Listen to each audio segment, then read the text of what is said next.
You and I sat in Romania for a 5-hour conversation. I opened with a quote from you that you haven't fully been able to explain until now. First, they try and cancel you, then they put you in jail, and if that doesn't work, they kill you. Andrew Tate, what's the real reason you were canceled? And what's the real reason you were put in jail? Well, thank you for taking the time to do this, Jack. I'm not sure when this is going to see the light of day. However, a lot of the intimidation tactics against me are intensifying. And I've realized that many people at home who have witnessed parts of this story haven't seen or understood the entire story. And I've never told the entire story of what they actually did to me. So I feel like perhaps in case something happens to me, or perhaps they'll be successful. It certainly sounds like from the messages I'm getting that something is going to happen pretty soon, that I should just explain from the start of the very beginning of the story all the way to the end what they did to me and what everybody witnessed and what they're trying to do right now. And I think by the time I've done that, and it may take a little while, I'll be able to answer that question a little bit better. So does this story start with Big Brother 2016 or December 29th, 2022? This story begins a little bit before December 29th, 2022. And I've got a whiteboard here because it's quite a complicated story I want to explain to everybody. In fact, this story, like all good stories, begins with a beautiful woman, because that's how all stories begin. I was in Dubai with a beautiful girl from Sweden, and she was 6'1" and she was gorgeous. And we were living together in Dubai. And then she said to me, I'm thinking of going back to school. I said, why would you do that? That's the biggest waste of time in the world. She said, no, I want to go back to Stockholm and get a degree. I said, your man is a millionaire. I'm rich. I've retired from my webcam days. I'm living in Dubai. I'm a rich man. Why would you want to go back and do this schooling when you have me? And she said, well, I want to get qualifications and I don't know what else to do. What else is there to do? And I remember sitting across the table from her and I thought, that's a good point. What else is there to do? There is nothing else to do but go and waste your time getting one of these degrees, spending 4 years, spending $300,000. Everybody knows it's a waste of time. But if you can't get the job you want, or you can't get a job that pays a lot of money, nobody knows what else to do. So you just go and you give your money to mainstream education. So when she said that to me, I said, you're right. There is nothing else to do. And I called Tristan and I said, we're going to start a school. He's like, what? I said, we're going to start a school. We're going to start an alternative to traditional education, which everybody knows is a waste of time. We have a huge opportunity here. Everybody knows this particular product is a waste of time. It's extremely expensive and people are being forced to do it because there's no alternative. So let's give everyone an alternative. People want money. They don't want a degree. They don't want to go and study for 4 years. They want money. They want it today. We're going to teach people how to do that. Hustlers University. And we're going to open our own school and it's going to be nice and simple. So I called up a few people I knew. I called up a guy who made money with stock trading, called up a guy I knew who made money with drop shipping, e-com, called up a guy who made money with crypto trading. And I said, look, I'm going to do the big mouth at the front of it. I'm going to use my wealth and my influence to attract people to this school. And you're going to do 5 or 6 hours a day of live calls and convince people and show people how to make money online.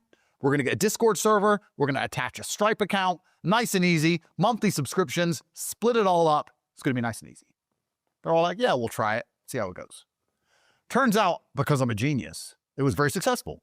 Within the first week, we had 25,000 paying students. 25,000 students paying $50 a month in a week. We now have a real business. You know, it's kind of interesting. We're here in Los Angeles right now, and I asked you to do this podcast. And while we're here, it's the Milken Conference. And I'm talking to a lot of people who own these fintech companies, these ed tech companies. They could never, in a million years, there's no technology company that can start day one, no cash raise, no debt, giving away no equity, just us without raising a single penny. All of a sudden, we have 25,000 students paying $50 a month. We're turning over, whatever that is, $2, $3, $4 million a month at 80% margin. From day one, we're an ultra profitable company. At a 10 or 15x multiplier, we're a $300 or $400 million business on day one. So everything is going pretty well. Everything's going swimmingly. I'm promoting this school. The girls moved to Sweden. Don't care about her anymore. I'm buying more Lamborghinis. Me and the professors are all making money. Everything is going well. These are the days of 2020, 2021. People remember me on the internet. I was more of a fringe internet celebrity. And I was telling people the truth. I wasn't scamming anyone. I was saying to the young men, if you want to make money, I'll teach you how to make money. But what I didn't realize is that I was getting into a war with big education. And big education, very much like big pharma, don't like when you take their money away. So as my school grows, as I promote it, and off the top of my head, if I use ninja memory, I had around 36,000 students at this point. I got an offer. And I'm going to write some things down because at the end of this, I want everything to make sense. And it was a sponsorship offer. So I'm going to write down sponsorship. I got approached, and I'm going to leave out certain names just in case I do manage to get out of this mess. I got approached not to buy my company off of me, which is what I thought the offer was initially. I thought I was going to sell out for 400M. I started a company 9 months later, 400M, nice and easy, right? Because people are buying technology companies that are in debt. People are buying technology companies that don't make money. People are buying technology companies that are running at a loss. I'm running at 80% margin doing millions of dollars a week. But no, instead they said, we want to sponsor you personally, Andrew.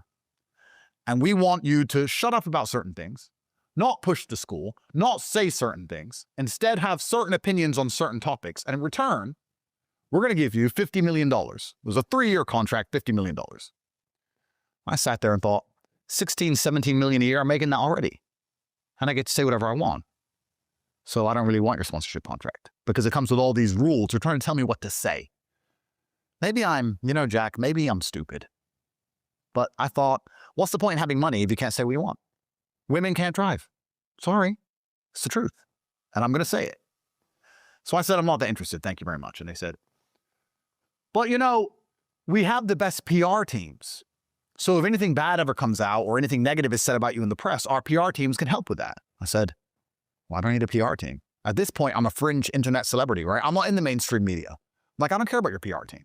And they said, and we have the best legal teams. So if you ever get any trouble to protect our investment into you, we're going to make sure you have the best legal counsel. I said, I'm not in any trouble. I haven't done anything wrong. So why do I need this legal protection either? I was unaware at the time in my ignorance that those were threats. They were saying that our PR teams, which could help you, could also wreck you. And our legal teams, which could help you, could also wreck you. They were veiled threats. I didn't understand that. So I declined their sponsorship offer. What was the industry? It was a conglomerate, and they had significant interest in, let's say, clothing, perfumes, the standard things you'd expect a Hollywood A-lister to be pushing on a billboard. Standard, normal stuff. And then those people are very careful about what they say on certain subjects, for sure.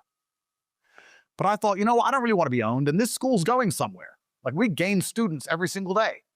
I am going to take down the education industry. Me, Andrew Tate, one guy in Romania in his house. Me and my 6 friends on a Telegram chat are running a $400 million business. I'm going to take it all down. I don't need your money. Don't tell me what to say. I'm the top G. Go away. So I declined the sponsorship contract. They kept reminding me about these PR teams, these legal teams. So why do they keep saying this to me? I don't need PR. I don't need a lawyer.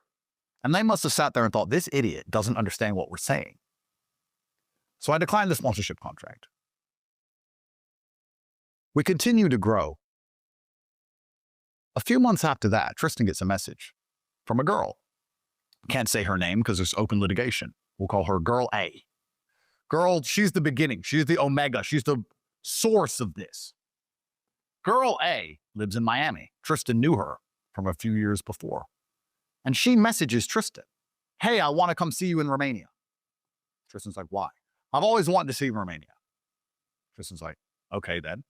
And sends her a picture of his debit card and said, see you soon.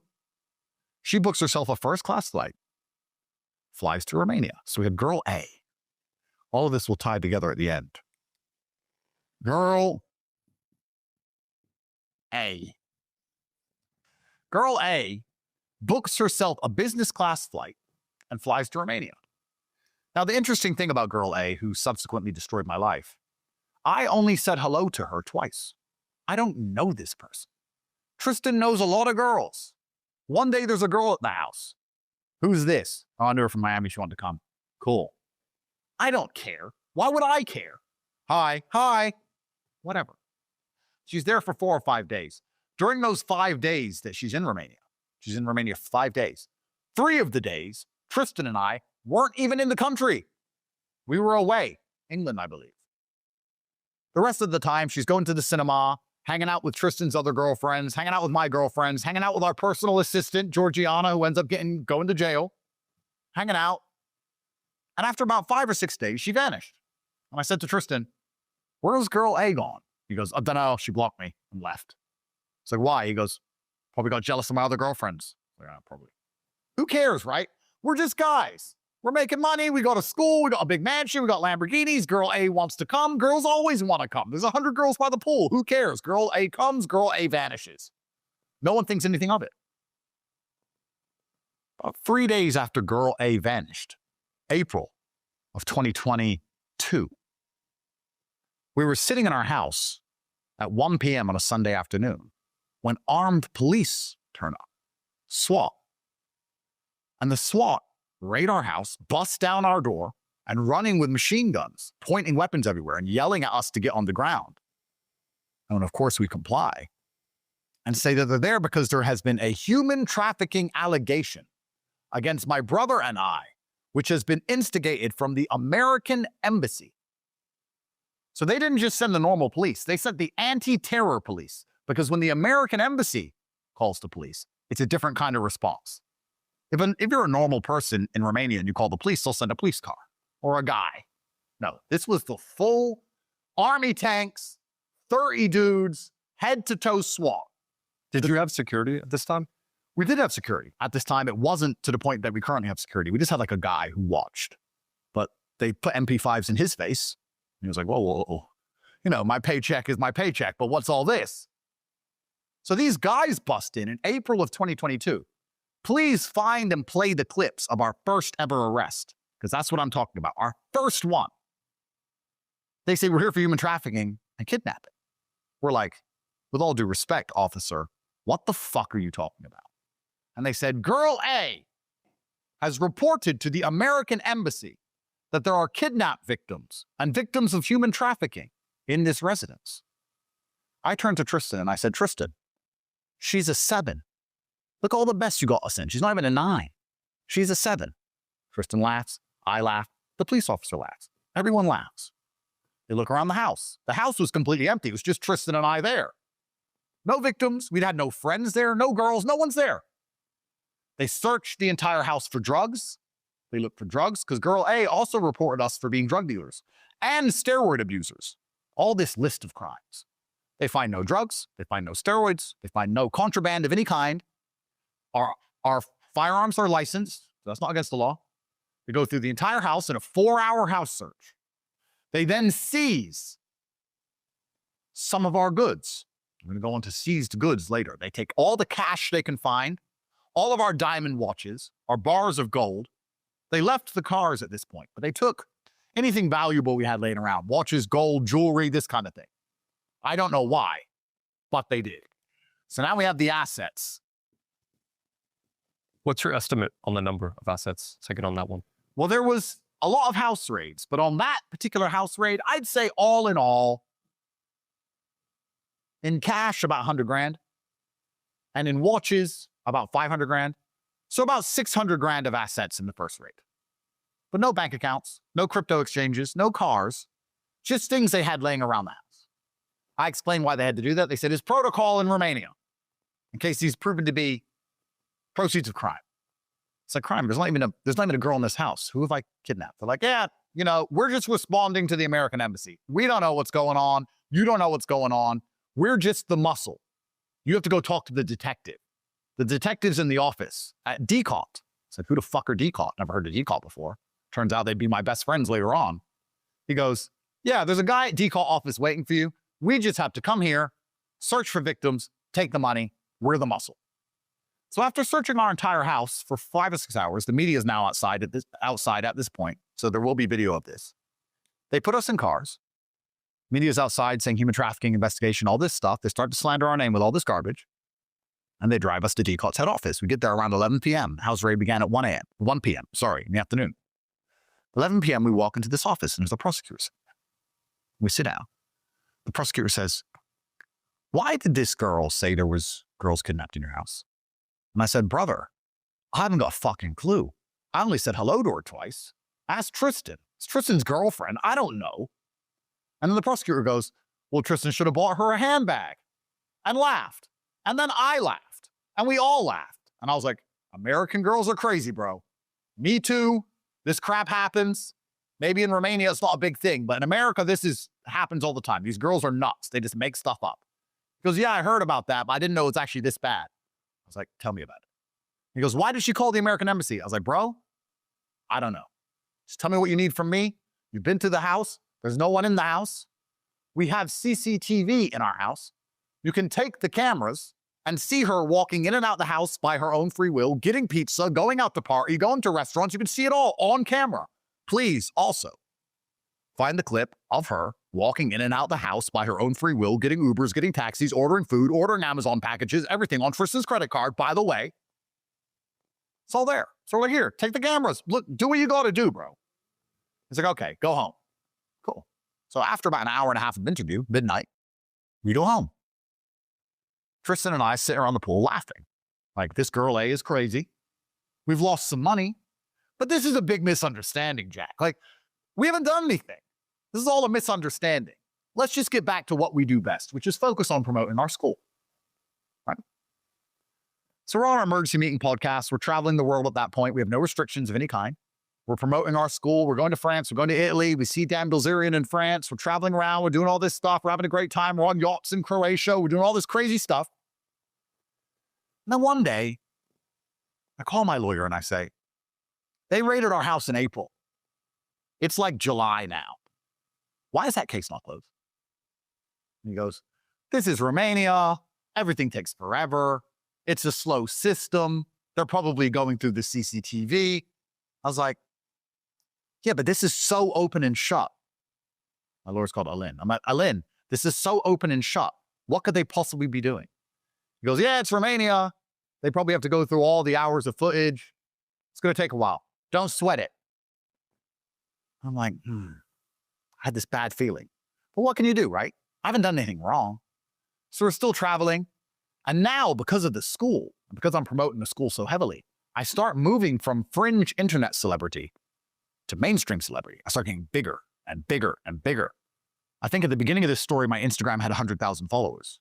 By this point, I'm up to like 2 or 3 million. It's getting bigger and bigger. Back when Instagram mattered, not like now. So we're pushing the school, having a nice time. And then all of a sudden, one day, I was sitting in my cigar room, smoking a cigar. My girlfriend comes in and goes, have you seen this? She passes me her phone. I take her phone, and it's a picture of me, and there's some blurb underneath it about how I'm toxically masculine, I'm a misogynist, a racist, and a homophobe.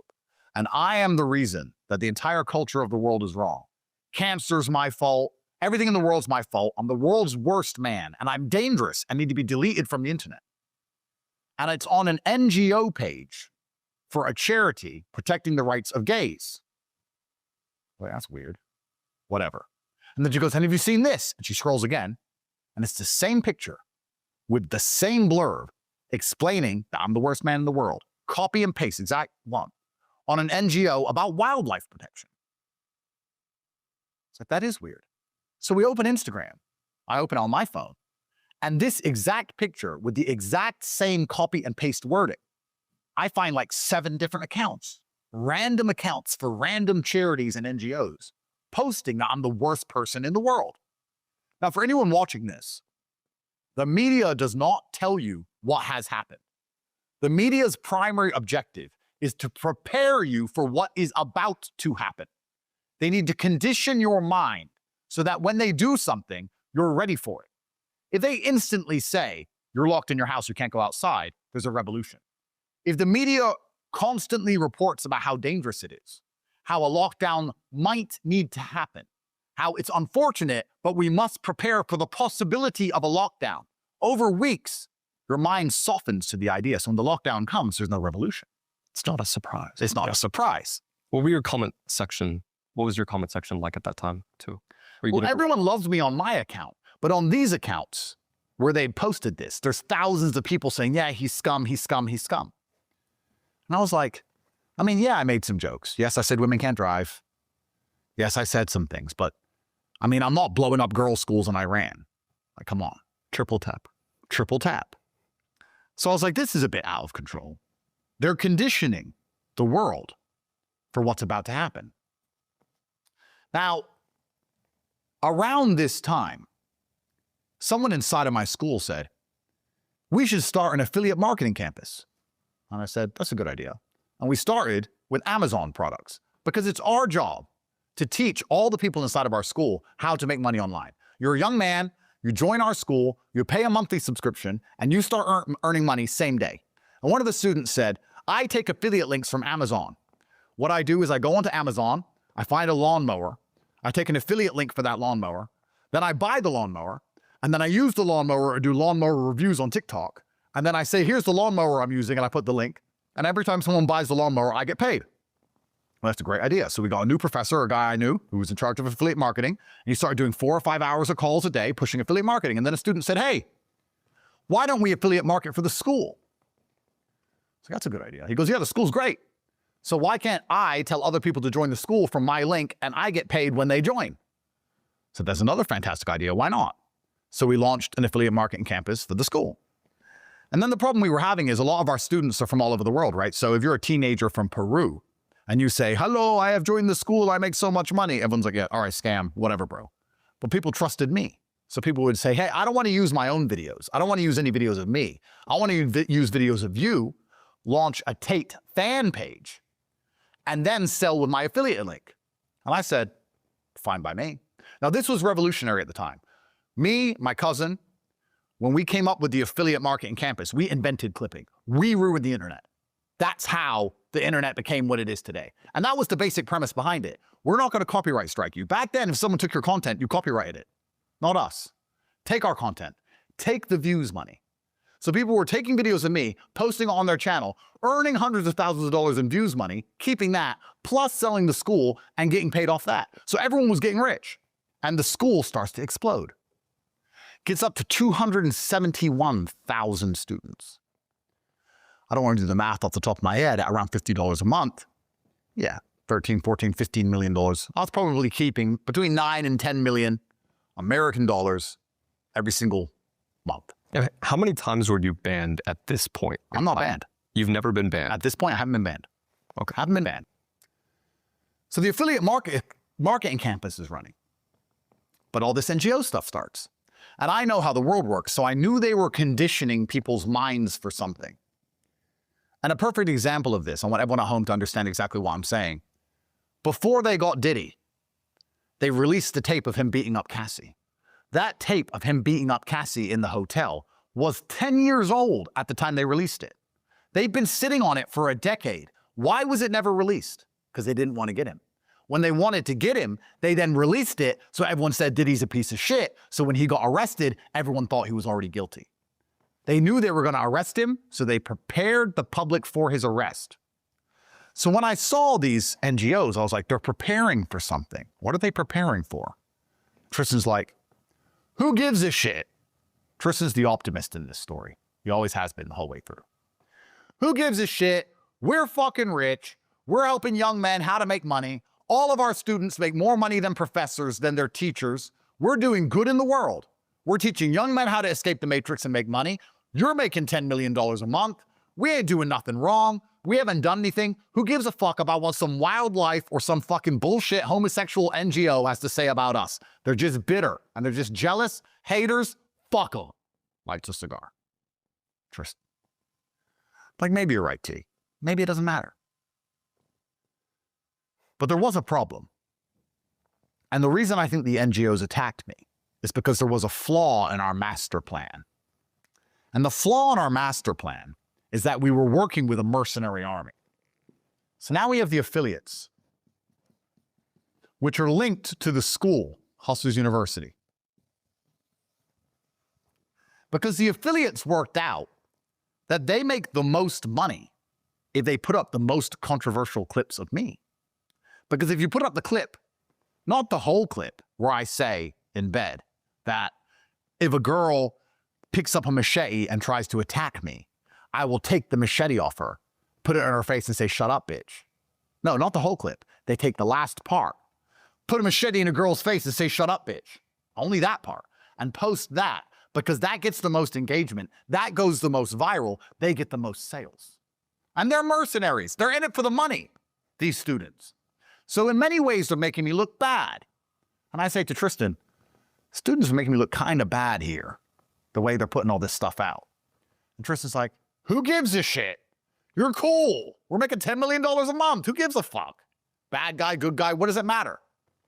So when all of this is going on, the NGOs pop up. And from then on out, from that exact moment, Jack, I knew I was fucked.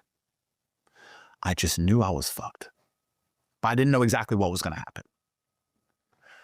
This is in August of 2022. 3 days later, I wake up, and my girlfriend wakes me up next to me. Andrew! I'm like, whoa, what? Look at this. Gives me her phone, and there's a BBC News article.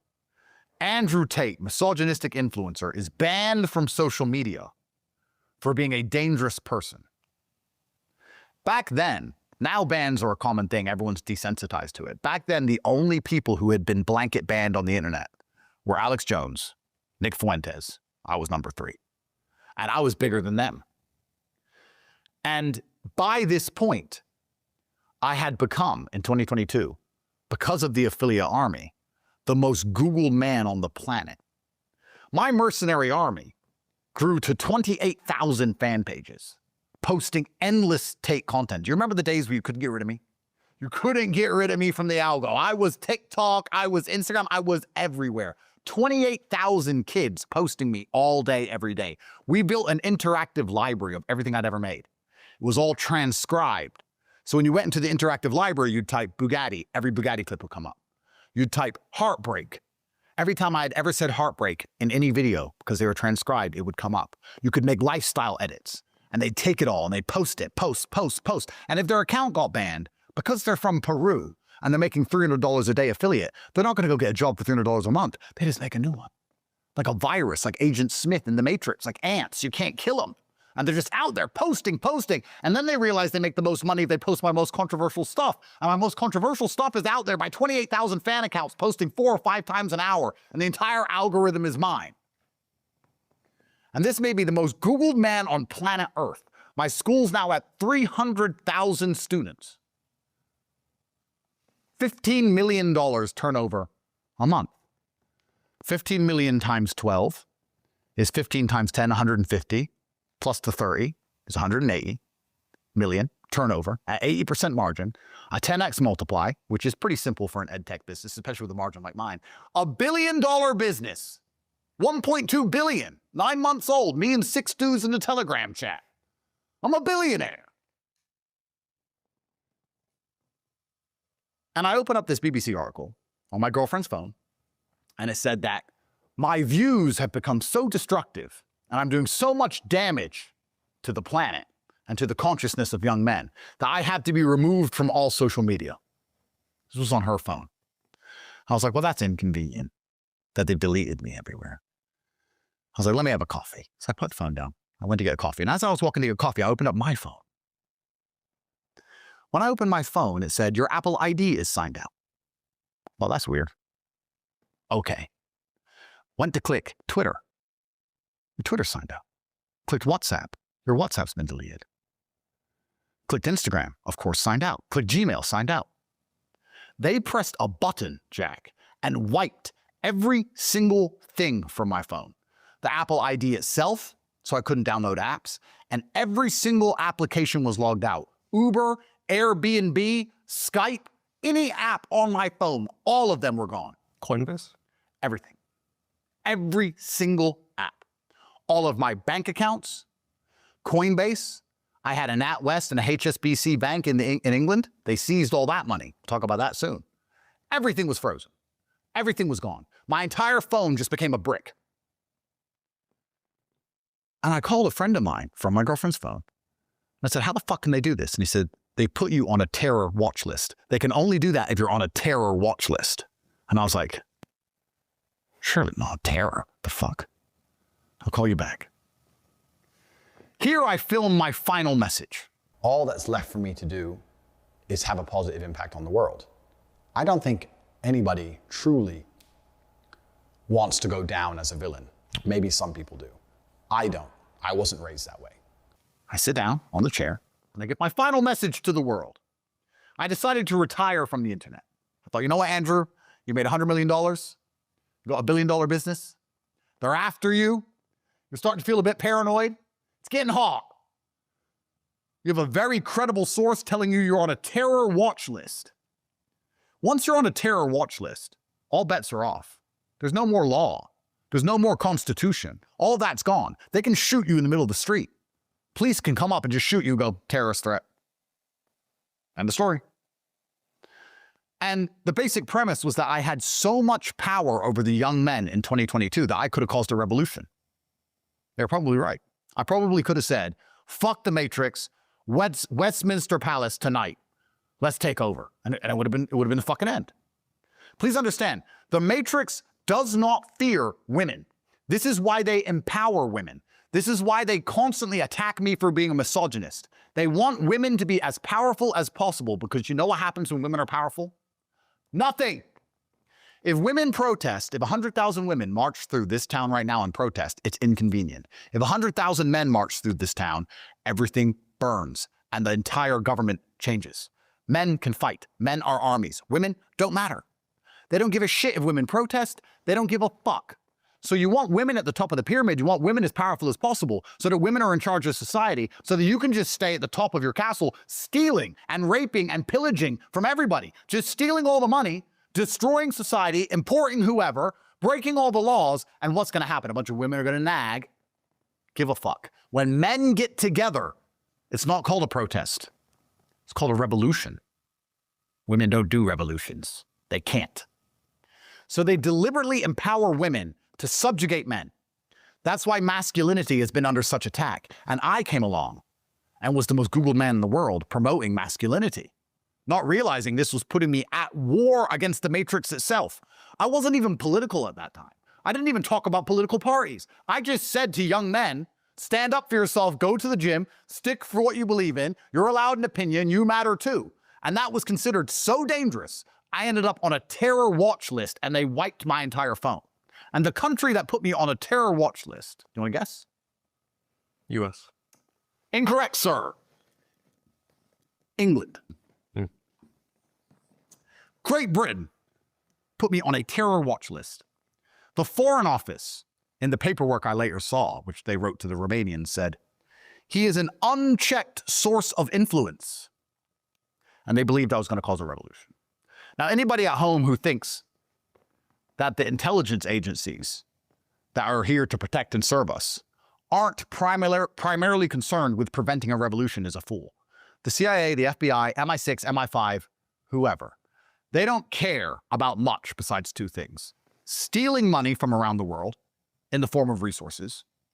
There's a country here, Gambia. If we overthrow the president and put in a new president, we get control of the copper mines. Fuck democracy. Fuck who dies. We want copper because this is the American empire. Overthrow the Gambian government. Or I don't know, imagine there's oil in some random country, Venezuela. Who gives a shit? That's what they do. And the second thing they have a concern with, besides stealing money from all around the world, is preventing revolution. The primary objective of intelligence agencies today is to prevent a revolution. Do you think when you walk down the street and talk to basically anybody out here, they don't want to rebel? The system's fucked, bro. We all know the system's fucked. Nobody can buy a house. Everything's fucked. Crime's getting worse. Taxes are going up. Currency's inflating. Everything's fucked. Everyone knows it, but we don't rebel. Why? Because there are many mechanisms, social media algorithms being one. Two, how hard they punish the people who even consider doing something as silly as waving a flag outside the Capitol. Their primary objective is to prevent a revolution. And they said the most Googled man on the planet now, who's saying young men should stand up for themselves and not be afraid to die for their ideas, the most popular person on the planet, is talking about how the Matrix is enslaving them all, how they need to resist, break free. They watched my videos, MI6, and they thought, this is a national security threat. He's on the same level as Osama bin Laden. And that was the UK government. That is when my phone got wiped. Why the UK? What's the most important thing we need to understand about UK politics at that point in time? The UK has always been more left than even the Dems. And at the time, the Dems were in power when all this was happening. Please remember, guys, when all of this was happening, you got banned on the internet for saying there was more than 2 genders. They ban you. You got banned for saying the COVID vaccine was dangerous. They ban you. The internet was complete Stasi. Now, why couldn't they just ban me? Well, they did. But why didn't it work? Clipping. 28,000 fan pages. So when I made, and I think another reason to answer your question why the UK decided I was the threat is because although I am born American, I grew up in England. I'm seen as English. I'm from Luton. And I was bigger in England than I ever was in America. Really? The English people were really tired of their government, and they still are. So when I make my final message, I talked to Tristan. I said, enough is enough. We've done well. Tristan goes, we can do more. I said, Tristan, have you ever heard the story, the sword of Damocles? And he said, yes. And I recited the story to him about how there was a king once in a chair, and the slave walked in and said, how does it feel to be in that chair? How does it feel to be the king? All these beautiful women are feeding you grapes, and everyone's fanning you, and you give an order, and everyone does whatever you say. It must be so amazing to be the king. And he said to the slave, tomorrow you get to be the king. Tomorrow you can sit in this king's chair, and I'll be the slave. And the slave is so excited, he goes home, he can't sleep. He wakes up the next day, so excited, he runs into the chamber, sits on the throne, he gets to be the king. The beautiful women start giving him the grapes. He's giving orders, do this, do that, bring me this, bring me that. They're doing everything he says. He feels so happy. And then he looks up above him and he sees a sword hanging by a single horse's hair. And for the rest of the day, he can't enjoy his life because he knows at any moment that hair can break and the sword will fall on his head and he will die. And the king who has taken his place, who's the slave, looks above him. He has no sword. He has a humble life, but he has no sword above his head. So when you're at this stage, when you're the most Googled man in the world, you're making all this money, but everyone's out to get you. Everyone else is like, I'd love to be the king. Everyone says it. I'd love to be as famous as you. You're the most famous man alive. I walk through Beverly Hills and more people come up to me than DiCaprio. They swarm me. They don't swarm the A-listers. They don't swarm the movie stars. They don't care. They all swarm me. I was like, that must be cool. Yeah, but there's a sword above my head. I tell Tristan the story. I explained to him the sword of Damocles. He likes his cigar. Doesn't give a fuck. It's Tristan. I said, fuck him. Then I said, what about the story of Icarus? Remember the man who flew too close to the sun, Tristan? Again, keeps puffing on his cigar. Andrew, fuck these people. And I love Tristan with all my heart. And the best thing about our relationship is that we listen to each other. And I said, if you say fuck him, if you say it's war, it's war. He goes, it's war. So I fucking let's run it then. So I was the one saying, let me do a final message and go away. And Tristan was like, no. We've just gotten started. So I do my final message. I explain that I misunderstood. That little clips have been taken out of context. That I'm a nice guy. That I'm just trying to teach the world entrepreneurship. I haven't really done anything wrong. I said women can't bark. They can't. Get over it. Final message goes out. 28,000 fan accounts jump on the final message. I'm getting more views than the BBC. And for the first time in history, they banned someone and he got bigger. When they banned Alex Jones, he went away. When they banned Nick Fuentes, he disappeared to the corners of the internet, the fringe corners of the internet. But when they banned me, I got bigger. I didn't get smaller. I got bigger. And you get 3 lives per your question. First, they try and shut you up. Second, they try and put you in jail. Third, they try and kill you. So when I noticed I was getting bigger and my school's getting more and more and more students, I'm making millions of dollars a day, Jack. I'd go to sleep and wake up with $2 million new dollars. It was ridiculous. I said to Tristan, something's going to happen. We have to get out of here. The day I said that to him, we were sitting around talking about it, and by coincidence, by providence, I do like to believe that perhaps I live in the Truman Show. A man comes to my house, a Romanian guy. I'm not going to say names. I need to talk to you. I said, brother, I'm busy. Not today. I said, it's important. He's an important man in Romania. So I come. Comes, we sit down in my secure room, and he said, you need to buy some land. I'm like, bro, what? He goes, you need to buy some land. He gets out this map, and he goes, there's some land here. It's $7 million, and you should buy it. And I said, Why should I buy it? This is 2 hours by dirt bike to reach this land. It's not even near a road. There's no electricity. There's no water. I can't build anything here. I'm going to have to get an ATV and drive all day to even reach this land. It's in the middle of the Carpathians. What do I want to do with this? So my dad was given it after the fall of communism, and he wants to sell it for $7 million. You should buy it. And I said, well, I don't have time. I don't want it. He said, you're going to need the friends. I said, why am I going to need the friends? I have friends in Romania. Without incriminating myself. I have friends. He said, there's a lot of conversation about you in Romania in the power structures right now, and I think you're going to need the friends. And my stupid ass, even though I knew it was a shakedown, thought it was about all the news coverage of my deletion. I was like, well, the BBC is saying I'm a horrible person and I live in Romania and they deleted me from social media and now my final message has gone out and it's on 28,000 fan accounts and I'm the talk of the town and all this is going on. So of course some high-level Romanians have fucking spoke some shit about me and now they're trying to shake me down. This is all gay. I'm like, bro, I'll let you know. I'll get back to you in a few days. He left and I said to Tristan, let's get the fuck out of here. Let's just go. He goes, where? I said, Dubai. Dubai's a pretty stable place. You don't get shot by accident in Dubai. I was like, Tristan, I know you're saying fuck them. I can feel the heat. Something's going on. Let's just go to Dubai a little while. He goes, fuck it. Let's go to Dubai. I don't give a shit. Let's go. Cool. Big private jet. All the girlfriends on the jet. All the babies. All the baby mamas. 30 women. Fucking me, Tristan. Like a easy jet flight full of chicks. We go to Dubai. Go to some big, beautiful house.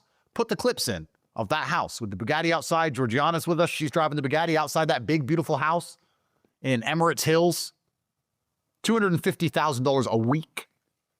Chump change. We're rich. 250 grand a week in rent. Shisha, having a great time. Did my first podcast with the Nelt Boys and Bradley Martin in that house. Zuby, I did a podcast with Zuby. And during all these podcasts, I could feel the heat. Rob Moore, my first Rob Moore, when I was in Dubai, I'm the biggest thing in the world. Everyone's saying, can we do a podcast? Can we do a podcast? I'm like, yeah, sure. Everyone's flying to Dubai to talk to me, and I'm saying in all these podcasts, you get 3 lives. And if they ever try and put me in jail for something I didn't do, I hope everyone at home is smart enough to understand it is a setup. I said that verbatim. Please play the clips of me saying that verbatim on repeat in Dubai after all of this has happened. After about a month in Dubai, I'm sitting there, and I'm like, Tristan, I still feel uneasy. And he goes, why? We've made it. And I remember him. I remember the gesture. He goes, we've made it, and does this. And he gestures his hand over at a pool behind our $45 million house filled with women.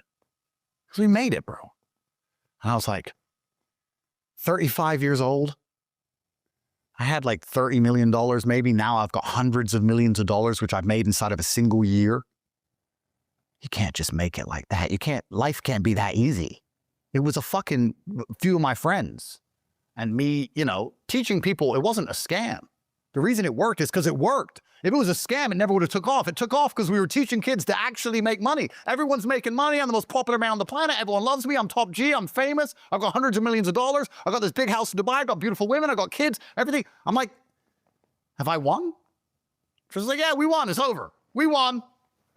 Like, it can't be that easy. He goes, I think we won.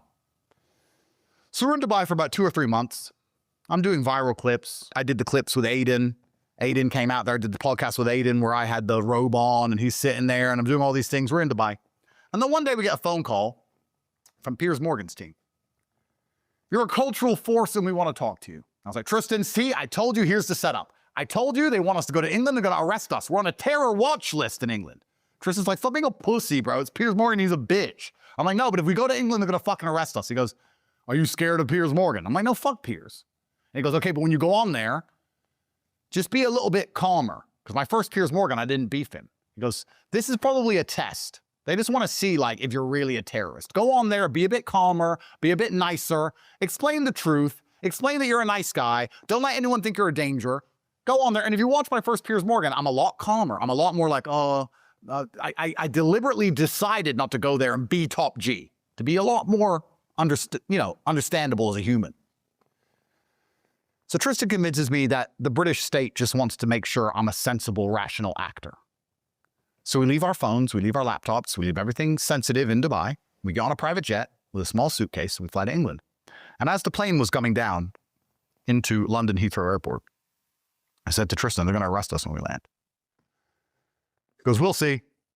We land, straight through. Straight through, no problems.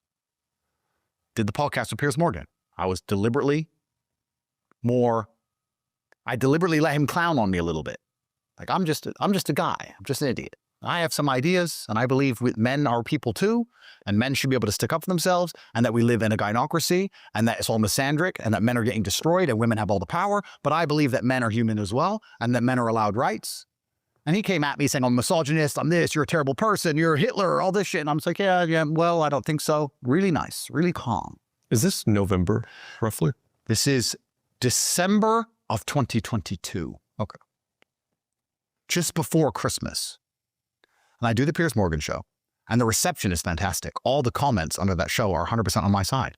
Piers Morgan gets completely fucking slated for being a dickhead to me. Everyone loved me. I go to Sloane Street. I buy $300,000 of Christmas presents for all my girlfriends, all the kids, all my baby mamas, whatever. I'm running around with security, just walking into Harrods, buying. I didn't know what the price of fucking anything was, Jack. Money had lost value. Even billionaires don't have 350 million liquid. The fuck? I'm just beep, beep, beep, beep, beep. Bags of shit. 4 security guys carrying all my shit. Beep, beep, beep. Finished in London. I did the Pearl podcast where I sat down with Pearl. I don't know if you ever saw that. And I sat down with all the girls, and it was Brittany, what's her name? Can't remember. She's known for being a bit promiscuous, and she was on the podcast. And I was really nice to her. I offered her a tangerine, and it was a nice time. And then I said to Tristan, I'm sorry. You're right. Nothing's wrong. Everything's fine. England is supposed to be the ones who put us on the terror watch list. I'm here in England. Nothing's happening. I'm spending all this money. No one gives a shit. I just did Piers Morgan. It's fine. Everything's fine. Maybe it's all wrong. Maybe we should go home. And then Tristan turns around to me. He goes, no, if we go back to Romania, you're going to be fucking panicking and you're going to be worried. And I want you to have a nice free life. So let's go back to Dubai and just chill a little bit longer. All right, cool. And then Tristan goes, but before we go to Dubai, I want to repack my suitcase and we need to drop all these presents off because we have $300,000 of shopping. We have 2 cars of bags. He goes, let's go to Romania, drop the bags off, and then go to Dubai. It's like, good idea. So we land at 9 p.m. in Romania, straight off the plane, no problems. All the bags in the house, all the bags in the car. And we're due to take off at 6 a.m. We go to sleep. And at 4 a.m. that morning is the video the entire world saw. When they raided our house again, and they dragged us out for human trafficking. They searched the house, they took all the cars, and they started going through everything. That's the video everyone saw. That's where we are in the timeline. When they busted that door open, Jack, at 4 a.m. for the second raid after we had landed, when I heard the door go. I reached across and grabbed that famous machete from that machete video. And I picked it up and I stood up in my underwear. And when I saw the door to my bedroom bust off the hinges and police ran in, I felt relieved. I thought it was the Serbs, the Albanians. I have enemies everywhere. Turks. I thought it was the other team. When I saw police and they pointed the gun at me, I was like, oh, thank God. Just you fucking guys. What the fuck do you want? Because I had held a machete. The fucking guy runs up and front kicks me across the fucking room. Thank God his gun didn't go off. They jump all over me. The girl who's in my bed, they jump all over her. And while I'm on the ground, while the guards with the guns, with the fucking SWAT, have got their knees on my back, while I'm on the ground in my fucking bedroom, you know what the first thing they said to me was? Where's the Bugatti? I swear to God. I was like, what the fuck? What? What? This is about my Bugatti? What? Because before that, and please play the clips, I was driving around Romania in my Bugatti. I flew my Bugatti from Dubai to Romania and I was driving around Romania. But when I flew back to Dubai, because of the heat, I'd flown the car back to Dubai. So the Bugatti wasn't in Romania anymore. So I think they're there for the Bugatti. I'm like, what the fuck is this? Shut up, shut up, shut up. Drag us to the living room, put me in there, put Tristan there, handcuff us. We sit there. Eventually, the detective says, we're here for human trafficking. I'm like, we've fucking done this already. And if you're here for human trafficking, why is it the girl who was in my bed, you didn't ask if she's okay? You fucking dragged her by her hair out of the bed and forced her onto the ground at gunpoint and asked about my Bugatti. What the fuck's that got to do with anything? Yeah, guys, I find that one of the most interesting parts of the story. You know, they come in, ramshack in the house, pulled them out of the bedroom, and, you know, if the claims is human trafficking, why aren't you looking for any women? Why aren't you looking for any people? Right? You're looking for the Bugatti. And if you watch any of his other interviews, he shared this similar story. I'm sorry, the same exact story, but he says that he believes if they got that Bugatti, it was more of a statement. Like they wanted to take something from him. They wanted to take like his aura from him, right? They wanted him. They wanted to make an example out of him, right? And that Bugatti is one of the biggest reasons why he became so famous. You know, if you've seen that famous, what is it? It's like a clip. He's like, "What color is your Bugatti?" I guess the kids were saying that in the schools. But I'm going to play the video back now. But I find that the most interesting part. He said, you know, the officers grabbed the girl by the hair and just dragged her out of the bedroom and stuff. You need to take your assets. But I thought we're here for human trafficking. And the girl you find in the house you beat the fuck out of and start asking me about my cars. They start to go through the entire house. This time they take the car keys. All our bank's accounts and all our crypto exchanges have already been deleted. Everything had been deleted back in the UK terror list. Assets. So they take all the cars. This is famous. Find the clips. All the cars on trucks. All the watches they took, which was about 600 grand. I had bought again because I had so much money. And they took them again. Now, I remember when they were searching the house, I had a big safe. You know, Jack, I am part black. So sometimes we do silly things like show off. And I had a safe with bulletproof glass at the front. So you could see all my nice things. You could see all the watches, see the piles of cash, see the gold. You could see it all. And the police were like, open the safe. So I don't have to open the safe. They said, you don't have to, but you're going to jail. And we are going to get in. So if it takes us a year to get in, we'll just tell the judge not to let you out of jail because we haven't been in your safe yet. I was like, you fucking cunt. I asked my lawyer. I look at my lawyer's like, that's what they're going to do. So I had to open the safe, bro. What can you do? Open the safe. Take out the fucking guns. They robbed me, take all my shit, take all my stuff. It's taking everything. They took the house itself, the deeds for the house, they took that. And during this seizure, I believe it was reported in the media, they took around 15 million American dollars of cars, houses, land, companies I had in Romania, all these things. They seized everything. And after this house search of looking for drugs, looking for steroids, all again, and the whole time I'm saying to the guys, what the fuck is going on? We've already done this, guys. She's a liar. We know she's a liar. We've already done this. We've been through the whole house. What's going on? They said the same thing as last time. You have to go to the decal office and talk to the prosecutor. I'm like, is it the same guy? They're like, you'll see. And at this point, you know, in my optimism, I must be stupid. I'm sitting there going, this must be a mistake. This is just Romania. You know, that prosecutor is probably retired and this file ended up on someone else's desk and they're just doing it all wrong. I'm going to go there and explain that she's a liar and that we were all laughing. We should have bought her handbags and ha ha ha. And last time I went to the decal office, I went home straight away. So surely this is just the same bullshit. So I walk out of my house. They throw me in the police car in front of the media. I remember when they said, it's time to go, we searched the house. I said, can you bring the police car inside the gate and I'll get in there? They're like, no. I was like, see, why? You want to perp walk me in front of the media? And the guy goes, yes. I said, okay, cool, perp walk me. I don't give a fuck, I'm a gangster. So you can see the clip videos. You see me walk out with my hood up. What media outlets were there? Was it just Gondul? No, it was Romanian, it was Associated Press, it was everybody. Global. The world was there to watch this happen. human trafficker, BBC News, who said I was the worst person in the world, all those NGO accounts who had posted about me. See, I told you he's been arrested for human trafficking. The entire fucking internet blows up. They drag me. I go to see the DCOT prosecutor. I sit there. And this time it's the same guy with about 5 other guys and a couple girls, 10 of them, all standing behind the desk. And I'm sitting in front of them. And I'm like, what the fuck is going on? And they say, by Romanian code in the article, blah, blah, blah, blah, blah, blah, you're under arrest for organized criminal group, head of a mafia gang, witness intimidation, arms trafficking, human trafficking, rape, assault, like 21. I'm like, for fucking what?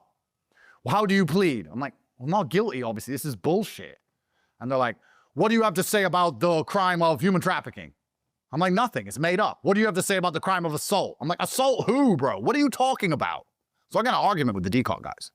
My lawyer says to me, he goes, Andrew, there's no point arguing with them. We have to talk to the judge. There's nothing we can do. Forget about it.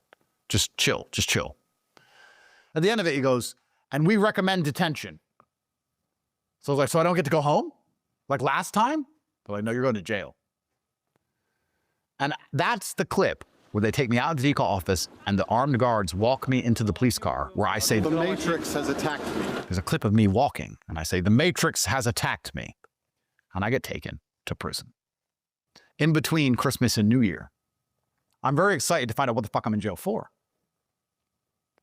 Now, in retrospect, what's really interesting, and I want everyone to remember this later, after the initial April accusation by girl A, the case stayed open, like I called my lawyer and asked, but there wasn't a single entry in the case file. It was open on his desk without a single entry in the case file. And then warrants for surveillance started being added to the case file to spy on us the exact same day I was deleted. The same day that my phone was wiped. The same day the BBC said I was the worst person in the world. The same day that they said I had to be disappearing from social media. The same day they attacked me before my final message. The exact same day the Romanian prosecutor started requesting warrants from judges. So he got the call. The same day. So I'm in jail. And I'm handed the reason I'm in jail. And it's about this thick in Romanian, which I don't fucking speak. And I said, yo, to the prison guard. By Romanian law, you have to tell me in my language. I don't speak Romanian. And the prison guard goes, it's Christmas. We don't have translator. And walked off. So I don't know why I'm in jail. Do you have your phone? No, I have no phone. I'm taken to jail, I'm given this pile of papers, and I'm thrown in a cell. Romanian jail is exactly how you expect it to be. It's, if you want to see what the inside of a Romanian jail is like, you can just look up the Russian jails. It's still Soviet, it's very similar. There's no yard time, there's no library, there's no interaction with other prisoners, really. Imagine you go to a bathroom, and the door closes, and you don't leave. It's about the size of a bathroom. There's cockroaches all over. It's old, it's dirty. The infestation of bugs is fucking vile. Not that I'm squeamish, I'm not a girl, but it's just disgusting. And you're in a bathroom. There's a tiny window about the size of a plate, and there's an artificial light that doesn't turn off. That's Romanian jail. So I'm thrown in this cell, and I'm saying to my lawyer, what the fuck's going on, Alan? And he's like, I have to read the file. My lawyer's like, oh, let me read it. It's this big. And he's flicking through it and going, this is all garbage. What is this? It's garbage. They're saying that 2 girls, your girlfriends, you human trafficked them on TikTok. You made them do TikTok for money. But I can't find any transfers of money. It doesn't make any sense. I'm like, okay, so how the fuck do I get out of here? Ask the girls. And the girls, please play the videos, Betty and Yasmina, do videos in my defense. Guys, understand that all of this started from an accusation from a girl. According to Tate, she came over and she hung out, didn't even hang out with Tristan. He said they were away for 3 out of the 4 days. Her and Tristan hung out for one of those days. There's CCTV, her leaving the house freely. And there's rumors that surfaced on the internet. And I think it was Tate who said it himself that her boyfriend called her and said, where are you? she said, "Oh, I'm at Tate's house. I'm at Tate's house, but I can't leave." Something like that. And I guess, you know, according to them, it was something she said or did because she felt guilty about being over there. She didn't want to necessarily tell her boyfriend, "Oh, I'm over here cheating on you." So the boyfriend, I guess, called the embassy or something like that, or she did. I don't know which one it was, but imagine this, guys. Just one phone call from a made-up accusation, but throughout that process, within a couple of days, $15 million worth of assets is gone. Imagine how it would be for the average guy. You know, this goes on every single day. But I'm going to play the video now. Never seen any of them being aggressive or rude. Ai fost amenințată? No. The two girls are like, what the fuck? We just have TikTok like every other girl on the planet. He didn't make us do TikTok for money. What are you talking about? They made this up. And they were on my side. This is the thing that's so annoying about my story. Everyone goes, oh yeah, but the girls accused him. No one's ever accused me of anything besides the girl I said hi to twice in my life. Girl A. The girls that they threw me in jail for human trafficking on TikTok were on my side, defending me. And the next 3 months is the story everyone watched of me in jail, the entire media blowing up, insulting me. They took all my money, they thought. They took my ability to speak back, they thought. But of course, I'm smarter than the average bear, and I have money hidden, and I also have 28,000 fan accounts. So there's this media war of the mainstream media saying I'm a human trafficker, and all my fan pages and my Twitter constantly releasing information that I'm not a human trafficker, and the videos of all the girls defending me, the victims in the case. Those girls are now making videos defending me. And this was very frustrating for the authorities in Romania, because normally when you take someone's social media and you take his bank accounts, you throw him in jail, you win the media war. What can he say, right? But not with me. All of a sudden, the videos of the victims are on the internet saying this is a fucking setup, this is corruption. And I've already told the story at length on other podcasts, Patrick Bet David and such, and I encourage people to watch it, of my experience in jail. And I could talk for the next 2 days about all the micro stories that happened while I was in jail. But for continuity, I won't do that. Before we move on, I do want to ask, were you Greta? Was there anything with Greta Thunberg in the pizza box, or was that just made up? I think it was all just made up. Okay. They knew where I lived. They knew where I lived. I think it was just bad timing. I think that was literally the night before I was arrested. It may have been. I don't know if you want to answer the suicide letters. We're going to get into them. Okay. So I'm in jail, and I told endless stories of jail. And the basic premise is that Tristan, in his beautiful, truly remarkable forever optimism, thinks it's funny. It's a Matrix attack.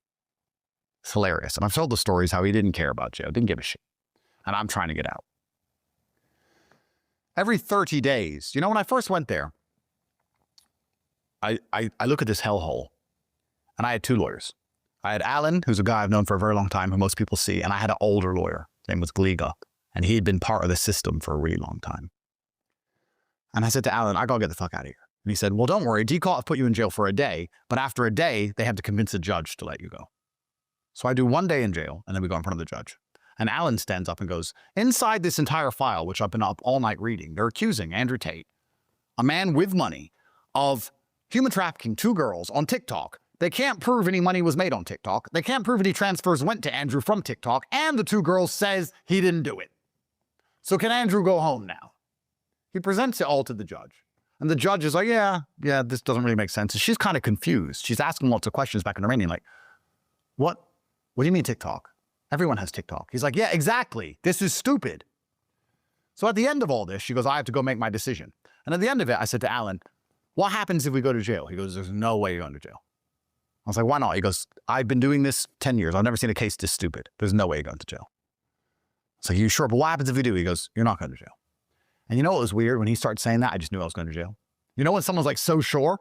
I'm like, I just sit there and I was just like, we're going to go, aren't we? We're going to go. And the judge, who looked really understanding and was, listening to us about TikTok, etc., she goes out the back for an hour or so, gets the phone call, which we'll talk about later, comes back out and says, jail, detention, 30 days, and walks straight off. Guys jump on me, handcuffs straight me to the jail, throw me back in the fucking cell. And I can't believe it. And I'm saying to Alan, what the fuck is going on? Now he's like, I don't know. I've never seen corruption like this. Your case doesn't make any sense. I don't know where this is coming from. I have to find out where this is coming from. This is corruption. I'm like, I know this is corruption. What the fuck is happening? So my first week in jail, and I've already told a lot of stories, but I just want to tell some important points for the story. My first week in jail, I come to the conclusion that the Romanian system is a fucking setup, and that these clowns, these prosecutors and fucking idiots who know I'm innocent, have set me up to shake me down and steal my money. So I need to get out without using Romanian means. So what do? Well, I do three things. The first thing I do is I call the British embassy. I'm British. Second thing I do is I call the American embassy. I'm American. And the third thing I do is I request for my international legal teams to fly in to see me. And things happen in that order. The British embassy sends somebody to come and see me in Romanian jail. And I get taken from my cell and get taken to the room. And the lady from the British embassy's there. And she's like, hello. I'm like, hi. So yeah, I've been set up in Romania. She goes, yeah, a lot of people get arrested around the world. So I just want you to know that consular support is pretty limited. And I have a leaflet for you. It's gov.uk leaflet about what happens when you're arrested abroad, and any information you need is there. I was like, okay, yeah, but this is a corrupt setup. So who do I speak to? She's like, I just have to give you the leaflet. Nice to meet you. I walked off. That was the British consular support. Took me back to my cell with this fucking leaflet. Gov.uk. If you're arrested abroad, what to do? Like, this fucking garbage. So I was like, fuck the English. They're useless anyway. No one gives a fuck what England says. Let me wait for the Americans. I'm an American citizen. And I'm there and I'm talking to the prison guards. And the prison guards know I'm innocent. They're like, what are you doing here? Because everyone knows me in Romania. I'm famous. I'm like, bro, you fucking tell me. And they're like, you've upset someone. I'm like, who? They're like, I don't know, but there's no reason for you to be here. This is bullshit. It's Romania. It's bullshit. You upset someone. I'm like, who did I upset? Is it the guy whose land I didn't buy? Like, what's going on? Going through my head. Anyway, they said, an American has never been arrested in Romania before. I was like, really? He goes, yes, actually, we had an American guy here before. He stabbed 2 people. And he went home in 3 days, back to America. I was like, really? He goes, yeah, Romania's not going to arrest Americans. I was like, so I'm going to go home? They're like, for sure. I said, well, he stabbed 2 people and he got out. I supposedly fucking stole TikTok money, so I'm sure I'm going to get out. So I'm really excited for the American embassy to turn up. American embassy turns up. I walk in there. I'm like, guys, thank fuck. Real humans. No more Romanians. I'm an American. You're a fucking American. This is bullshit. U.S. Constitution. This is fucking garbage. And they're like, yeah, the American government considers Romania to be a real legal system, and that we respect the sanctity of the legal system, and we believe that you have to go through the legal system. I'm like, what the fuck does that mean? This is a setup and a corrupt dump. We all know it's corrupt. On the corruption index, we're at the same level as Zambia. That's not a lie. Look it up. Romania is considered a hybrid state. There's 4 states of a democracy. You have democracy at the top. You have flawed democracy. Then you have hybrid state. Then you have authoritarianism. Hybrid state is the same as Zambia. The Romanian system is considered at Zambian level. And the American government is now telling me that we respect the Romanian judicial system and believe that you have to go through the process. I'm like, what the fuck does that mean? How long am I going to be here? He goes, Andrew, I like you. And, I'm just here to do my job. And I've been around, but I think you need to prepare for quite a long stay. I'm like, what the fuck are you talking about? What do you mean a long stay? I haven't fucking done anything. He goes, yeah, there's nothing really the American government's prepared to do for you. I'm like, what do you mean prepared? What can you do? He goes, well, what we can do and what we're prepared to do, they're different things. And we're not prepared to do much for you right now. So here's a leaflet. So I take the American leaflet about being arrested abroad, and the American government leaves me. And I go back to jail. And then I spend my first month in jail. And at the end of the first month, we go to a judge and we ask to leave. And she says, no, you go back to jail. On repeat, I keep going back to jail. No matter what we would say to these judges, keep going back to jail. Now, the third part of this story is, the third thing I said I was going to do is invite my international legal team. I have King's Counsel lawyers from London, the best of the fucking best, old school. Real G's. I was like, maybe you know what? The embassy sold me out. Maybe the British lawyers. My British lawyers are due to come see me. 7 p.m. on a Tuesday. I'm sitting in jail. I really, for everyone watching this at home, if you want to experience this, put your phone away, give your phone to someone else, and go sit in the bathroom for an hour. I did 4 months. Try an hour. Just sit there. Sitting there, staring at the fucking clock, like fucking sitting there. 7 p.m. comes, they don't turn up. My lawyers don't turn up. Why the fuck my lawyers don't turn up? I got on the phone. What the fuck's going on? Eventually I hear, when my British lawyers landed in Bucharest, someone from the British embassy was waiting for them and said, these boys are done. Don't waste your time. You're not going to go see these boys. This is a national security issue. Go home. Why the fuck is the British government sending people from the British embassy in Romania to wait for my British lawyers and telling them that I'm a national security threat and I can't see my fucking lawyer? What the fuck is that? They told my lawyers to fuck off out of Romania and that we're a national security issue and that we're toast. We're wrapped up. We're done. Don't waste your fucking time. That's why my lawyers did. That's interesting, guys. So essentially, if I'm hearing this right, the British embassy, already knew why he was in there. They deemed him as a national security threat. Yet, when they met with him, they gave him a standard, just, hey, we can't do anything for you. Sorry about this. We have a lot of, wait lists. People get arrested all the time from all over the world. Here's some resources you can look at. But the whole time they knew that he was in there for being a national security threat. So they lied to him. And I'm just wondering if the U.S. embassy also knew that as well and just kept it to themselves. Because I'm very surprised as well, how they treated him. You would think they would give him more support, a lot more support. So he seemed to have upset it, according to him, some people. Come see me. Because the British government blocked it. After 4 months, when I'd really lost all hope, we went in front of a judge. And the judge asked some questions to our lawyer, and our lawyer explained how it's bullshit as usual. And this judge is one of the best in Romania because a member of her family, I believe, I don't know exactly, and I don't want to talk about anyone else's personal business. There was actually 3 judges on the panel. One of these judges, I can't remember who, had a member of their family who did 8 years for a political case. He was innocent and did a political case. I think it was her cousin or something. So she became a judge to restore integrity to the Romanian system. And they've tried to promote her to the European court many times, and she won't go because it's a promotion to get rid of her. Anyway, she asked some questions, whatever. This is at 10 a.m. And we went back to jail. And normally when you're in jail, you go to court, you go back to jail, and you wait for the decision over the phone. They don't tell you in court. And within 40 minutes, your lawyer calls you in your jail and says, you're staying in jail. 10 a.m., 11 a.m., no answer. Midday, no answer. 1 p.m., no answer. 2 p.m., no answer. 3 p.m., no answer. I start calling my lawyer. What are they saying? Don't know. They're not telling us. Well, that's weird. He goes, yeah, maybe she has other work. 8 p.m., 9 p.m., 10 p.m., 10:30 p.m., they announce on the news I'm going home. I call my lawyer. Is it fucking true? Is it true? The whole jail started screaming.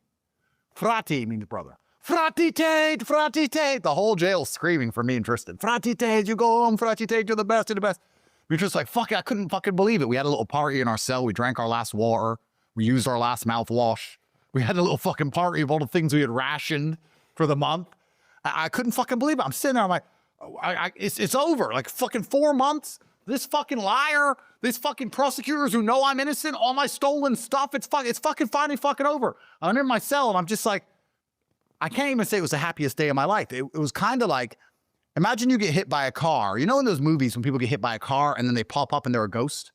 You know? That's what it felt like. It's like, poof, like what the fuck? So I get to leave this fucking room? I've been in this fucking room for 4 months? I get to leave this room and go home? Is my house still there? Like, it's like, what the fuck? And they said we're going to leave. And my lawyer now believes that she made the announcement late at night on purpose to avoid the government from stopping it or blocking it. Everyone had gone home from their civil service offices. The president had gone home. So she delayed it to actually let us out. Because if she would have announced at 10 a.m., the president would have gone on the phone to the Brits and they would have fucking stopped it somehow. It's thank fucking God, I haven't done anything. So God bless that judge, whoever it was. One of So the they three. cycle the judges every month and you happen to get that one that month? It's a lottery. Right. Okay. It's a judge lottery. And often you have 3 or 4 judges on a panel. It was 3 judges this time. I don't know which one it was. And this is the video that everyone saw of me walking out the jail with a long beard. And I walk out and I look up to the sky. You know, when I was in jail, after the US government sold me out and left me there, and I told the guards, I just saw the American embassy. They didn't give a shit. They're like, that can't be true. I was like, they didn't give a shit. He goes, we've arrested and had about 20 or 30 Americans in jail overnight. No one stays here. The guy who stabbed people did 3 days at most to go home. We've never seen this. I was like, so why does that happen to me? And they looked sad. They looked somber. They were like, I don't know who you've upset, but this is bad. I'm like, why is it bad? He goes, this is Romania, bro. People have been in jail for 5 or 6, 7, 8 years, no trial. I'm like, you fucking serious? He goes, yeah, by Romanian law, they can hold you for up to 50% of the total maximum sentence of a crime that you're suspected of. And because I had 21 crimes and they all had such long sentences, they could have held me for 50 years without trial. And without trial. Because I had a 100-year maximum sentence if I'm convicted.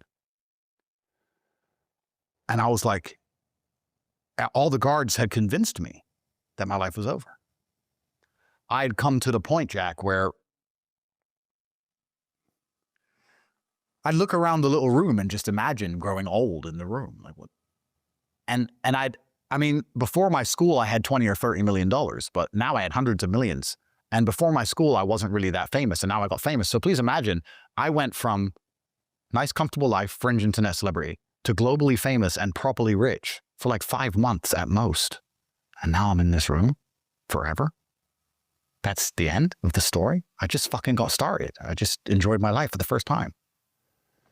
And I used to literally look around that room, imagine growing old in that room, just thinking, what the fuck can I do? And I'd ask the guards so many questions, and they're like, bro, I wish I could help you, but you've already asked me this. They can hold you for 50% of the maximum sentence. Your paperwork says a maximum of 111 years. They can keep you here for 50 years. I don't know why the American government has helped you. You have to call the embassy again. No American stays in Romanian jail. No American. Every American gets out. You have to call them again. And I'm calling the embassy 3 times a day, and they're just ignoring my calls now at this point. They're like, fuck you. They just wouldn't answer me. I thought it was done. So when I got out, when I look up to the sky, like you can see on that video, I didn't think I'd ever see the sky again. I don't have yard time. I don't have exercise time. I was in a bathroom. I didn't see the sky for 4 months. And I looked up at the sky and I just thanked God. I really thought I'd never see the sky again. And then I drove home. And when I got home, my emotion changed. Because when I got back home, I remembered that none of this should have fucking happened to me. And that's when I got mad. When I got home, I got really angry. And that's when I made that video, the famous video of me walking up and down, smoking the cigar, because I had learned this habit in jail of pacing. And it took me 7 months to break. For the next 7 months, I was pacing all the time. My girlfriends would be like, Andrew, sit down. But I just paced like a fucking caged dog back and forth. For 4 months, I just paced up and down. So I'm in my living room, I'm just pacing up and down. I'm starting to all go through my head. Wait a fucking second. I'm glad to be out. Yes, I get to see the sky. Whoa. I should have never fucking been there. I started a school teaching fucking econ. I haven't done anything. This bitch fucking lied. Where's my fucking stuff? I haven't been to the UK. I'm not a terrorist. I haven't fucking blown anything up. Those prosecutors know they're fucking lying. Why is my school fucked? Because when I was in jail, not only did they hit me, they hit the fucking school. Because all of my problems, Jack, all of this is about the fucking school. I had my domain name deleted. Yeah, they deleted my Stripe. Yes, they banned us on Discord. Fine. I'm an entrepreneurial man. I got the best people on the planet. I go to the war room. We build our own payment processor. We buy our own bank in Lithuania. We build our own software. Fuck Discord, custom school. We build everything ourselves. We launch it all on our domain, hustlesuniversity.ai. The British government writes to the Antiguans who own the .ai domain name and say it's a website for terrorism. They delete our fucking domain. Name someone else on the planet who has their domain wiped. You type the domain in, seized, terror. The fuck? Had to get a new domain name, relaunched the whole fucking school. I just got out of jail, I got PTSD, I'm still fucking laying in bed looking for cockroaches all the fucking time. And my whole fucking school's fucked. But they've taken all my fucking money. Yeah, I have money hidden, but I need to fucking fight legal bills, legal fees, kids need to eat. So I need to get to school, I want money. What else am I gonna do? I'm locked in my fucking house. And also, I'm like, fuck these people. Because the school's how I defend myself, because that's the 28,000 Clippers. Let's get the fucking school back online. So I go to house arrest, I get fucking mad, and I'm like, okay, a few things have to happen. Firstly, I'm not a vengeful man, but I do believe in justice. So you know what the first thing I'm gonna do is? I'm gonna sue Girl A. We're gonna come back to that later. Hopefully that'll be televised because it's coming shortly. Unless they fucking kill me first, which is why I'm getting the messages I'm getting now, which is why we're doing this video. Because Girl A is being sued. So we have the lawsuit against Girl A in Florida, where she's from. No Romanian courts, an American courts. Not perfect, but it's the best chance we got. So we got the lawsuit against Girl A in Florida. First thing I do is I fucking sue her. She lied. She knows she lied. The Romanian state is corrupt. They stole my fucking stuff. They destroyed my fucking business. They destroyed my mental health. They put me in a fucking cell. They've ruined my reputation. They kept me from my fucking kids. Sue her. Why not? It's the first thing we do. Second thing we do is start trying to get the school back online. And you know what? In my ignorance, even still at this point, I believe it's almost the end of the story. I'm walking up and down pacing, and they're like, you're on house arrest. I'm like, They're just trying to get the public ready for my release. Soften it little by little, not just to let me 100% free. They're afraid I'm going to fly away out of Romania or something. Couple months of house arrest, right? No big deal. 1 month, 2 months, 3 months. So I'm locked in my house month on month, on month, on month. And this is when my brother and I are doing the emergency meeting podcast. Our first emergency meeting we did after jail had 500,000 live viewers. 500,000 live. And after I did that podcast, my first emergency meeting, they got 500,000 live viewers, and we talked about what they did to us in jail. We said the Romanian state are full of shit and they're corrupt, and it's a fucking lie. My lawyer rushed to my house in the middle of the night. Comes to my house. He goes, Andrew. I'm like, what the fuck are you doing here? He goes, Andrew, listen to me. You have to listen to me. I'm like, what? He goes, nobody in history has ever spoken against the Romanian state and survived. You cannot call judges corrupt. You cannot call the system corrupt. You have to say, I respect the system. I look forward to a good decision in the end. I'll participate with the system. We have to let everyone forget about this. And when everyone forgets, they're going to drop their corrupt case. It's going to go away. If you embarrass the Romanian state, they're going to fucking bury you. The last guy who tried this in 1997 got 35 years in Rahova, the worst jail in Europe. You're never going to survive it. And I said to Alan, I was like, but I look fucking guilty.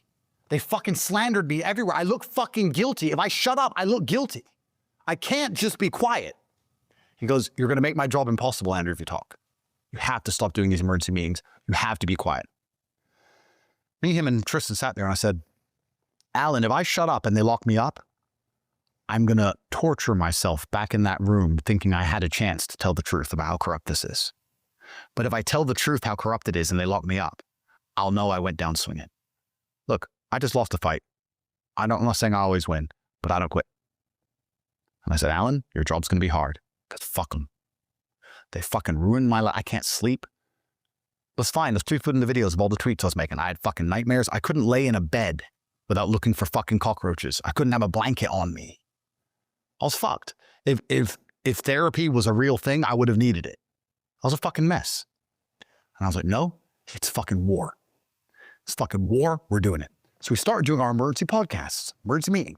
Romania's corrupt. This is a setup. Here's the victim saying that we haven't done anything wrong. The fucking prosecutor's a piece of shit. He's a scumbag. Fuck this dump. Fuck the cops. Fuck you. And just tell them the truth. Unfazed. Last bullet. They looked at us and thought they have too much power, too much influence. Let's hit them with the most powerful weapon we have. Let's cancel them. Let's close all their accounts. Let's make them vanish. Let's destroy their influence. That's the biggest bullet they have. Imagine shooting a man with your last bullet and he stands there unfazed. Fuck you. Going down swinging. I want to point out, too, that I'm sure you thought about while you were in jail, maybe we should stop this whole affiliate campaign. Maybe the whole thing is they want me to go away, stop posting on social media. Of course. But you kept it running. I thought that before jail. When I did my final message, I decided to give up. Enough is enough. But then Tristan was like, no, fuck that. And you know one thing about Tristan and I? We ride into battle together. If Tristan and I are in a nightclub and he says, this guy's annoying me, I'm going to hit him. I say, don't hit him. And then he hits him. Then I'm hitting him. That's how it goes. Tristan said, let's war, let's war. So I wanted to quit back when I made my final message. It was called The Final Message. That was the end. I had enough money. That was the end of it all. But after they put me through jail and all these things, and because my reputation was in the fucking gutter, when I got out of jail, I was like, no, my best way to fight back is to tell the truth on emergency meeting podcasts and use my affiliate army to spread the truth. I'm not lying to anybody. Tell everyone what fucking happened. UK State was behind all this fucking shit anyway. Which is interesting because when I'm on house arrest, the BBC start calling me. They call Alan first. Alan goes, the BBC want an interview. I'm like, nah, not doing it. He goes, no, they really want an interview. Maybe you should talk to her. It's like, who is it? Lucy. Hello? Hi, my name's Lucy Williams. I'm like, hi, Lucy, nice to meet you. Hi, so we want to do an interview. I'm like, I don't think interviews are the right thing for me to do this time. Oh, no, actually, I think you'd be interested in this one. I said, why? The Romanian state is really well known to be corrupt, and there's a lot of conversations about the corruption in the Romanian state, and we've looked up Chedo. We've looked up Chedo, and it turns out that the Romanian government pays hundreds of millions of dollars a year in fines to the European Union for how unsafe and unfair their jails are, because you're actually held in worse conditions than farm animals are held. They can't hold a pig in the place they held you by law, a pig that gets slaughtered. And what happens to people in Romanian jails is disgusting, so we want to talk about the corruption of the Romanian state and how bad the jails are. I'm like, you do? She goes, of course. You haven't been convicted, have you? I'm like, no, I haven't. She goes, exactly. And it should be innocent until proven guilty. I'm like, you're right, Lucy. You should be that. She goes, well, so I'm hoping we can fly over. I'm like, come over. Sure. Yeah, great. So Tristan, the BBC are going to run a point about how the corrupt these fucking dickhead Romanians are, how we were held worse than farm animals, and how it's all a fucking setup. Tristan's like, that's good. I'm like, yeah, it is fucking good. Finally, we can fix the fucking narrative. Hi, Lucy. Nice to meet you. Oh, nice to meet you. Hi, hi. Everyone sits down today. So are you a No. Let's start with the allegations. Have you raped anybody? Absolutely not. Have you trafficked anybody? Absolutely not. Exploited any women? Absolutely not. This girl said you're a rapist. And instantly I was like, they set me up. They set me up. They told me it was going to be an interview about something completely else. And they know I have mental issues. And they know I'm not sleeping. And they know I'm locked in my fucking house. And they fucking hijinxed me. And they've set me up to just make me fuck up on camera and make me look guilty. But you know, in my genius, I filmed the whole thing myself, just in case. Just in case. And that's when I said to her, I said, Lucy, put this clip in. Lucy, don't come here like you have authority over me. Don't ask the questions to hear the Gestapo. You don't have a badge. You're in my home. And we're two people here. Please him and wanting him to be happy, that I was just kind of, yeah, okay, do whatever you want. And what has she accused me of a crime, this imaginary Sophie? She's making the point that there is Has she accused me of a crime? emotional or psychological manipulation. I asked you a question and I've allowed you into my house. I'm asking you a question. Correct, but you're not the boss here because I've allowed you into my house. I'm asking you the question. Correctly, and I'm telling you. You get to decide the answer. No, we're equal here. I've allowed you into my house. You don't come here with a position of authority. I'm doing you the favor as legacy media, giving you relevance by speaking to you. You're a person, I'm a person. You're not better than me. You're not above me. You can't talk to me from a position of authority. If you ask me questions, I'll ask you whatever I want in my house. And I watched her piss her little pants. So I made a fool of Lucy. Now, I was only at a fraction of my powers. I have to be honest, they fucking got me, bro. My head was all over the place. I was at a fraction of my powers because even when I'm on house arrest, my lawyers are constantly calling me saying they can recall you to jail anytime. Stop doing the emergency meetings. They can recall you to jail. Stop having your girlfriend over. Stop seeing your kid. If they know you're seeing your kid, that just all this trying to ruin my, I'm like, fucking just put me back in jail then. But being told you might go back is like worse than going back. Like you're just sitting there every time a car drives down the road, you're like, is that the cops? Like you're fucked, right? And this fucking Lucy turns up with this hijinks, this fucking trick, but it doesn't work. And I released a whole uncut video. She looks like a fool. Even at a fraction of my powers, I destroyed her, which really pissed off the British government. They got really mad because after the Lucy BBC interaction, while I'm locked in my house, I start getting letters trying to convince me to kill myself. It started off as DMs on Twitter from fake accounts, and then it would grow into emails. And then I started getting handwritten letters written by psychologists. And I don't know they were psychologists, but I assume they had to have been because I've never read something so enthralling. I was never going to kill myself, but it was enthralling to read. It was interesting to read. And it was trying to convince me that my life was effectively over and that if I martyr myself, I get to go out as a hero because of what the state has done to me, as opposed to being ground down by the state in a war I can't win to the point where I wish I did it. And that by the time I eventually kill myself, no one's going to care. So do it while people care. And they mentioned my kids, who no one knows the names of. They mentioned the names of the mothers of my kids.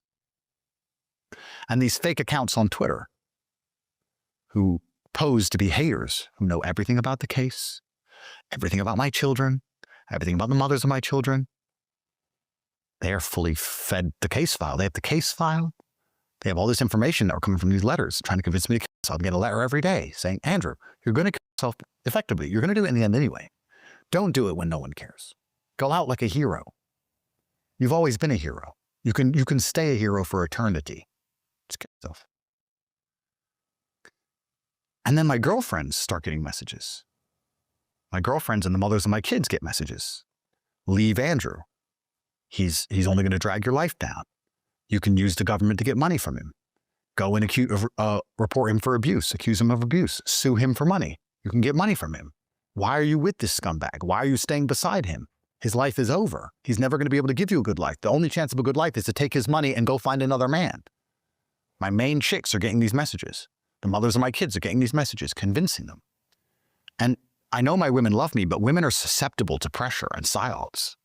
They cry, and they come to me crying.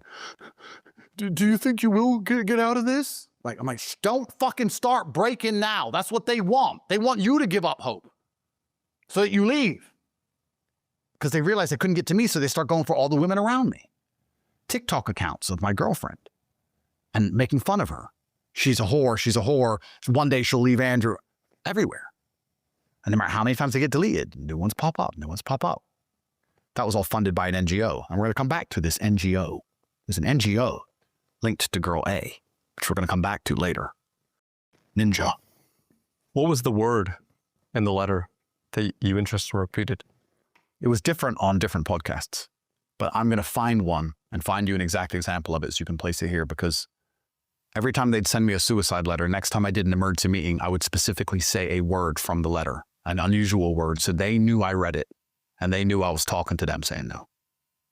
I'd say it directly before or after I told them how I was unfucking phased.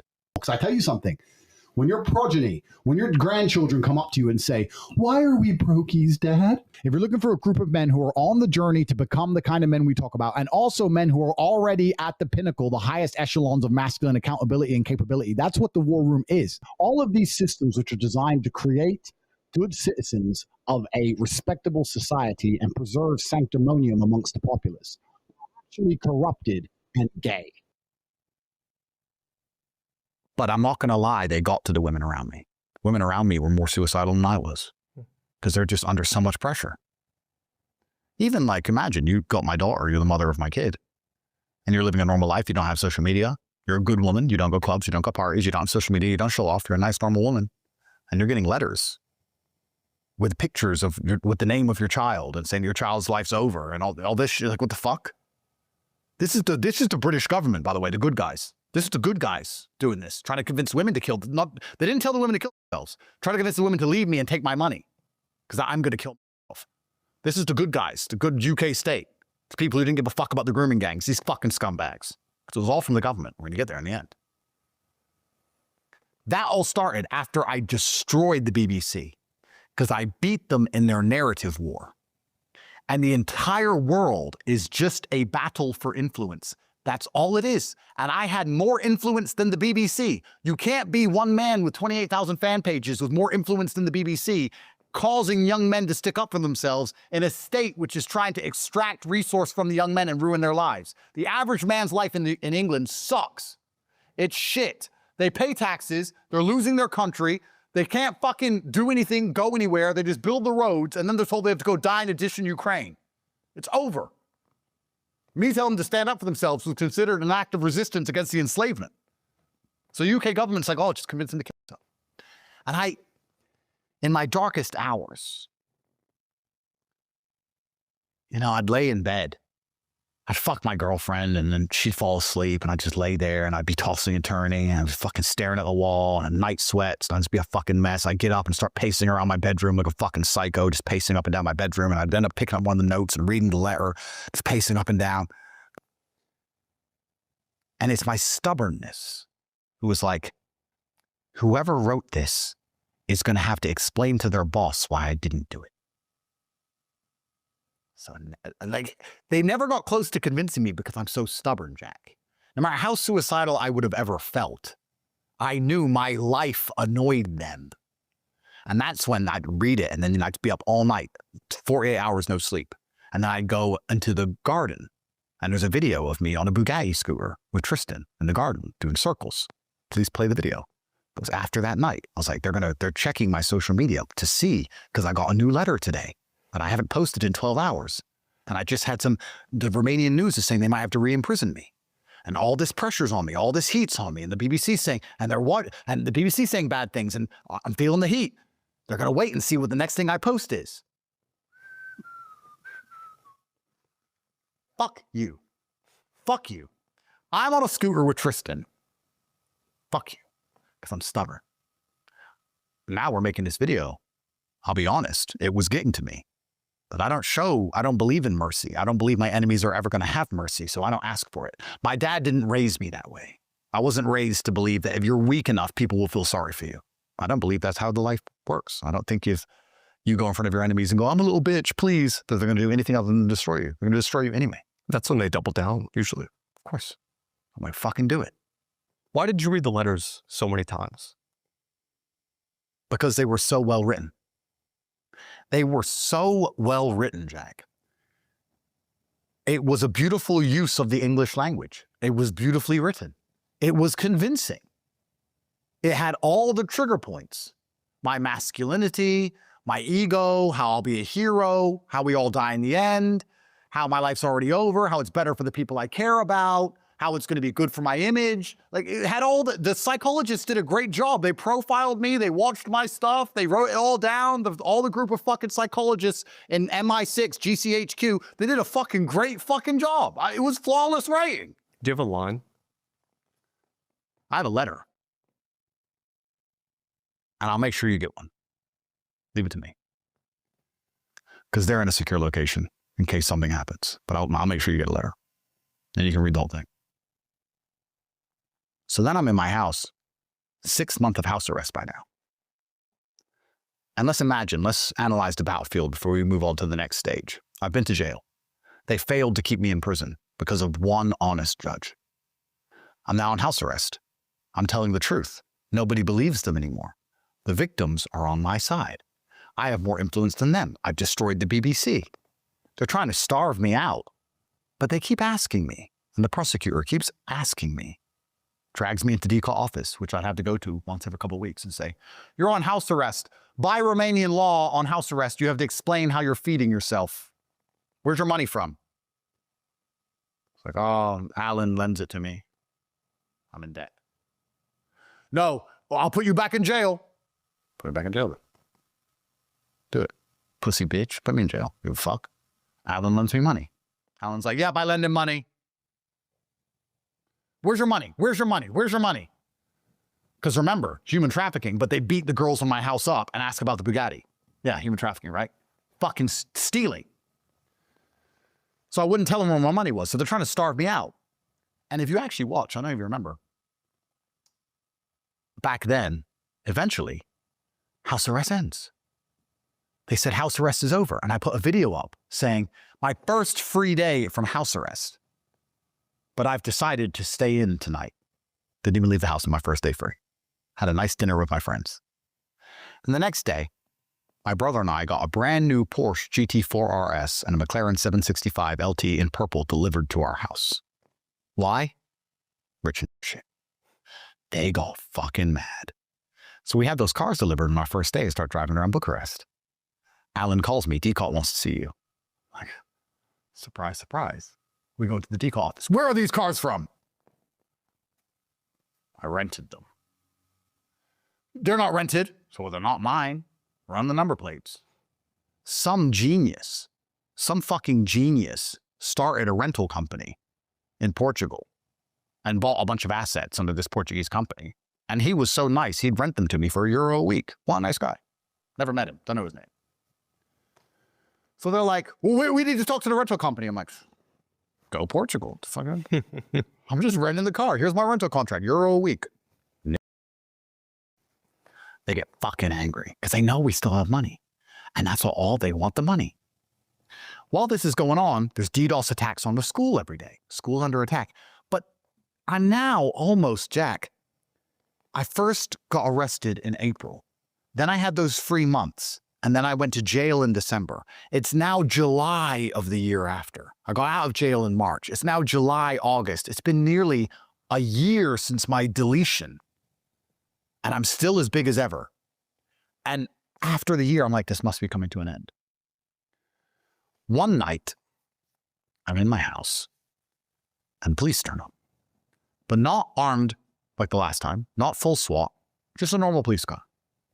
We have to talk to you. My security by now has been improved. I have like 10 dudes with guns.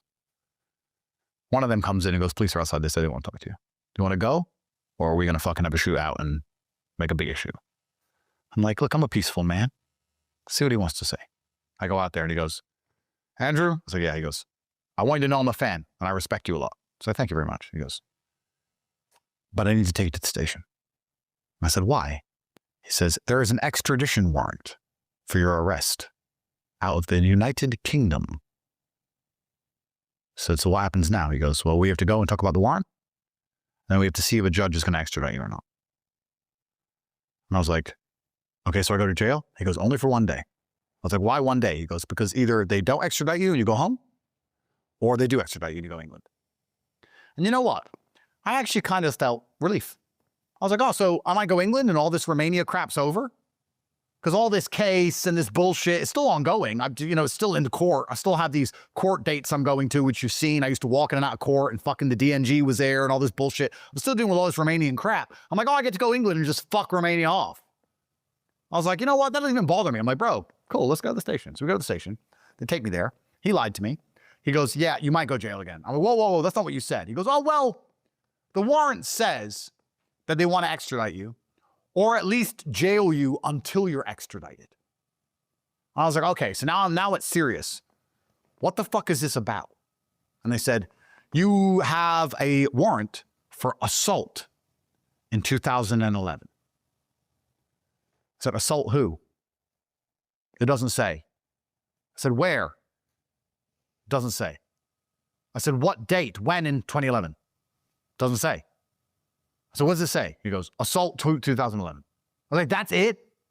He goes, yeah, that's it. So I was like, well, then how the fuck do I defend myself? It says assault 2011. What? Assault 2011. Where? When? Who? What circumstance? Male, female? I don't even know what the fuck he's talking about. He goes, that's the warrant. So you have to see a judge to decide on extradition. You have to go to jail, and we're going to put you in front of a judge tomorrow morning. I go to jail, straight back. It's amazing. One of the most amazing things about PTSD? It's how quick you can get it back and how hard it is to get rid of. It stinks. When I went back in that cell, it was just like, I'm fucking back. I thought I'm back here. And in my paranoia, I was like, I'm never going to get out. It's going to be like last time where they say I'm going to leave after a day and then I'm stuck here for months. And I'm sitting and I'm starting to fucking, I don't panic. I don't believe in panic, but I'm starting to feel it. I'm like, I'm going to be fucking stuck here. I'm going to be stuck here again. And then at 7 a.m. in the morning, the guard comes, come on, court. And I was like, oh, well, at least they didn't just leave me here. So I was kind of relieved. And I go in front of the judge and the judge is like, yeah, there's an extradition warrant for assault in the United Kingdom in 2011. And whatever you say in court will be provided to the prosecutor. How do you plead? I was like, well, obviously I plead not guilty, but I don't know what the fuck this is because you're not giving me any details. I don't know what we're talking about. Can you give me some details? And the judge's like, blah, blah, blah, in Romanian, blah, blah, blah. It's pretty empty. This is weird. I don't know. No one knows. Anyway, she goes, what do you want to do? Do you want to go to England? And I said, to be honest with you, part of me misses home. But I would like to fix this mess in Romania first because my reputation's been damaged. So I'd like to fix this mess. She goes, oh, you want to stay in our system? I said, I'm an innocent man. I'd like to fix the mess here. Then I'll deal with England. She said, okay. When your cases in Romania conclude, we'll extradite you to England. Until then, you're going to stay in Romania. And the warrant here wants you to be in jail until that day. But I like your attitude. I'm going to put you back on house arrest. So after 6 months of house arrest, I enjoyed those cars I bought for about a week. For now, I'm back locked in my house. But at least I'm not in jail. And the Brits are trying to extradite me. Now, the Brits are trying to extradite me because all of this began, and we're going to see at the end, from the UK. The UK Foreign Office, when they deleted me from everything and wiped my phone, wrote to the Romanians and said I was an unchecked source of influence, which started the prosecutor entering requests for warrants on the exact same day to get me arrested. I get arrested, I go to jail. They're slandering me on the BBC, but because of my affiliates, I have a larger voice than them. I get out of jail and start doing podcasts and telling the truth. Their narrative is falling apart. They send Lucy Williams with a setup. Lucy Williams gets wrecked. Now their entire narrative has collapsed. Everyone's on my side. I'm a hero. The UK panics and says, extradite, get him, get him, get him, and send an extradition warrant, which has failed. But I'm back in my house. Because Romania doesn't work anymore for them because there's a chance. Romania have always just been the attack dog. They're not the handler. Romania is just where I was, and they're corrupt. Do you think they were surprised that you got out in Romania? 100%. They couldn't believe it. They couldn't believe it. And to be honest with you, between you and I, Jack, of the 280 judges, if I didn't get that one judge, I wouldn't have got out. I might still be there now. The only judge in the system who everyone knows is fair. I could still be in that room. Wonder what I'd look like now. Wild, huh? So that's where we are. So the UK tries to extradite me. They need to get me off the internet. They need to stop the emergency meeting podcasts, and they need to stop the school. Because by now, please place inside of the video, the UK government are running stories about how Andrew Tate is banned from schools. Andrew Tate is misogynistic and young men don't listen to the female teachers in schools anymore. We're launching a program to stop Andrew Tate's influence in schools. The British government's panicking. And they're spending billions trying to deprogram men from my programming of go to the gym. Scary. While they let grooming gangs rape, while they let criminals steal, while they let murderers stab, while they let immigrants arrive, they're spending billions trying to stop me from telling young men to go to the gym. Members of Parliament, please play the clips. Please play the clips. Members of Parliament are standing up in Parliament twice a week saying, the biggest threat to the United Kingdom is Andrew Tate. The effects of online influencer Andrew Tate's vile misogyny infiltrates our classrooms and society. Teachers are now having to develop their own resources to re-educate boys who are being brainwashed online by his deeply toxic messaging. The Prime Minister, the primary threat to the UK is Andrew Tate. Many young boys are exposed to Andrew Tate and many other things of the same type, which is, on the one hand, a sort of an attraction, but on the other hand, loaded with misogyny. The Prime Minister. All the problems of that country, everyone's talking about me. Now, the interesting question you have to ask yourself at home, what is my chance of a fair trial in the UK when the Prime Minister is saying I'm the biggest problem for the country? 0. They've just thrown away jury trials. So what's my chance of ever fucking beating the UK in anything? Fucking 0. That's why they tried to extradite me. But that judge puts me back on house arrest. The reason they requested jail until extradition is so that I couldn't speak on the internet. But I'm back on house arrest. So what do? Tristan, emergency meeting. We sit down and we start telling the truth about Keir Starmer f***ing Ukrainian rent boys, which he got caught doing, giving all their money away to Ukraine. UK's a fucking shithole, corrupt, Romania's corrupt, UK's corrupt, fuck you people. We start fucking gunning for them. Because what else are we going to do? Go down swinging. We start gunning for the UK government. We're on house arrest. A month house arrest. 2nd month house arrest. 3rd month house arrest. Just locked in our fucking house. On Twitter all day. On podcasts all day. Fixing the narrative. These counter accounts. These hater accounts who have the criminal file and doing all these podcasts and doing all this bullshit in their fucking Twitter spaces and constantly messaging out things, trying to fight their narrative. The UK government via NGOs is fighting their narrative. Us via our students and our soldiers in the school are fighting our narrative. Us on house arrest. The prosecutor saying, where's your fucking money from? We're telling him to get fucked and buying a new car every day just to piss him off, sitting there doing emergency meetings. Then, bang, bang, bang, bang, I hear the door. 5 a.m. But every time that we got raided, we galvanized our house against raids.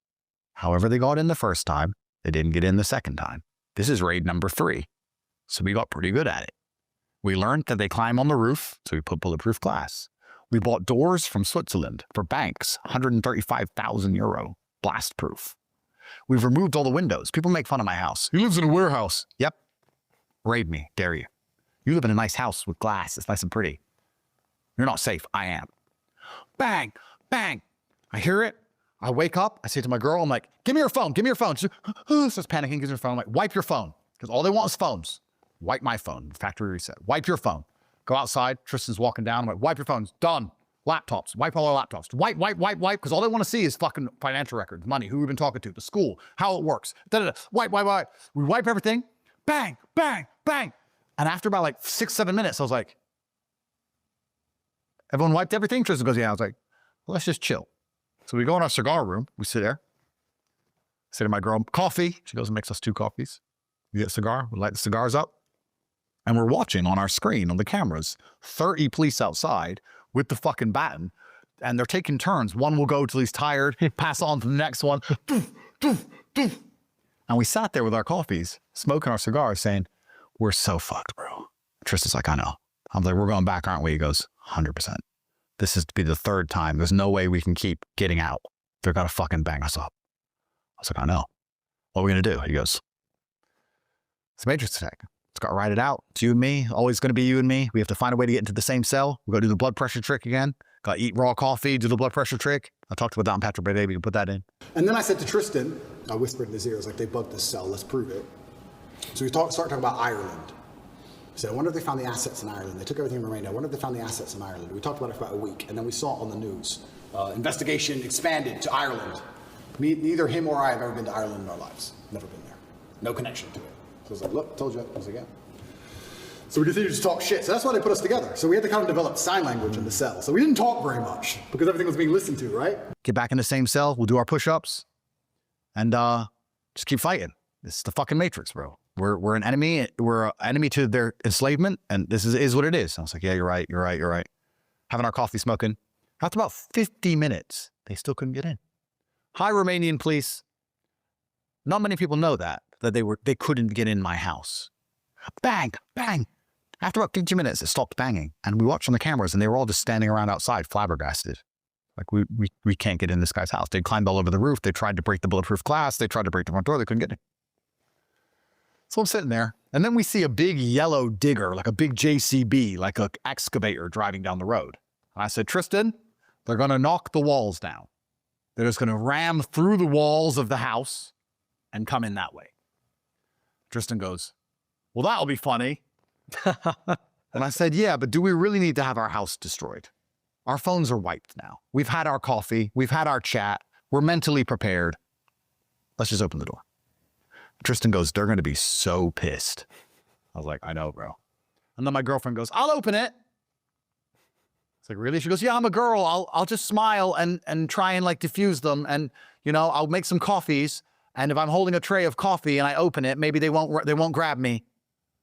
I'm like, I can't really let you do that. Like, this is a brave thing. Let the men do it. She goes, no, you guys are brave enough. You're about to go to jail and I'll be free. And just let me open it, please. I'm like, all right. So she makes this little tray of coffees. She goes to the door. She presses the button. It's a button and all goes, unlocks. Hello? And I expected them to rush her. And I told her in advance, don't think less of a man of me if I don't start trying to kick the fuck out of these guys when they rush you, because that's what they're going to do. But that just gets me killed. Like, I'm warning you in advance. She's like, no, it's okay, it's okay. But they didn't rush her. When she opened the door, they were like, we're coming in. She's like, yeah, of course. I moved. She goes, want coffee? And one of the guys on the way through actually took a coffee and goes, thanks. And they walked in. And I was like, sorry, guys. Didn't hear you. And he goes, those are some good doors. And I said, criminals can't afford those doors. Don't worry about it. You'll get the other criminals, but we're innocent. And the guy said to me, the guy in SWAT, you know, I've never raided someone's house 3 times. I was like, no? He goes, first time it's ever happened. I don't know who you've upset. So they weren't even mad at us because they knew it was a setup. The police knew, but they're just the muscle, bro. If you don't understand the justice system, you have the detective who does the idea of why you're guilty. You have the judge who decides if you're guilty or not. And then you have the hitters, the muscle guys. They're just like garbage collectors. They don't make the garbage. They just collect the garbage and take it where it's supposed to go. They don't know anything about your case. They don't know why you're there. They don't know the evidence. They're just told, here's an address, standard protocol, steal the money, drag the guy to the office. That's all they do. They don't know anything. So the officers with the guns and shit, unlike the first time where they kicked the fuck out of me, this time we're nice as pie. They're like, we don't know who you've upset. We were talking around the office. This is some bullshit. I was like, I know. He goes, bro, I feel sorry for you guys. We think you're good guys. We don't know what's going on. So no hard feelings. I'm like, bro, we know you're just doing a job. It is what it is. And it was quite a friendly interaction with the muscle.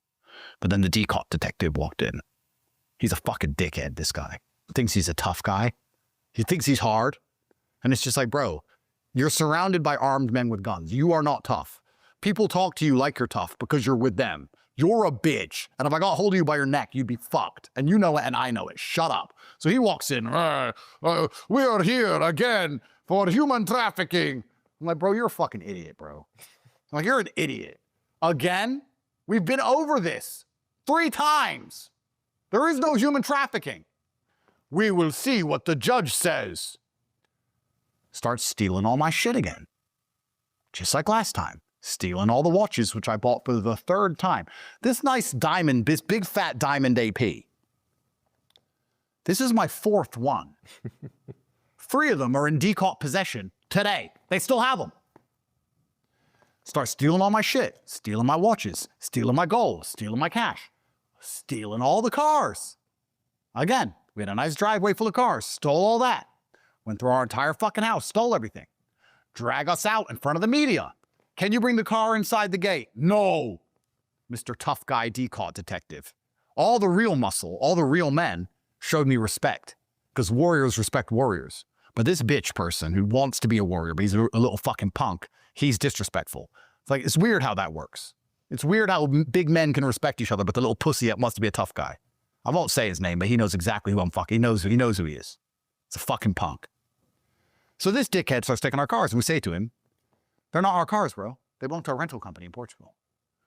If that's true, why have you paid to modify them? I have the receipts here where you've upgraded every car. Nobody upgrades a rental car.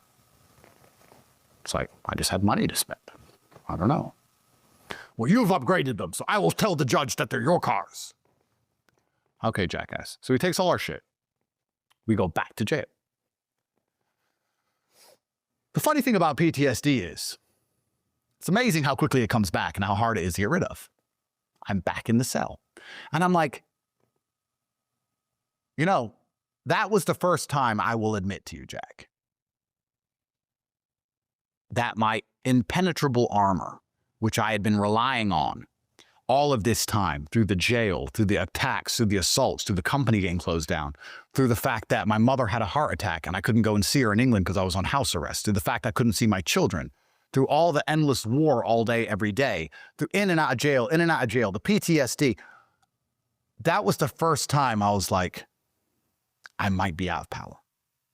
Because when I was thrown in jail after the third raid, and when you want to play footage of the third raid is when I walked out of the gate in a daddy t-shirt, daddy coin t-shirt.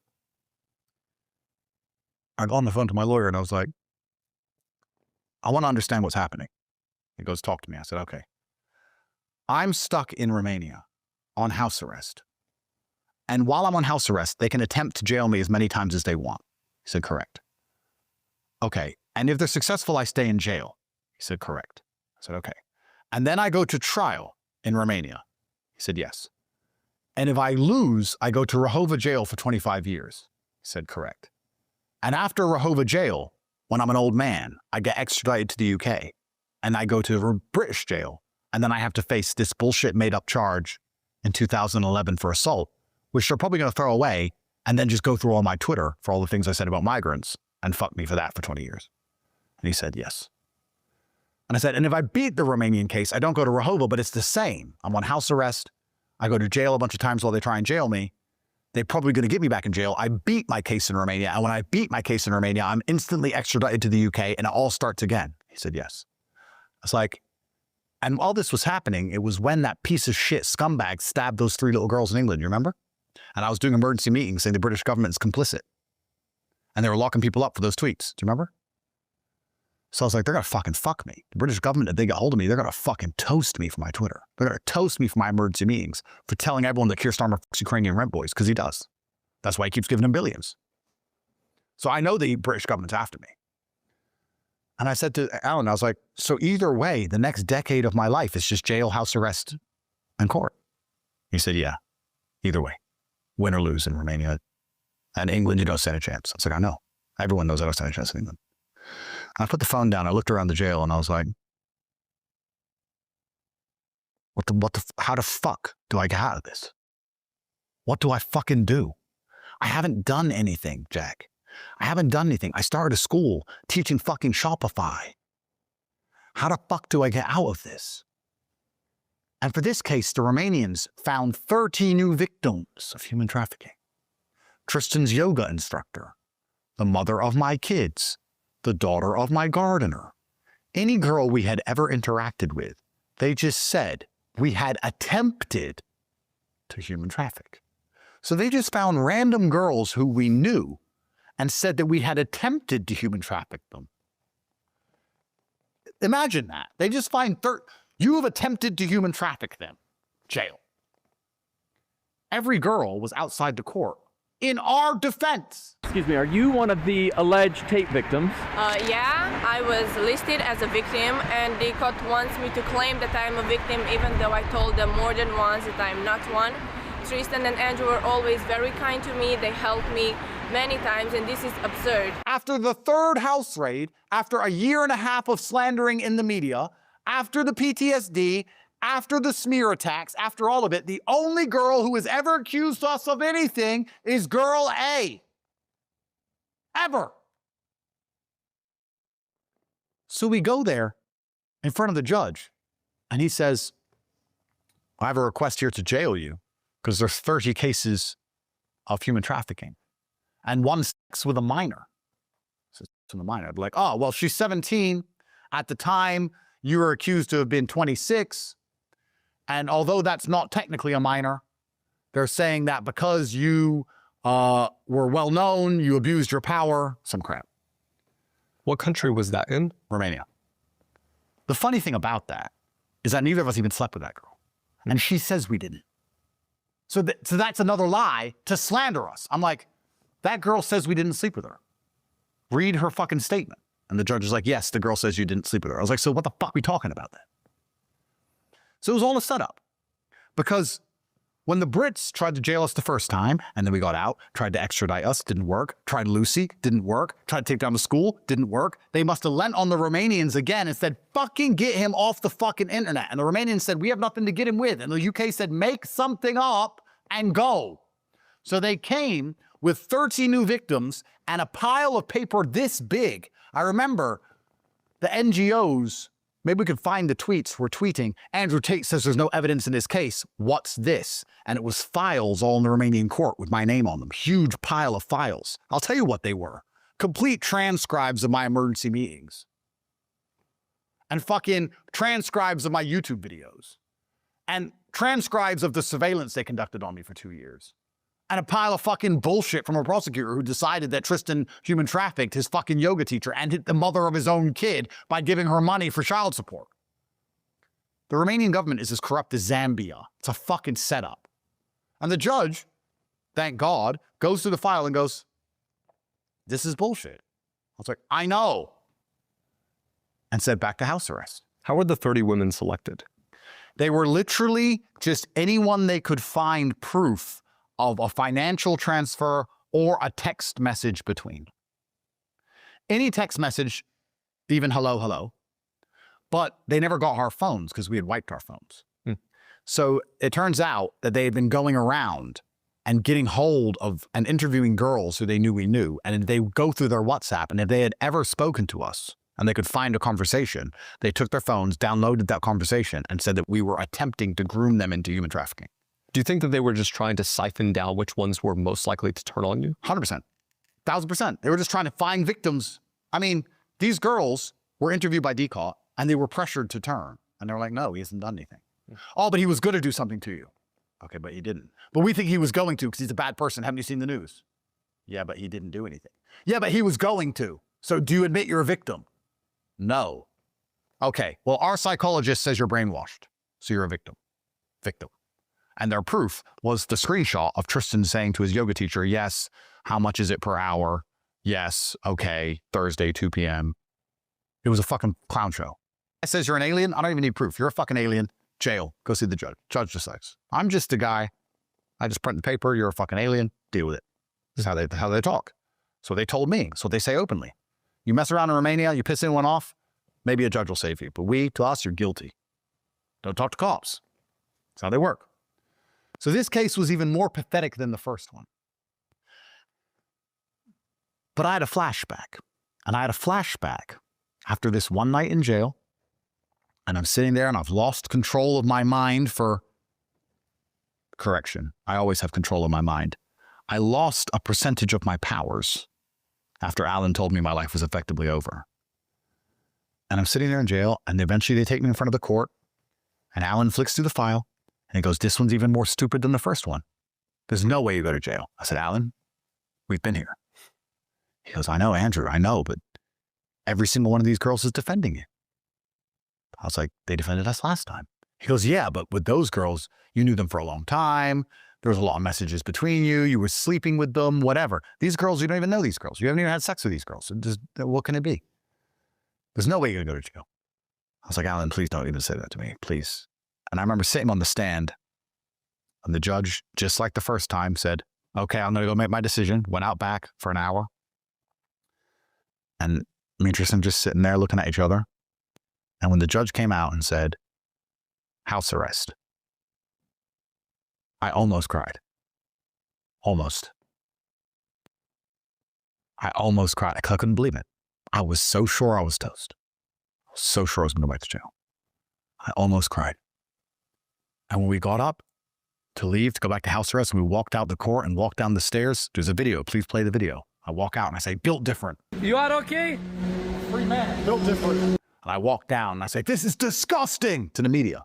And the daddy shisha, I start screaming, this is disgusting, we have kids. And I'm screaming to the media, and the fucking idiots in the media are like, what about the human trafficking? Like, there's no fucking human trafficking. The fucking girls are on our side. The only girl who's ever accused us of anything is girl A, who's a fucking liar. There's no human trafficking of anyone. What the fuck are you talking about? And I do that whole speech about this is disgusting. Please play it. And we go back to our house, back to house arrest. Tristan and I sit there that night, and I'm like, they're going to keep fucking coming. and they're going to get us. They're going to find something. They're going to get us. Tristan's like, but they can't get in. So they can't get in. That's good. You know, we had to replace the door in the end because they damaged it, but it couldn't break it. So I'm sitting there and, you know, this entire time, all these months and years, my brain is, I didn't realize I was mentally unwell until now that I'm relatively free. I wasn't normal. The pressure and stress. Imagine someone says to you, imagine someone tells you you have cancer and you can die any minute, randomly. No, imagine they say that there is a particular fly in LA. And if that fly lands on you, you die. How do you drink coffee? It's only, okay, LA's a big place. That's only one fly. But how do you go outside? Like, how do you leave your window open? Like, there's this fly out there. And if it touches me, I'm over. And for a year, I'm sitting there. At any minute, I can get dragged from my life. You know, my girlfriend would be like, hey, maybe next week we could go cinema. And I'd be like, there is no next week. There is no Wednesday. I can get dragged from my fucking house any minute. I can get taken at any time. I don't have Wednesday. I don't have next week. I don't have anything. Can we watch a movie tonight? There is no tonight. There's nothing but the pain I'm in right now. I wasn't sleeping. I couldn't plan for the future. Everything's fucked. But because I had enough mental discipline, I was just doubling down on the school. And I was planning the real world token. I launched a daddy coin and we upgraded to the real world 2.0 and the school's still doing really well. And we're under all these constant attacks. But by now I'm not making the money as I made before. Not because we don't have students. We still have 200,000 students. But my margin's gone from 80% margin down to 10% margin because I'm spending 70% on fucking government level cyber protection. Because we're getting hacked and attacked and fucking endlessly fucking DDoS attacked and endlessly trying to fucking break our systems. I'm spending millions of dollars a week keeping the school online. So now I'm running it purely just to fucking piss my enemies off. And because the BBC is saying it's dangerous, my school, so I'm like, well then fuck you. So I'm keeping my school open. I'm not even making money from it anymore, really. I'll make $2 million a month or whatever, but not like before. So I'm sitting there on house arrest and I was mentally unwell. I'm going to be honest and just tell everyone the pressure I was under, the lies, the bullshit, the endless attacks, the endless garbage, all this shit's going on. And all of it comes from England. And they're trying to convince me to kill myself. What part of it was pissing you off the most? I don't think it was pissing me off. I think the word is, it's the anxiety. It's the fly. You have to imagine the fly. You have to, if you really want to understand this story, you need to go sit in your bathroom for an hour without a phone. Just do an hour. You need to imagine that bathroom's covered in cockroaches. And then you need to imagine every time you go outside, there's a fly. And if it touches you, you die. And you can't stop the fly. You can't see the fly coming, but it's there. And it wants to get you. It's looking for you. And LA is a big place, but it can fly and it's looking for you. And you're in your house and they're looking to try and get you and everyone's trying to put you in jail and they're watching everything you do. They watch every emergency meeting. They watch everything. They're spying on your garden. They have drones in the air. They're watching everything. There's house arrests. There's a police car outside. All your girlfriends are getting attacked. They're trying to convince you to kill yourself. They're attacking your school. They're trying to shut that down. All on the internet. There's these hater accounts funded by NGOs and they're attacking you. And all this shit's going on. And you're just sitting there just like, I'm just a fucking guy. I was teaching Shopify. I'm just a fucking dude. And you just have to get Aikido. And fucking resist. What else are you going to do? Die, I guess. Most men in my position would have killed themselves. Most men in my position would have at least broken or cracked or said sorry or apologized or did a deal or give up. I could have gone to the decall anytime and said, okay, I'll admit I'm guilty, there's no jail. And I'll shut the school down, I'll delete the internet, and I go away as a sex trafficker, and I just vanish, and I keep my little bit of money, and I go away. Every man would have done that. All these men watching this now think they wouldn't have done that. Yes, you would have. All these tough guys, they would have fucking given up, said, yeah, as long as I don't get jail, I keep the bit of money I have saved. I'll shut the school down. I'll be gone from the internet. Andrew Tate's gone. He was a big thing. Then he was a sex trafficker. Now he lives in Vietnam. I'll just let me go away. But I was like, no. Fuck Keir Starmer. Fuck the Romanian government. Fuck the Matrix. Fuck you. No. Because I was fighting them and they were frustrated. And I like to believe that as much as I was suffering, my enemies were very frustrated with me. We said in our last podcast, I said sarcastically in a hyperbolic way about an imaginary scenario where someone came to me and said, we know you're not a bad person, Andrew. you have these ideas, but not everyone's smart enough to understand your ideas. And some young men are going to misunderstand your ideas and they're going to hit their girlfriend or they're going to do something bad or kill someone. And we just want to have a nice, safe society. And if you just change the way you talk about certain things, we know you don't want anyone to get hurt. Those were real conversations. I was offered to disappear.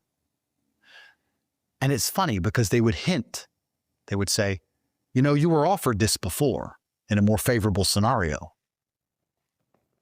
which was the sponsorship contract. You didn't want it. Why don't you just go away? Just fuck off. Just go away and all of this will go away. If you go away for a year, no one's going to care about the case when it gets dropped and it's all gone. Just go away. I wouldn't do it. I was like, no, you started this. You started this. I had a fucking Shopify school. You started this because I got too big. I was saying the right thing. I was doing good. I was helping young men make money, helping them resist enslavement, helping them avoid student debt, helping the fucking world because I'm a good guy and you're a piece of shit. I became your enemy, but I'm still the good guy. You started this fucking fight. We're going to see it through to the fucking end. Fuck you. Not until the BBC says, not guilty, Andrew Tate was innocent, and the Romanian state owes him $1 billion in reparations. That's what I want. That's the fight you fucking started. Because my mind's fucked, Jack. You fucked up the only thing I have, which is my mental fucking health. No car matters when your fucking mind's gone. No money matters when your fucking mind is gone. You've taken the one thing from me that can make me fucking happy. So you know what? I'm not going to kill myself. You have to kill me. You want me dead, then you have to fucking do it. I'm not going to make it easy for you. You have to kill me. And that's why I decided to fight them. Not because I'm brave, and not because I believed I could win, but because I was just ready to fucking lose. I just lost it. So I was like, fuck you. So you said no. When Tate told me, so Tate took me into their office and they said, after the first raid where I didn't manage to wipe my phones, they had my phones from the first raid. And they said, we're prepared to drop everything, make it all go away. But we need to get access to your phones. I said, why do you need to get access to my phones? We're going to drop everything. Like, oh, we just need to thoroughly conclude our investigation. And we'll give you some paperwork now in advance that you have immunity and everything's going to be dropped. It doesn't matter what's found in those phones. It doesn't matter if it's cocaine. Even if you've moved cocaine, the other guy will get in trouble, but you won't. But there may be some other people around you or whatever. Maybe they'll get criminal cases, we'll be honest with you, but you will be immune if you just open your phone. And I said, how do I know this is true? How do I know this is real? They're like, this is real. You're going to have to shut up on the internet. You're going to have to be quiet. You're going to have to go away. Your case is going to go away. We need access to your phone. Here's the deal. You're going to stop doing your emergency meetings. You're going to stop talking about it. You're not going to tweet. We're going to wait a year, year and a half. What I believe they were doing is giving me immunity in Romania, and then they were going to give the phone downloads to the Brits. That's what I think they were going to do. And the Brits were going to fuck me. That's what I believed. But they were telling me, that you're going to be immune in Romania, and it doesn't matter what it is, all your cases are going to go away. I remember sitting there going, I don't believe you. I want to do it, but I don't believe you. Like, why you don't believe us? We'll give you a paperwork. We'll give you contracts. Like, I need to trust my lawyer, and the paperwork needs to be bulletproof. I'm like, okay. So for 3 weeks, Alan and Tate are negotiating on this paperwork, on how to get the exact paperwork that I'm happy to sign, that my case will be dropped and everything will go away if I give up access to my phones. Back and forth, back and forth, back and forth. And every time Alan would go, you happy with this? I go and complain about this line. I just being a fucking headache for like a month. Because when they took my phones, by Romanian law, you have to tell them the password. So the first time they raided my house, they got my phone, they said, it is the law that you must tell me your password. If you do not tell me your password, you get an automatic 2-year jail sentence. And I said, well, I'm not denying. Give me my password. I'd love to give you my password. Unfortunately, because this is a stressful situation, I forgot. I don't remember. Tell us. I'm sorry, sir. I have forgotten. I don't remember. So I can give it to you. Because they can't prove in court that I remember it. They can prove I said no. I didn't say no. I forgot. And I don't have a number password on my phone because I'm not a dickhead. I have a nice, long, multi-character, 40 character long, exclamation marks, fucking dashes. I got the whole fucking lot. You can type it. I tested it on one of those password testers. They're like 4 trillion years. Because everyone thinks the police have magic powers. They don't. They can just brute force a phone. That's all they can do. They plug it into something called Cellbrite. This is for all the people at home. They plug it in, and then it overrides the automatic lockout, and then they can just attempt passwords on repeat until they get in. So if you have a 4-digit number password, because they get unlimited attempts and because there's not that many opportunities or not that many combinations, they'll get in an hour. And if you have a simple word, they'll get in an hour. But if you have a password like mine, 3 trillion years. Space aliens will eventually read my phones because I'm sure they're still trying. Go for it. But I forgot the password. It was stressful. It was a stressful time, Jack. So we're doing this paperwork. Eventually, after I've nitpicked every single thing, they bring me in there and I'm like, okay, let's go over this again. They said, okay, here's what's going to happen. You're going to be given immunity in Romania for anything that's found on that phone. Your current case is going to be dropped. You're going to be quiet on the internet. We're going to let all the media buzz die down. All of this is going to go away. And when everything's over and no one cares about it anymore, your case will be dropped and you will not go to jail in Romania. And then you can go deal with your English problem. But for the next year, while your case is nice and quiet, you get to live in Romania. You don't get extradited, live a nice time, stay in Romania. You won't be allowed to leave the country, but you'll stay here. And then when no one talks about it, we'll drop your Romanian case, and then all your British problems, we have nothing to do with them. We're Romanian prosecutors. It's like, okay. And that's the truth. Like, yeah, that's the truth. Because it took a whole month to sort these papers out. And I took papers, and I was like, I forgot. I threw the papers back. I forgot what? I forgot my password. Sorry. Can't give it to you. I don't remember. And the rage on their faces, because I had wasted an entire month of their life signing these papers back and forth, promising them that I'm going to give them what they wanted. And they're like, you know, we could put you back in jail. It's like, for what? They're like, interfering with police, some garbage, interfering with police process, something. I was like, my friend, whether you put me in jail or not, I forgot. And they didn't do shit. I went back to house arrest. That's how I declined their fucking offer. Fuck them. They started this war. Did you realize a lot of people don't think about, I guess, in game theory, like you have like masters of the game and you are someone with, I guess, elite pattern recognition that defected, you know? And you might have assumed at the time, or at least thought, like maybe there's a chance that they'll actually let me go, but it never makes sense for the game masters to actually let someone who's outside of the system go. Of course. Of course. I sat and thought. My thinking at this point is this. I'm toast. And I'm fighting this war because they begun it, and I'm fighting this war because I've lost my mind. And I've lost my mind because of the pressure I'm under. And the reason I know I'm toast is very simple. If the Romanian state don't find me guilty, they owe me $1 billion. They destroyed my school. They destroyed the image of the most Googled man on the planet. They've unfairly imprisoned me 3 times. I spent 3 years locked in my house. I didn't see my kids. My mom had a heart attack. I couldn't see my legal counsel. I was in a jail, which Romania pays hundreds of millions of dollars a year to the European Union in fines for the unfair treatment of prisoners because it's worse than pigs are kept in farms. They owe me $1 billion. Are the Romanians going to let me go so they have to pay me $1 billion? Let's all be fucking smart here. No. Why the fuck would Romania let me off? They'll just find me guilty. It saves $1 billion. They're not that rich, bro. It's a poor country and it's a corrupt shithole. It's got the same judicial fucking integrity as Zambia. You think they're going to let me go after I'm on emergency meetings calling them corrupt and then pay me $1 billion? Never. So I, this entire time, am struggling mentally because I believe that it's over. But I have come to the conclusion, like a kamikaze pilot, that it's going to be a beautiful death. I don't think I'm going to win, Jack. It's just going to be a beautiful death and a big fireball. Glory for Japan. I think it's over. I don't believe in victory on any level. Neither does Tristan. And we talk every day about how we're glad we get to die together. That's it. So after the 3rd arrest, and I come out and I scream, this is disgusting in the cameras, we go back to house arrest. This is now 3 years into this fucking saga. No girls accuse me. The media says I'm a human trafficker. Everyone's saying I'm dangerous to women. The only girl who's ever accused me is Girl A. Girl A, I'm going to talk about her history in a minute. I go back to house arrest.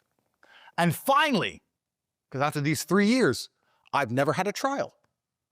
I've never had a chance to present evidence or anything. I've never had a chance to say, oh, by the way, do you know girl A accused 10 other men of sexual assault? Do you know girl A accused her father of sexual assault? Do you know girl A is on psychiatric drugs? Do you know girl A has been sectioned? Do you know? I don't have a chance. I have the evidence, but I've never had a chance to present it.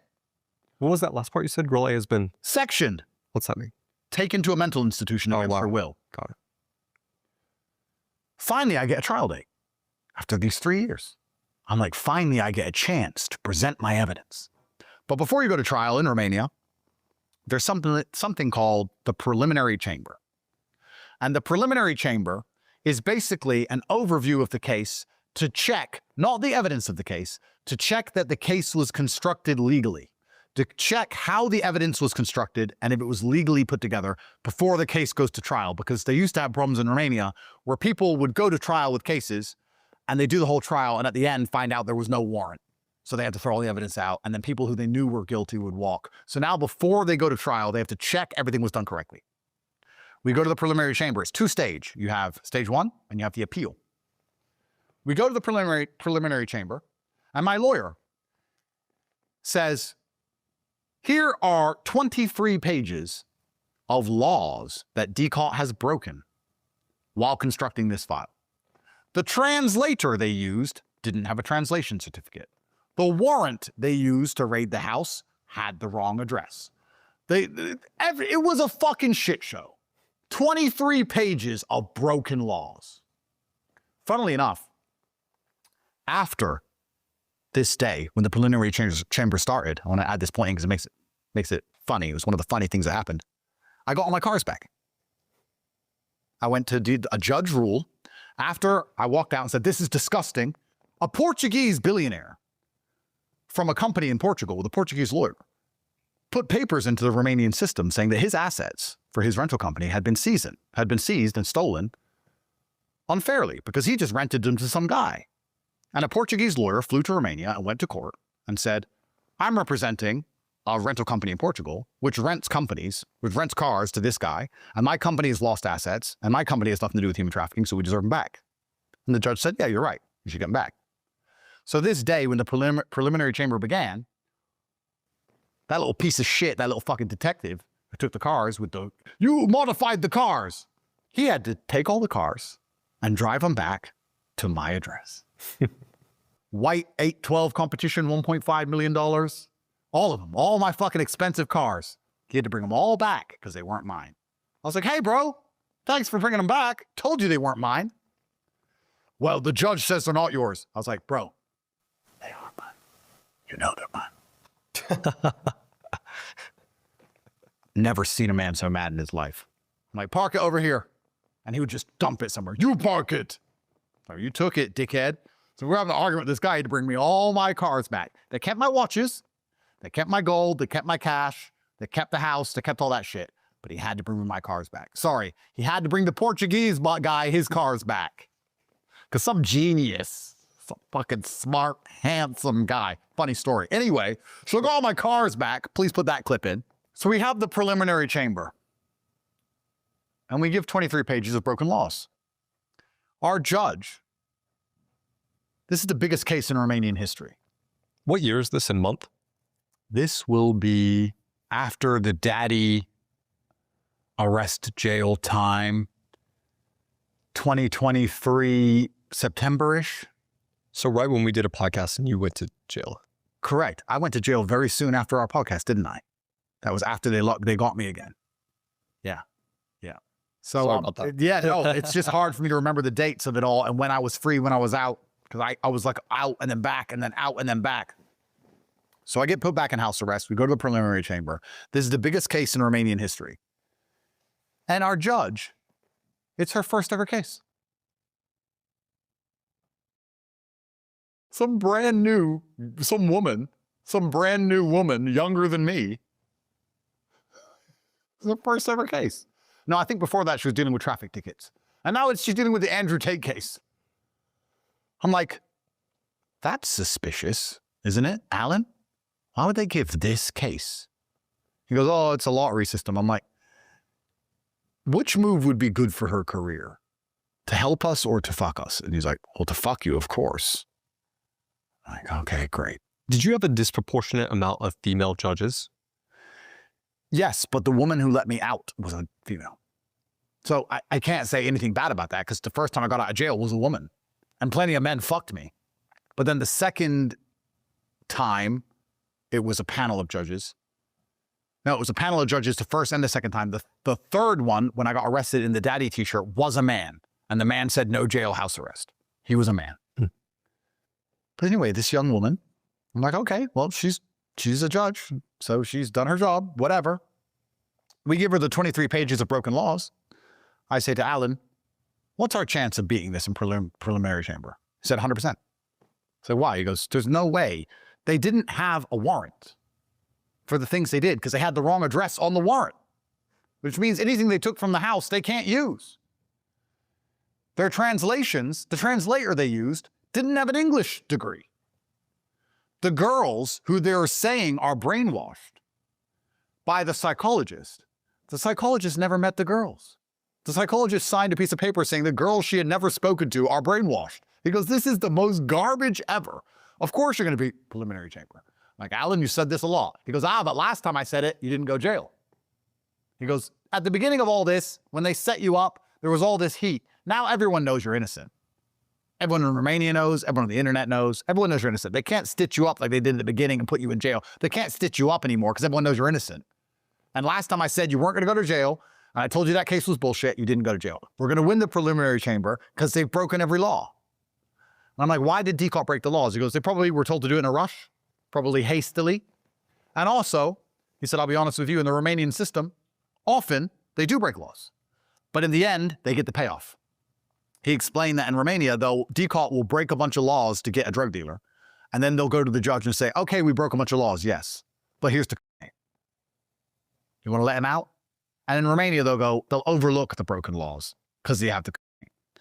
He goes, but the problem with you is they broke a bunch of laws to find human trafficking and all the girls are on your side. There are no victims in this case. I can say that DCOT is trying to manipulate the girls, saying only what is beneficial to them. So they thought, well, we'll just hastily throw this together because Andrew's on podcasts like Fresh and Fit talking about pimping. Having sex was the easy part. That's when the game starts. That's when the game starts. Now I need her to quit her job, leave her house, move in with me, work on webcam, do as I say, share me with other women, and give me her money. That's the hard part. And that he has all these women and that he cheats on these girls. And then when we throw together this bullshit case, we'll get all these girls and we'll pressure him saying, Andrew's a cheater. He cheats on you. Why don't you say you're a victim? But every single girl's defended you. He goes, they've never had this before. Normally when you say to a man's girl that he cheats, she rolls. Your girls are like, I love him anyway.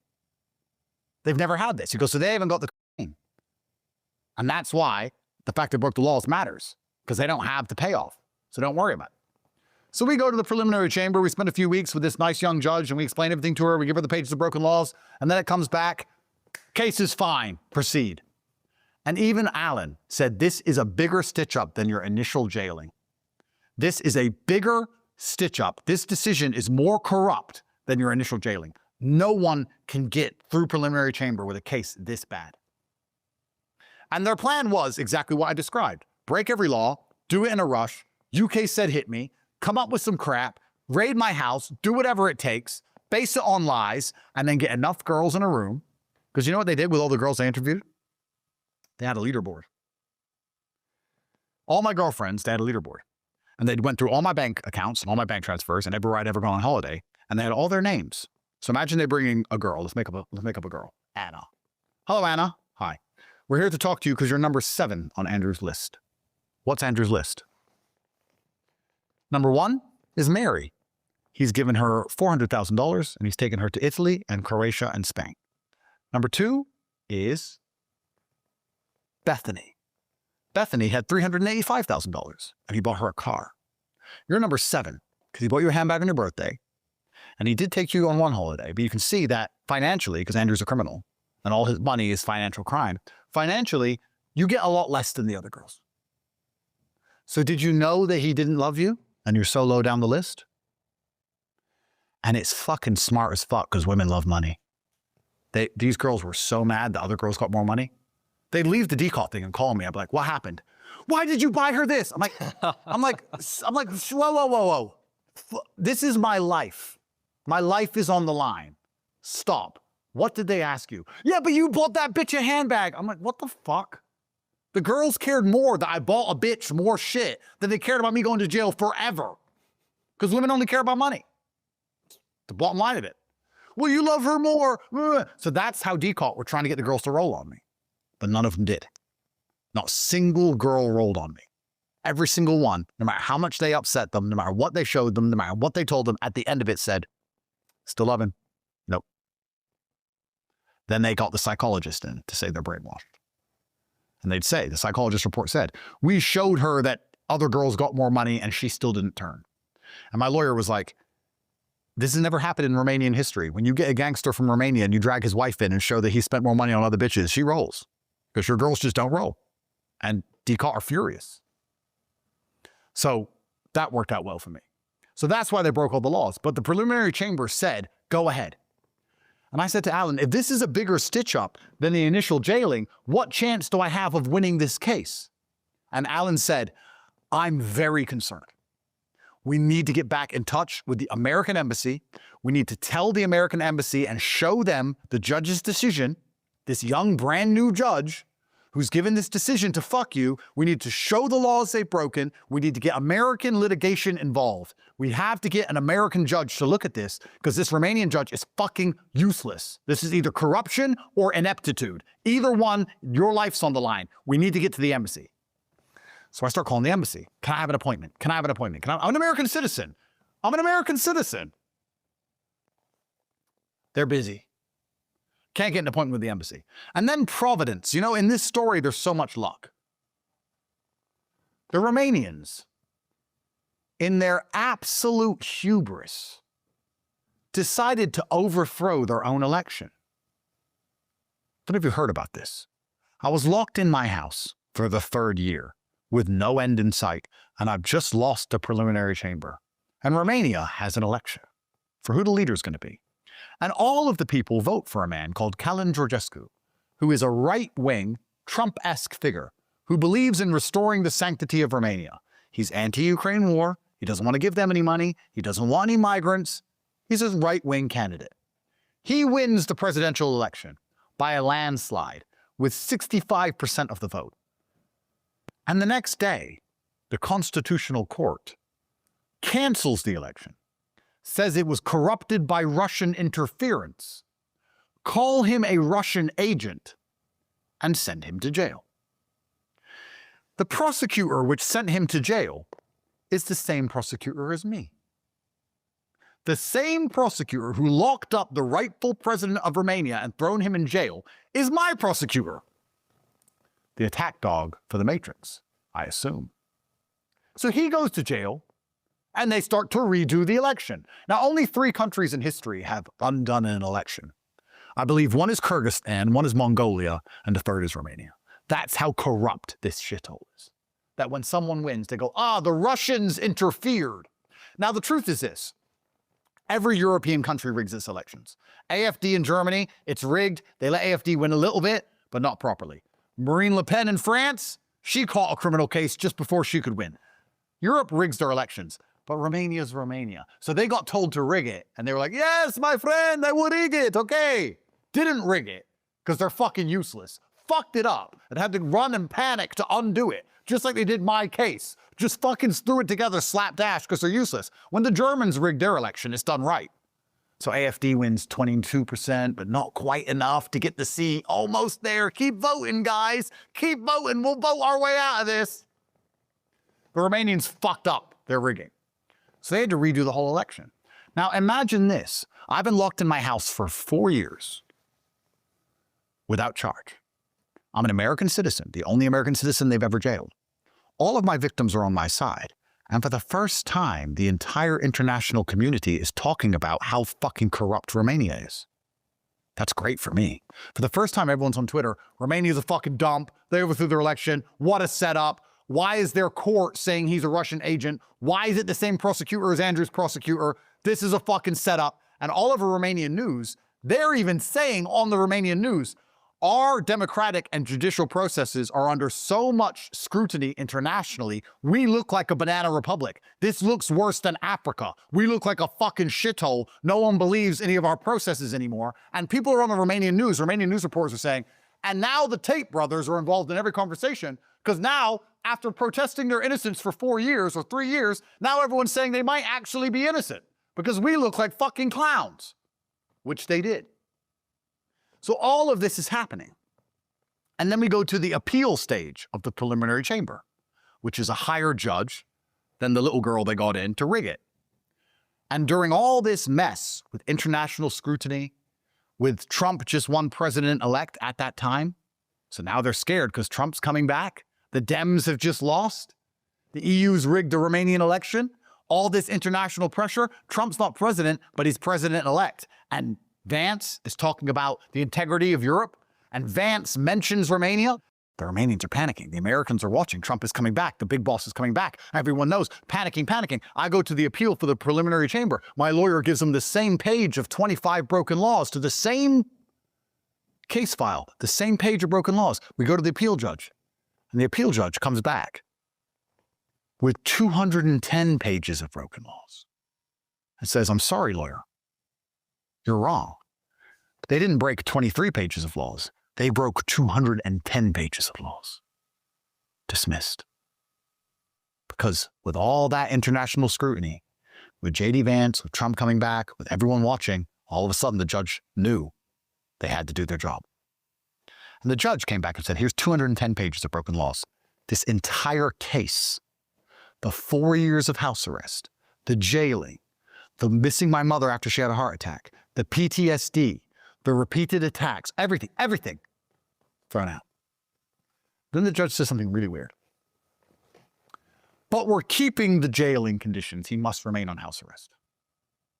Because we're returning the file to the prosecutor to amend these 210 pages of mistakes. So this was a really weird experience. And then I posted a video, please put the video in here, of me sitting in my podcast studio ranting to camera about how all the things that happened to me should have never happened to me. I will continue to fight. I'm an innocent man. I've done nothing wrong. I'm not going to be quiet. I'm not going to do a deal. I'm not going to lay down. I'm going to fight this absolutely tooth and nail. Because the case has just been thrown out. The case got dismissed. Case over. Case is gone. So I go and I talk to my lawyer. I said, so they've thrown the case out? He goes, yes. Why am I still locked in my house? He goes, that has never happened in history before. Never in history has a case been thrown out of court and the conditions for which have been applied to a suspect have remained. I currently have, and from that point onwards, had no active case in the court. I was as free and innocent as any other person. Why am I locked in my house? Did you have a case in the UK at the time? I had the case they're trying to extradite me for. Okay, got it. I had that one. So who is telling the Romanian state, no matter what they do, to keep me locked in my house at least? Well, we're going to get there. So they're like, and they also kept my stuff. So the case which they raided my house, locked me in my house for, locked me in jail for, and stole all my things for has been thrown out. But I'm still locked in my house and they've kept my things. Make that make sense. So her ruling said 210 pages of laws have been broken. This case is a fabrication. This case is fallacy. It's literally fantasy. And the prosecutor can now take the case back and fix every single one of these problems. In the meantime, we're going to leave Andrew locked in his house. So the file goes back to the prosecutor. Now, how can a prosecutor fix the fact that he didn't have a warrant when he did something? Do they have a fucking time machine? No. The prosecutor cannot fix this mess. Of course he can't. How can he fix all the fucking mess he made? Because he lied. How can he fix the fact that none of the girls turned on me like he wanted? He can't. So the prosecutor now has this file on his desk, and I'm left on house arrest. This is December of 2023 under President Joe Biden. So when everyone talks about Trump saved Andrew, I think Trump's aura of coming into power may have saved me. I think J.D. Vance highlighting the corruption of Europe may have saved me. But nobody fucking helped me. Nobody gave me a call. Ever. So I'm locked in my house in January. Locked in my house in February. Then I get a phone call. DCOT want to see you. I go to the DCOT office. I'm like, so what are you going to do with your file that got thrown out, dipshit? How are you going to fix it? You haven't got a fucking time machine, have you? He goes, you'll be surprised what we can do with the file. And the criminal facts will be decided by a court. Some bullshit answer. I'm like, yeah, well, basically you ain't got shit. And you know you ain't got shit. So eventually this is going to blow up in your fucking stupid face. He goes, anyway, I didn't bring you here to talk about this. I've decided you can have your passports and you can go. I'm like, what? He goes, you can go now. So I can just go? Wait. I was locked in my house and I was guilty and I was innocent. I did all these bad things and you're going to put me back in jail and all this crap. And now you're just saying, here, take my shit, go. Get passports, leaves the room. First time in 4 years. But this time I was still locked in my house. I just get my passport right. I look at Alan like, what the fuck? I can literally leave? He goes, yeah, you got your passport, you can just leave. And then Alan goes, but don't fuck it up. Don't say anything on Twitter. Go dark on Twitter. Let's organize you a jet. Let's get you out of here. I was like, does this mean my case is over? And he goes, officially and unofficially are different answers. But if they really thought you did something and never given your passport, like, why have they given it to me? He goes, because they know they set you up and they're scared of it all coming out. They're scared of it all coming out, that the UK made them do it and that you're American citizens. And now Trump's coming back. And one day someone's going to ask questions about why this happened, who did it, why the Tates were fucked when they haven't done anything wrong. It's going to come on someone's desk and he doesn't want the heat anymore. Because Trump's coming back. They've just overthrown their election. Everyone knows they're a corrupt dump. And the whole news in Romania is talking about not just the presidential election, but you and Tristan. So they just want you gone. You're a thorn now. You're annoying now. They don't want the news to talk about you anymore. They want you to leave. And I was like, but what about the English extradition? He goes, well, your case isn't officially over because yes, it's been thrown out, but it's gone back to the prosecutor. So it's still technically open. So UK can't extradite you. And I thought back to myself in that cell when I thought I had no way out. And I'm like, so I get to go to America. He goes, yeah. I was like, I remember being in jail when I thought the next 10 years are just jail, house arrest, get extradited to England. He goes, that's what it should have been. I've never seen anything like this. Just don't go to England. I said, don't worry, I'm not going to go there. And then we got on a plane. And we flew to Florida. And I expected to return to a hero's welcome, Jack.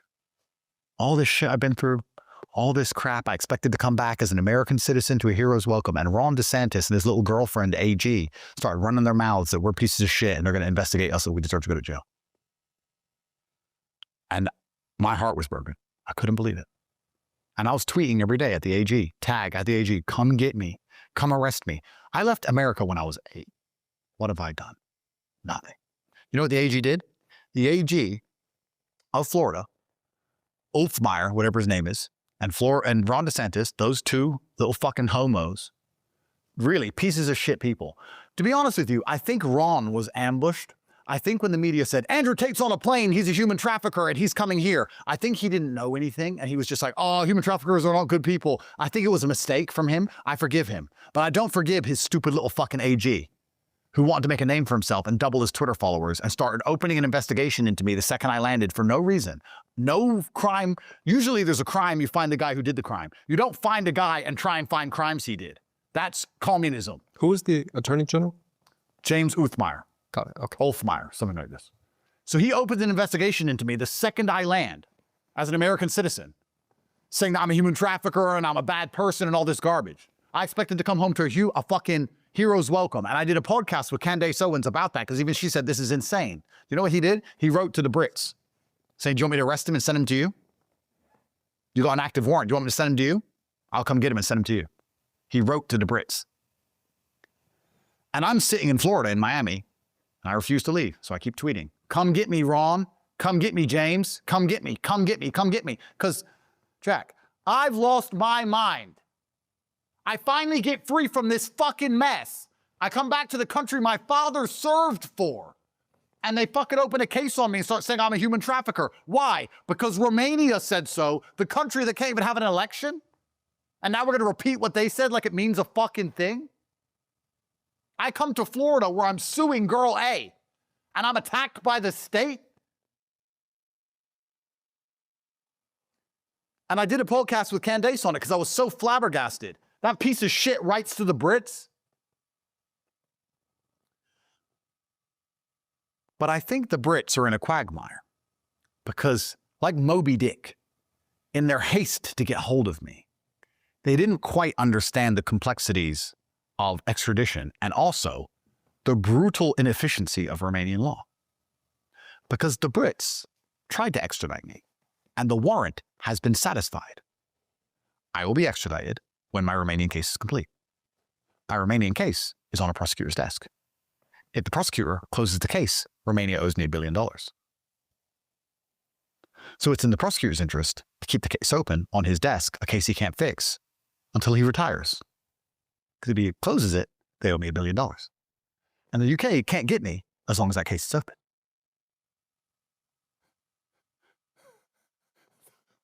The UK are pissed, calling the Romanians saying, close the case if you don't have a case. And the Romanians are saying, we're not saying we don't have a case, we're saying it's difficult to fix, but we're going to try because if they close it, they owe me $1 billion. So the UK, when James Altmaier wrote to them, were like, we can't technically do that legally because we've already tried to extradite him and the extradition warrant has been satisfied. So now what happens? When I fly around the world, like I was just in Hong Kong, is that the Foreign Office of the UK call the hotel and try and get me kicked out of the hotel. That's how petty and pathetic they are. The owner of the Rosewood Hong Kong, which is the top-ranked hotel in the world, by the way, number one, it won in 2026 the best hotel in the world. The owner of the hotel is a friend of mine. And he came to me and said, you will not believe the British government just called me and told me that you're a criminal and that you have an active extradition warrant out of Romania and that we should kick you out of this hotel. I said, the British government has time to call hotels and try and make me, I mean, what does that do? It doesn't extradite me. It just inconveniences me. I have to go get another hotel. They are spending government money trying to inconvenience me by getting me kicked out of hotels because they can't extradite me because the Romanians won't close the case because the Romanians owe me money because I haven't done anything.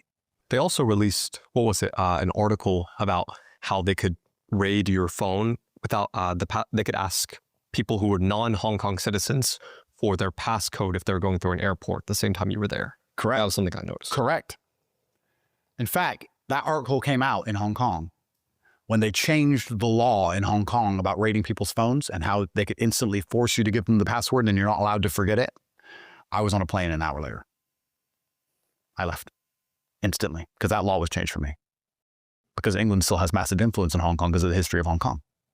So I believe that was all about trying to get into my phones, which the Brits are still trying to do to this day.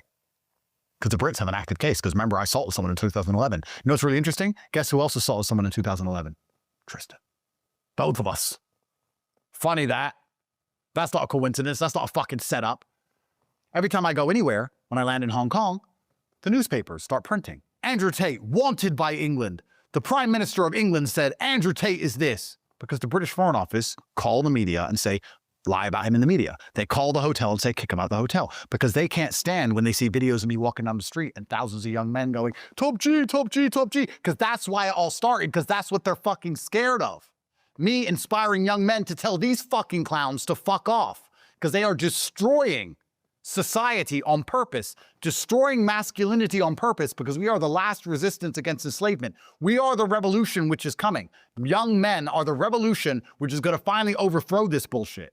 And that's why they're trying to delay it as long as possible so they can steal. So my current legal predicament is this. I have an active case in UK. I have an active case in Romania. And I'm here in America. And I'm here in America to sue Girl A. Now, when I began my lawsuit against Girl A when I first got out of jail, it started getting really expensive. You know, when you're trapped in a web as a fly, there's two spiders. One's the government, and the others are lawyers. Everyone's hungry. So you're there, and it started to get really expensive to fight against Girl A. I'm like, she's some little psychotic liar. Why is this so expensive? And they said, she has 11 lawyers. How did she get 11 lawyers? And they said, well, her entire legal defense is being funded by a USAID-funded NGO. Also, in disclosure, we have discovered that 3 days before she contacted Tristan and asked to come to Miami, she was paid $30,000 by the NGO. So a liberal NGO gave $30,000 to Girl A She went to Romania for 5 days, made a false accusation, and vanished. The Romanian state then, at the behest of the British, used corruption to completely fucking destroy our lives where we stood no chance of survival. We somehow get out, and in an American court, bring Girl A to court, and the NGO gets 11 of the best lawyers in the world, $10 million deep in legal fees, trying to stop the case going forward and get it thrown out so she doesn't get to pose on a stand on TV and prove this whole thing from the start was a setup. From the beginning. And all of it happened because I had too many clippers selling my school, became the most Googled man in the world, and they know that men are the enemy to what they're doing to the world. The more masculine a population, the harder it is to subjugate them, and they know that. So me saying go to the gym, stick up for yourself, get a Bugatti, be a man, work hard, whatever, considered an act of terror by the UK government. Lucy Williams, the BBC. You walk around with your Bugatti and your cigar in a misogynistic way. Please play the clip. Financial success correct. with a Bugatti and a cigar, but it comes with a side order of misogyny. How does having a Bugatti and a cigar come with misogyny? Doesn't even make any fucking sense. She's an idiot, a mouthpiece for the propaganda machine. All of this, from the very beginning, was a set-up. And now we're at the stage where they couldn't get the case thrown out. They couldn't get it to go away. She will be deposed, and the case will go ahead. And that only happened 2 weeks ago. And for the first time in a long time, since that happened, since the NGO, across the last 3 years, with every delay tactic, with every attempt to get this case thrown out, with anything it would take to make this case go away, when they have finally failed, when the Floridian government investigated us and failed, when the UK government has their bullshit warrant they can't execute, when the Romanians have failed with 3 different house raids to put us in jail and all of their case was thrown out, when we're that innocent and we're here in America, finally, after that happened and they knew this girl's going to end up on the stand, I've started to get messages again.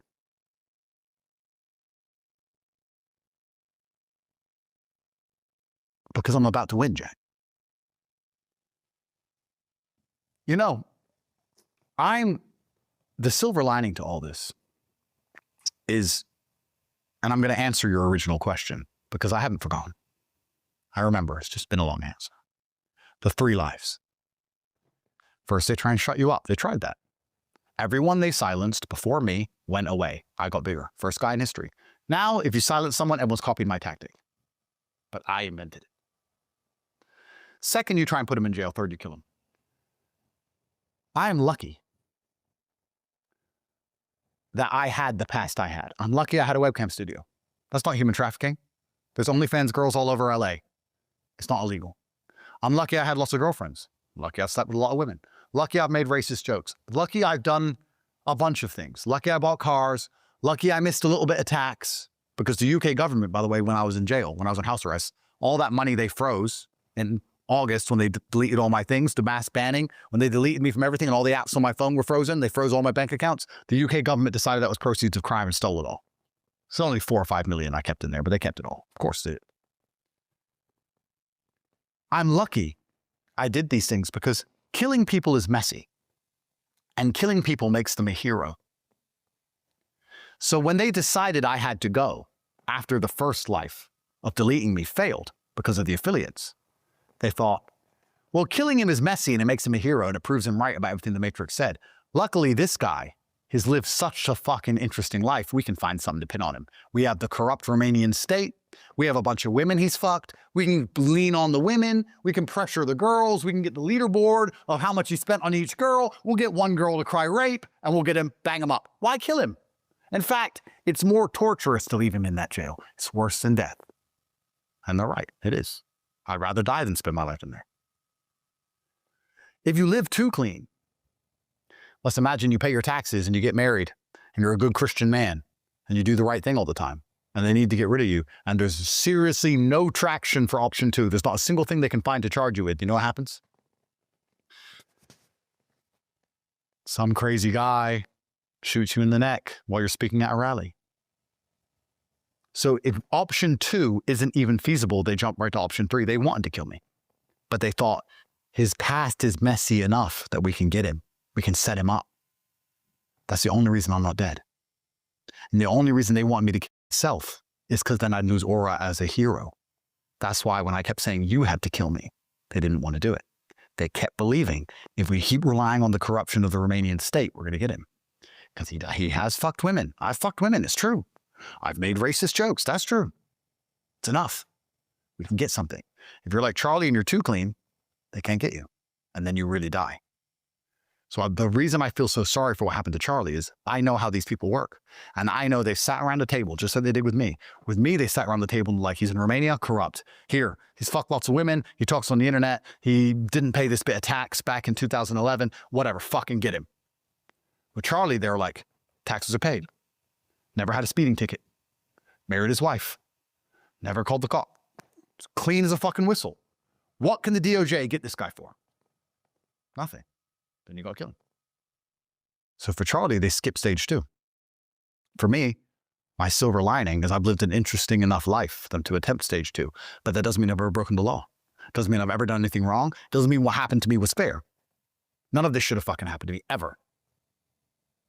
And now that girl A, who began it all, is about to be deposed, the messages are back. Coincidentally, she wants to settle.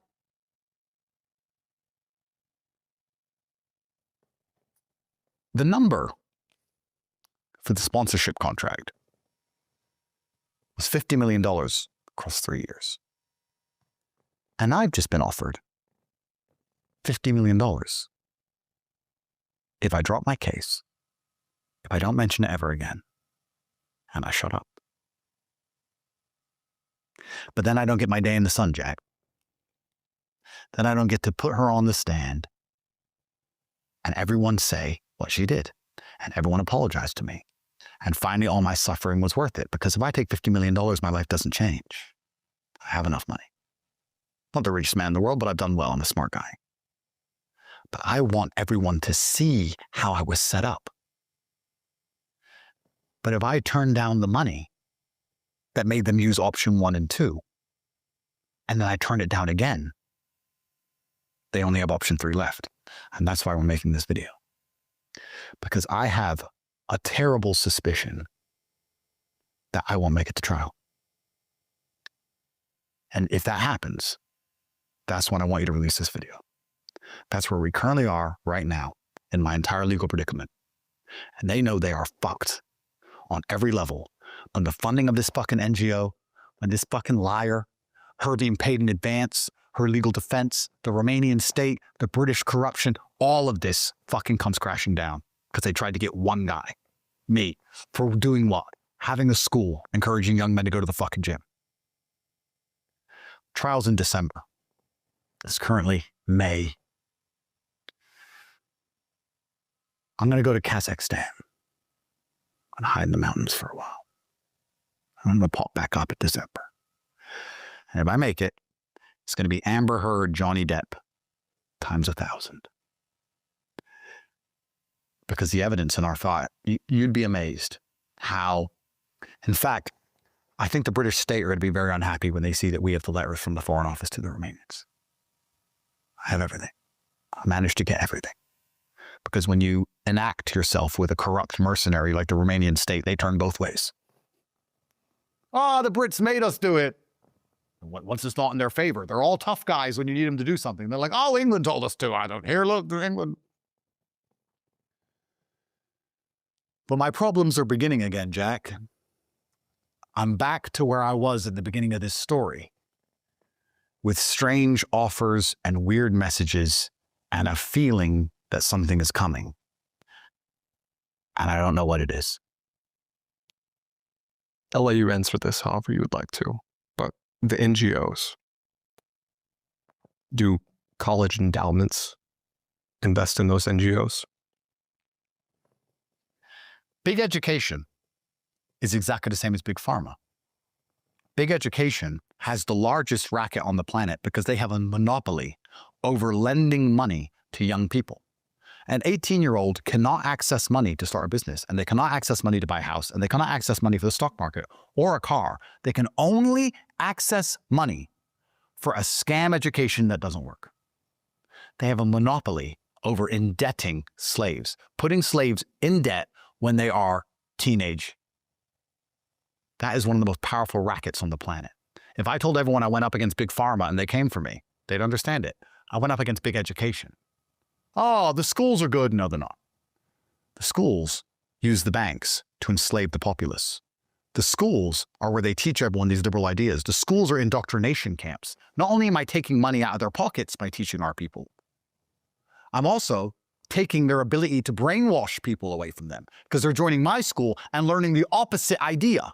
People were joining my school saying, I've joined your school to make enough money to go to university. And once they started making money, they're like, I don't need university because my school works. The reason they need a monopoly over lending money to young people is that if there was fair choice, if you gave every young person 100 grand and said, decide what you want to do with it, no one would choose a degree. I said, for $49 a month, I'll teach you how to make money online. You can spend that $49 on Pizza Hut or me. And they still chose me because my product works. The school works. We teach people how to make money for real. It works. And that's what they're scared of. They can't call it a scam. The BBC themselves can't print the school's a scam. Every time, please play this clip on LBC radio. Someone called into the radio and they were talking about my school saying it's a scam. He said, I'm a student. I make loads of money. I've retired my mom. I bought a house. He has personally helped me. How's he helped you? Tell me. Because I left my job. I was a part of his Hustlers University. One part is 12 areas where verified millionaires teach you how to become wealthy. I was earning about, after taxes, probably 9K before, and now I'm well over that, and I can provide for my family. And I'm only 23 years old. I've retired my mother, and I also have taken care of my You have siblings' retired children your now. mother? Yeah. What does that mean? Is she a racehorse? Is it not good to take care of your family? Oh, but it's still a scam. He goes, how's it a scam? I paid $49 and made $100,000. It's a scam. How is that a fucking scam? No, what's a scam is what you teach. They've tried to slander the school and it's so effective they can't. So all they can do instead is try and hack it, take it down, and say the person who started it is a human trafficker or kill me. NGO's name is La Strada. La Strada. La Strada paid girl A in advance before she went to Romania. La Strada are paying for her current legal defense. After she accused us, 5 days in Romania, she left Romania and went to the south of France. Her ticket to the south of France and the hotel she stayed in was paid for by La Strada. La Strada is an NGO which is anti-human trafficking. So why are they paying people in advance and sending them to make human trafficking accusations? Because the media doesn't report on what has happened. It softens you up for what was going to happen. NGOs don't fix problems that they don't create. It's all a setup. Who funds La Strada? A bunch of other NGOs. Who funds those NGOs? USAID. The same fucking Soros deep left matrix bullshit as everything else. I'll let someone else do the deep dive on the funding of these fucking corrupt clowns. The point is, they set me up, and now they're about to lose. Imagine the frustration of my enemies. We put him in jail in Romania, he got out. We tried to break his mind, he wouldn't quit. We took his business and his money, he wouldn't quit. We attacked the mothers of his kids, he wouldn't quit. We hit him with an extradition warrant, he managed to escape. We hit him with another Romanian case, he managed to escape that. The whole time we're trying to convince him to kill himself, he won't quit, he won't give up. We've offered him money. We've offered him to give up. We've offered him capitulation. We've offered him to make all of it go away. We've offered him everything. He's still fighting. He won't give up, but it's fine because he's trapped in Romania and he's trapped there and then he gets sent to England. And then like Julian Assange, he's going to vanish in Belmarsh for 12 years, 15 years, because we all know England is really fair. Julian Assange supposedly raped someone in 1981 and went to jail in England until he decided to not post on WikiLeaks. And then, so where's that girl he raped? They let him go now. Okay, well, she never existed? They're going to Julian Assange me. So don't worry about it. He's escaped all these things and he won't kill himself, and he's so persistent and his women won't turn on him and he's fucking resisting us and he keeps talking on the internet. But you know what? He's trapped in Romania, so we're going to get hold of him. Ah, he's in America. How the fuck did he get to America? Oh, it's okay. We have the corrupt AG of Florida. They open an investigation. He hasn't done anything. There's nothing to fucking find. Doesn't even have a bank account to look at because we fucking took them all. What are you going to do? Wipes his phone every night. He's paranoid. And now he's about to depose girl A on television. What moves do we have left, team? Well, we can try and convince him to kill himself again. That's not going to work. We can offer him money again.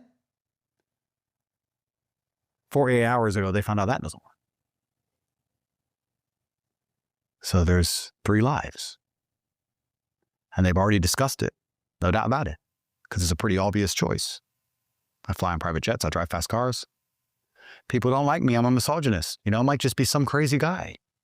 It's always some crazy guy, isn't it? How much money could they pay you to shut up?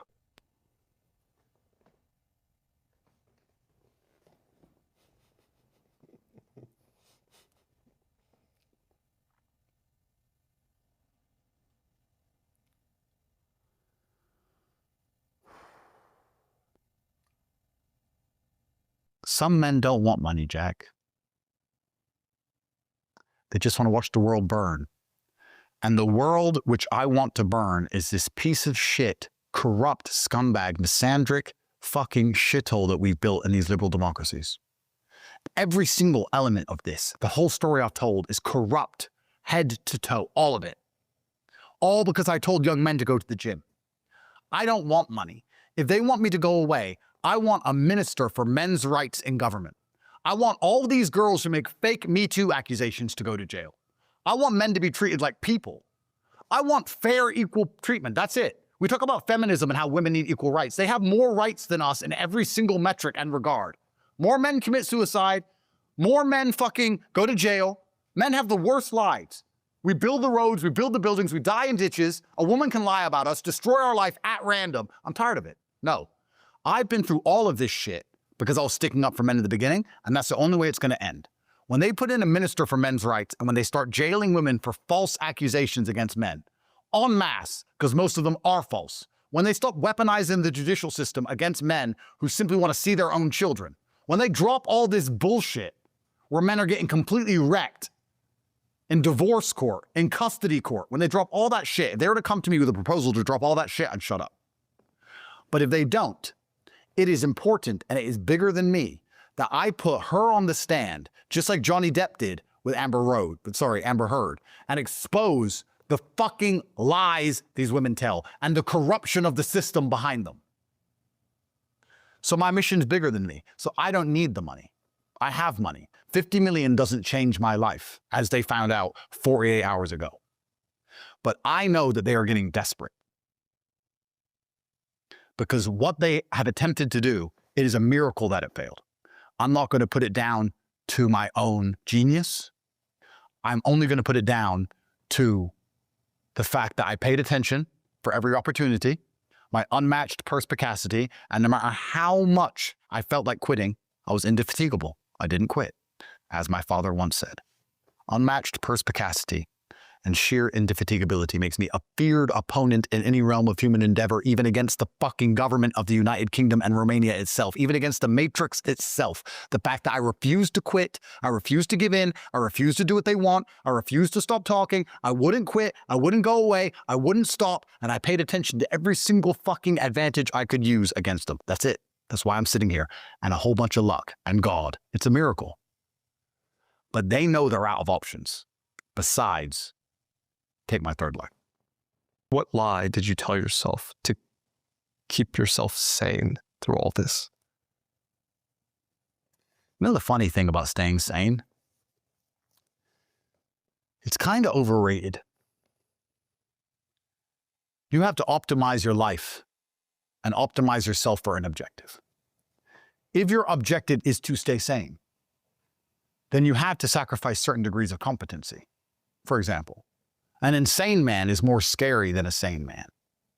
If you're optimizing to be scary, then there's nothing wrong with being insane.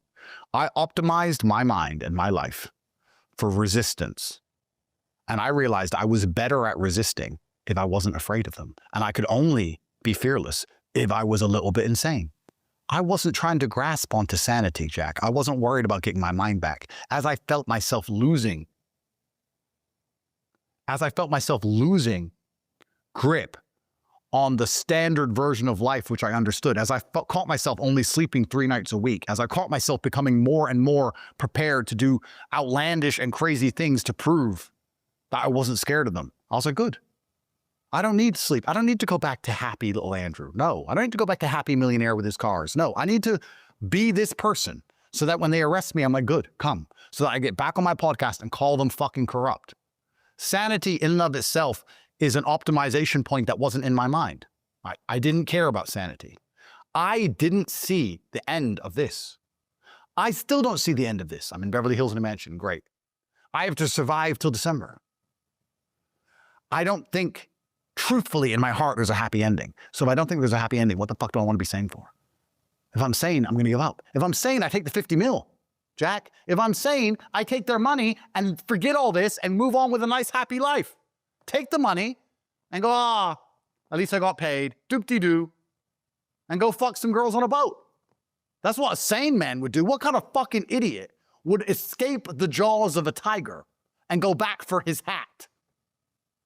What kind of dumbass would escape these people, and when he's finally free, when he finally breaks out, turn around and walk back with a stick saying, no, you started this fight. Outnumbered 100 to 1. What kind of sane man does that? This has nothing to do with sanity. I'm 40 years old. I've lived enough. Fuck them.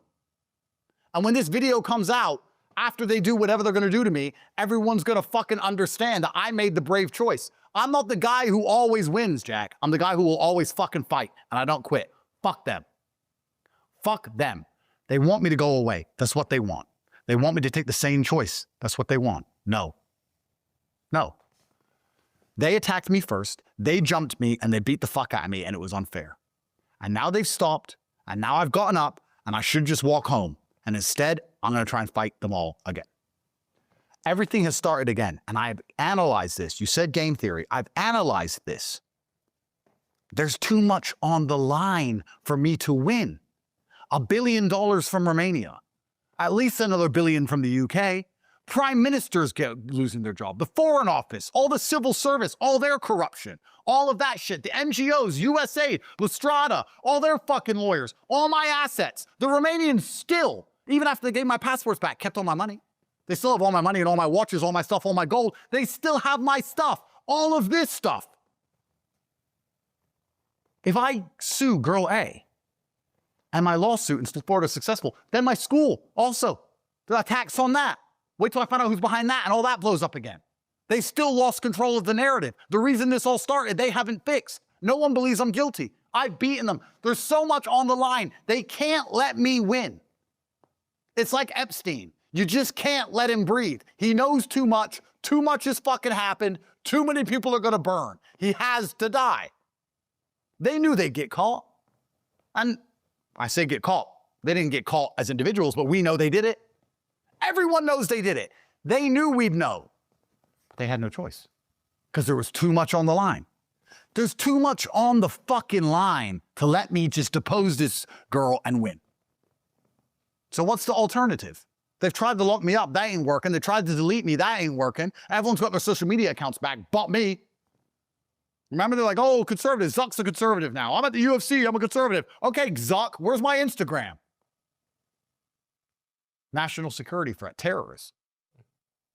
They have one move left. They tried the letters, that ain't gonna work. They tried the money 2 days ago, that ain't gonna work.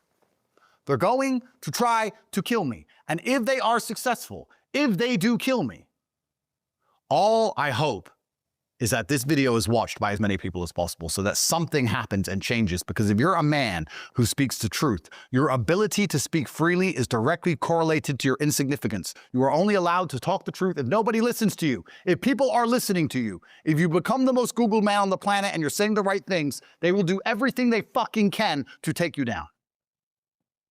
Who are 5 people you want to say fuck you to? I've heavily analyzed, like, my enemies are in the shadows. Who is behind Lustrada? Who is, who from the UK Foreign Office typed the letter? Who are the psychologists who told me to kill myself? my enemies are in the shadows. And they've sent these odd faces to the front, like the prosecutor and the guy who tried to take the Portuguese man's cars and this garbage. I'd be a fool to consider them my enemies. They're just pawns. My enemies are the king and the queen. I don't know who they are. That's why you can't get them, because you don't know who they are. The people who are really in charge of the world, we don't know who they are. We don't know who makes these calls. That's why they keep getting away with it. But you still would have a temptation in my position to say fuck you to the faces you do know. But I don't really have that temptation because, to be honest with you, I have analyzed my performance throughout this saga so heavily. And I think I've annoyed them more than they've annoyed me. I think I've won. I think they're so frustrated with me. I think that the Daily Telegraph, which printed 3 days ago, Andrew Tate must be extradited urgently. That's not an organic piece from the media. Why would the media be talking about me 4 years later? Why would the media print about me every single day, no matter what, on repeat? Because they're instructed to by the state, because they're a propaganda arm. So we must urgently get Andrew Tate, says the Telegraph, because the British government told them to. And that just shows how pathetic and frustrated they are. When they call a hotel in Hong Kong, please kick him out. And the owner goes, I'm not going to kick you out. They're losers. I'm like, I know they're losers. And then I post from the hotel having a cigar on my Twitter. Imagine thinking you're the big boss and you're like working for the government. You're a spy. You're James Bond working for MI6 and little old Andrew's making a fucking dickhead out of you. I think I've annoyed them far more than they'll ever annoy me. And I think even if they kill me, it's the same. Even if they kill me, I get to be a hero forever. It's fine. I'm sure dying will suck, but then I'll be dead. Do you fear death? I fear dying. I don't think you can fear death because you're dead then. I fear dying. I'm worried about the people I'm going to leave behind. But I'm almost there, bro. I'm 40. I've got 20, 30 years left anyway. And I've lived more life than most men will ever live in 100 years. So I can't complain about my experiences. I've had it from the bottom. I've had Romanian jail and all this shit, Bugattis, private jets, the most beautiful women on the planet, endless children, endless money, fame, most famous man in the world, a fighter, a chess player. I've done everything. I've done everything. I've had a great life. But I don't want to say fuck you to anybody because I believe that somehow, in the end, things work out fair. And if I end up dead, that's fine, because I believe there's going to be some degree of karmic justice for the people who did this to me. I really think we should add, if this is your last podcast, what is the one thing you want men to remember? I recently lost a boxing match, and everyone says to me, Andrew, why'd you do that? You're too old to fight. Who does this and then goes and fights? Of course I lost. The fuck? Who does this? And when the second he's free, gets in there with someone 40 kilo, 50 pounds heavier than him and 15 years younger than him and 2 inches taller than him. What kind of idiot? People ask me, does it bother you because, you know, you were top G and you lost this fight? I always, when presented with the 2 pieces of paper, when I was presented with the red pill and the blue pill, I have always my entire life taken the brave choice. At the time of filming of this podcast, I have just rejected their $50 million to drop my case and make all this go away. I just took a brave choice. And now they're all sitting around a table deciding what they can do. And I'm not even saying they're bad people. As funny as this sounds, I'm not even going to say they're evil. I guarantee they're saying, is there anything we can do besides kill it? Problem is, the list's getting thin. And soon the conversation is going to turn to, there's nothing else left. We either kill him or we let him win. Nothing else is working. We either kill him or we let him win. Well, what happens if he wins? Everything. Everyone's fucked.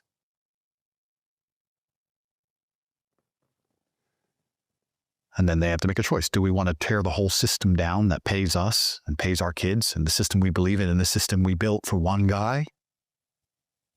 Or does he want to be in a plane accident? Planes crash, bro. Shit happens. The world moves on. Epstein died. The world's moved on just fine. Shit happens. So I want people to understand that no matter what happens to me, I never feel regret, even if it all goes wrong, because I'm proud of my track record of always choosing the brave choice. When we last did a podcast, my security team and I spotted a tail about 2 days before our last podcast, and we noticed we were being followed. Now, with some investigation, we believe it may have just been people who wanted to rob us, but at the time, we thought it might have been a more serious threat. And that's why I was acting the way I was when I last saw you, with the security teams I had, and I was so concerned, and I was really worried, and I wanted to come in the middle of the night, and I had so many guys outside with guns, etc. This is no way to live, truthfully. There's no way to live. The sword of Damocles is far more intimidating than the grapes are tasty. And I actually think the reason I've said no to them is because if I say yes to them, I think that they may still consider killing me. So what I'm going to do, instead of living this way for the rest of my life, as a king with that sword over my head, I'm going to force a decision. Either I'm going to fucking win, or you're going to kill me.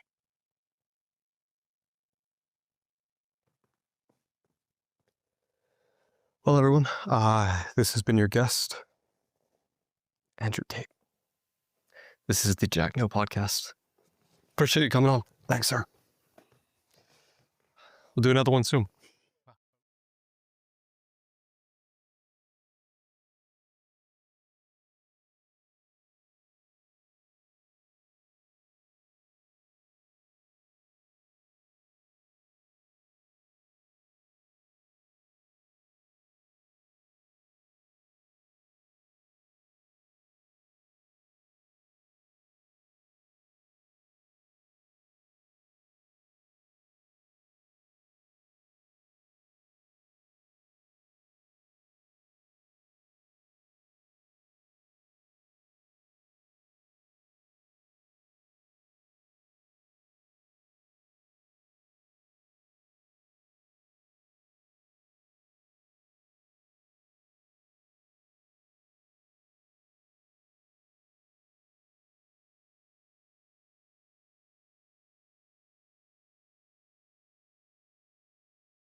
Andrew, 2 years ago, you and I sat in Romania for a 5-hour conversation.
Before you watch this exclusive interview with Andrew Tate, there are a few things you need to know. Andrew is taking a massive risk agreeing to do this 5-hour and 20-minute interview because he is still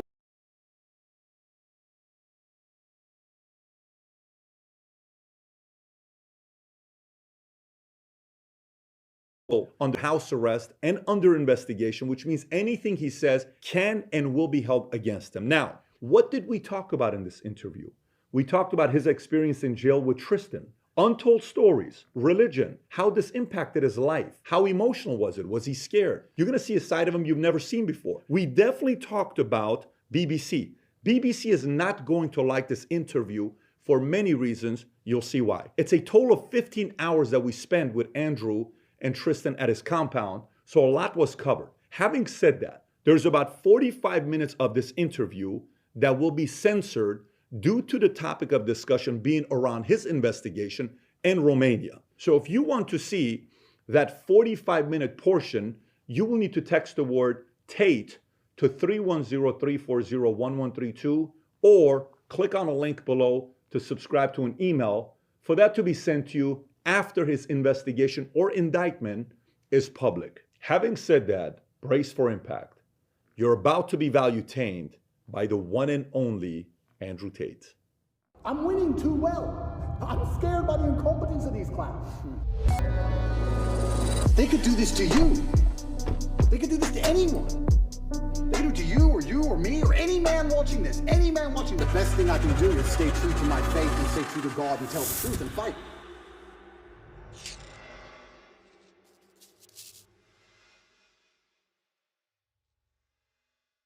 So a lot has changed since the last time we sat down with Andrew Tate. Last time we sat down with him, you were the most Googled man on earth.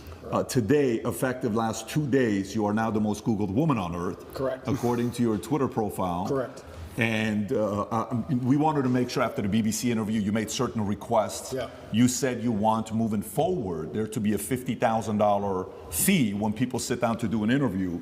So we wanted to make sure the ESG score for this interview would be very high. We got you a $50,000 Target gift card. I appreciate that very for much. People in America will Perfect. appreciate I need that. a whole new wardrobe. And then you Yes. also said cookies. So Adam got you some Box of Tate chocolates. cookies. Amazing. To make sure we Yes. match that. And then we One did, for your brother as well, I we did believe. bring a Bud Light, Yes. but unfortunately, Vinny finished it on the way here. Vinny, you know, we I'm already a girl. I don't need Bud Light. yeah, so we respect that. So, but anyways, look, a lot's obviously changed from last time to this time. Last time we sat down was around 9 months ago. Yeah. You had, at the time, been deplatformed from every social media platform. We came out here, we sat down, we spoke. The Matrix was attacking you. You were saying, Matrix attacking me, Matrix attacking me. Yep. From then on, Musk buys Twitter in October. Yep. He then reinstates you. Correct. In one day, I believe you get 1 million followers on Twitter. You're upwards of 7 million today. Yep. Every other account's taken down. I think even Tristan was taken down off of Instagram. Yep. And then, you know, the arrest comes, the lover boy, all these articles. Yep. And Vice releases the hit piece on you guys. You know, they're saying what they're saying, and I'm sure we're going to get some comments on that. Yep. The initial 30-day lockup was extended twice, 92 days in the dungeon. Yep. We had a chance to speak with one of your lawyers, Tina Glandian, on February 24th. It was a great conversation we had with her.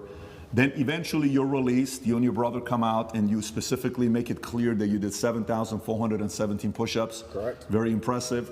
You received letters from thousands of fans. You read the Quran on a daily basis. Yep. At no point was any charges, anything official charged. It was all allegedly. Yep. And while you were away, a new star was born, Dylan Mulvaney, which I'm sure you're familiar with. From there on, a lot of comments were made. Comments of people that supported you, comments of people that didn't support you. Yep. Logan Paul said by 2023, he will not have a sliver of relevance, is what he said. KSI said Andrew Tate snitched on himself after getting racial by Greta Thunberg. Yeah. Destiny said Andrew Tate has been arrested for rape charges in a country he specifically lives in to avoid rape charges because he was beefing with a autistic child on the internet. I think he's referencing the great Greta. Yep. Matt Bernstein advocated to get you kicked off of Instagram. Sure. And he's part of the Blue Pill community, a big famous makeup artist. Yep. Ethan Klein said, and that's why I call him Andrew, the human trafficker. He sent me a cease and desist threatening to sue me for defamation for saying he's a human trafficker. Yeah. What else am I supposed to call someone that buys and sells human beings after their will? Tate, the human trafficker. NBC in January 2023 said Andrew Tate said he broke a woman's jaw and that his business was a scam ahead of Romanian charges. Rolling Stone said, meet Andrew Tate, ex-kickboxer, red-pilling the angry young men of America. These are people that didn't support you. Now, these are the people that supported you. Tucker Carlson, he comes out and he says on Full Send podcast, first of all, he's really smart. The spirit that animates Andrew Tate is very clear and very obvious, and it's not a malicious spirit at all. Andrew Tate's core message is respect for yourself, act like you're worth something, achieve something, do something, get the fuck off the couch, put down the porn, go do something with your life. That's the greatest message that anyone could give. It tells you everything about the people in charge who say that's threatening. What is that threatening? The same people who live on the pedo island with Epstein and the same people that were friends with Harvey Weinstein were claiming to protect women by rebuking Tate. That's Tucker Carlson. Piers Morgan, who originally, when he went on, it was very combative. Correct. It was a very good interview, entertaining, but it was also interesting to see him trying to push you. And then he flips and he says, this is getting ridiculous. Romanian authorities must either charge him and his brother if they have actual evidence of crimes or release them. Musk obviously supported by restoring your account like this.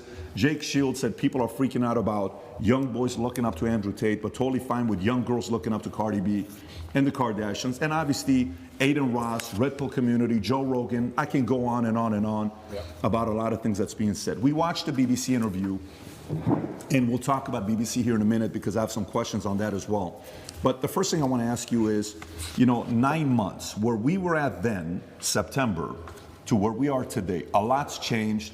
How do you feel with everything that's going on? And tell us a little bit about your current state today. Yeah, there's a very strange sense of terror that comes from knowing exactly what's going to happen to you. There's a strange sense of calm that comes from it also, but in the middle of the night when you can't sleep, sometimes you feel happy knowing what they're trying to do to you, and sometimes you feel terrified knowing what they're trying to do to you. I think I'm very happy. Every single podcast I did previous to this, I hammered the point home, and I made it very clear that they had the intention of trying to put me in jail. I said, there's 3 lives. They try and cancel you and slander you and destroy your name. They don't just want you to disappear from the internet. They want you to disappear from the internet in a cloud of shame. They have to shame you, which is why they chose the crimes they did for me, and it's why they usually choose the crimes they choose, because it's heinous. They want to shame you, and they want you to disappear with your head facing the ground and never pop up again. Obviously, they attempted to cancel me, and I became more famous than ever before. I even said to you on your podcast, and I said on other podcasts, I said, I think they made a mistake. I think when you have power and you overuse it, what happens is a rebellion. That's how a revolution starts. When you have power, you have to be very, very careful with how you use that power. The second you overuse it, there's a revolution, and we're in Romania, so they know all about that. That's exactly what happens. And I said at the time, I think I was a mistake. I think they made a big mistake canceling me the way they did. And then the second time, the second life, which I described as they try and put you in jail for no reason. Here we are in the current scenario. I knew it was going to happen. And the third one is they put a bullet in your head. So we're going to have to see how the second life plays out. And yeah, I mean, when this is all over and I win the court case and I get the not guilty, I won't be smiling. I'll be walking out the courtroom with my head on a swivel. That's the kind of life I'm living now. I'm going to be thinking, oh, okay, so their second attempt failed. Now what? Like, do I want to fly private anymore? Do I want to go that place anymore? You start to think about these things. Like, do I want to do these things? A lot of billionaires dying in plane crashes. It's strange. So it's scary, regardless of how it plays out.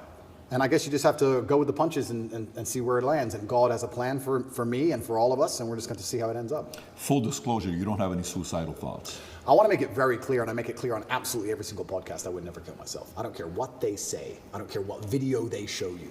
Never under any circumstance would I kill myself. It's haram. Never. I don't care if they put me back in the dungeon, solitary confinement by myself for the rest of my human years. I would never kill myself, ever, ever.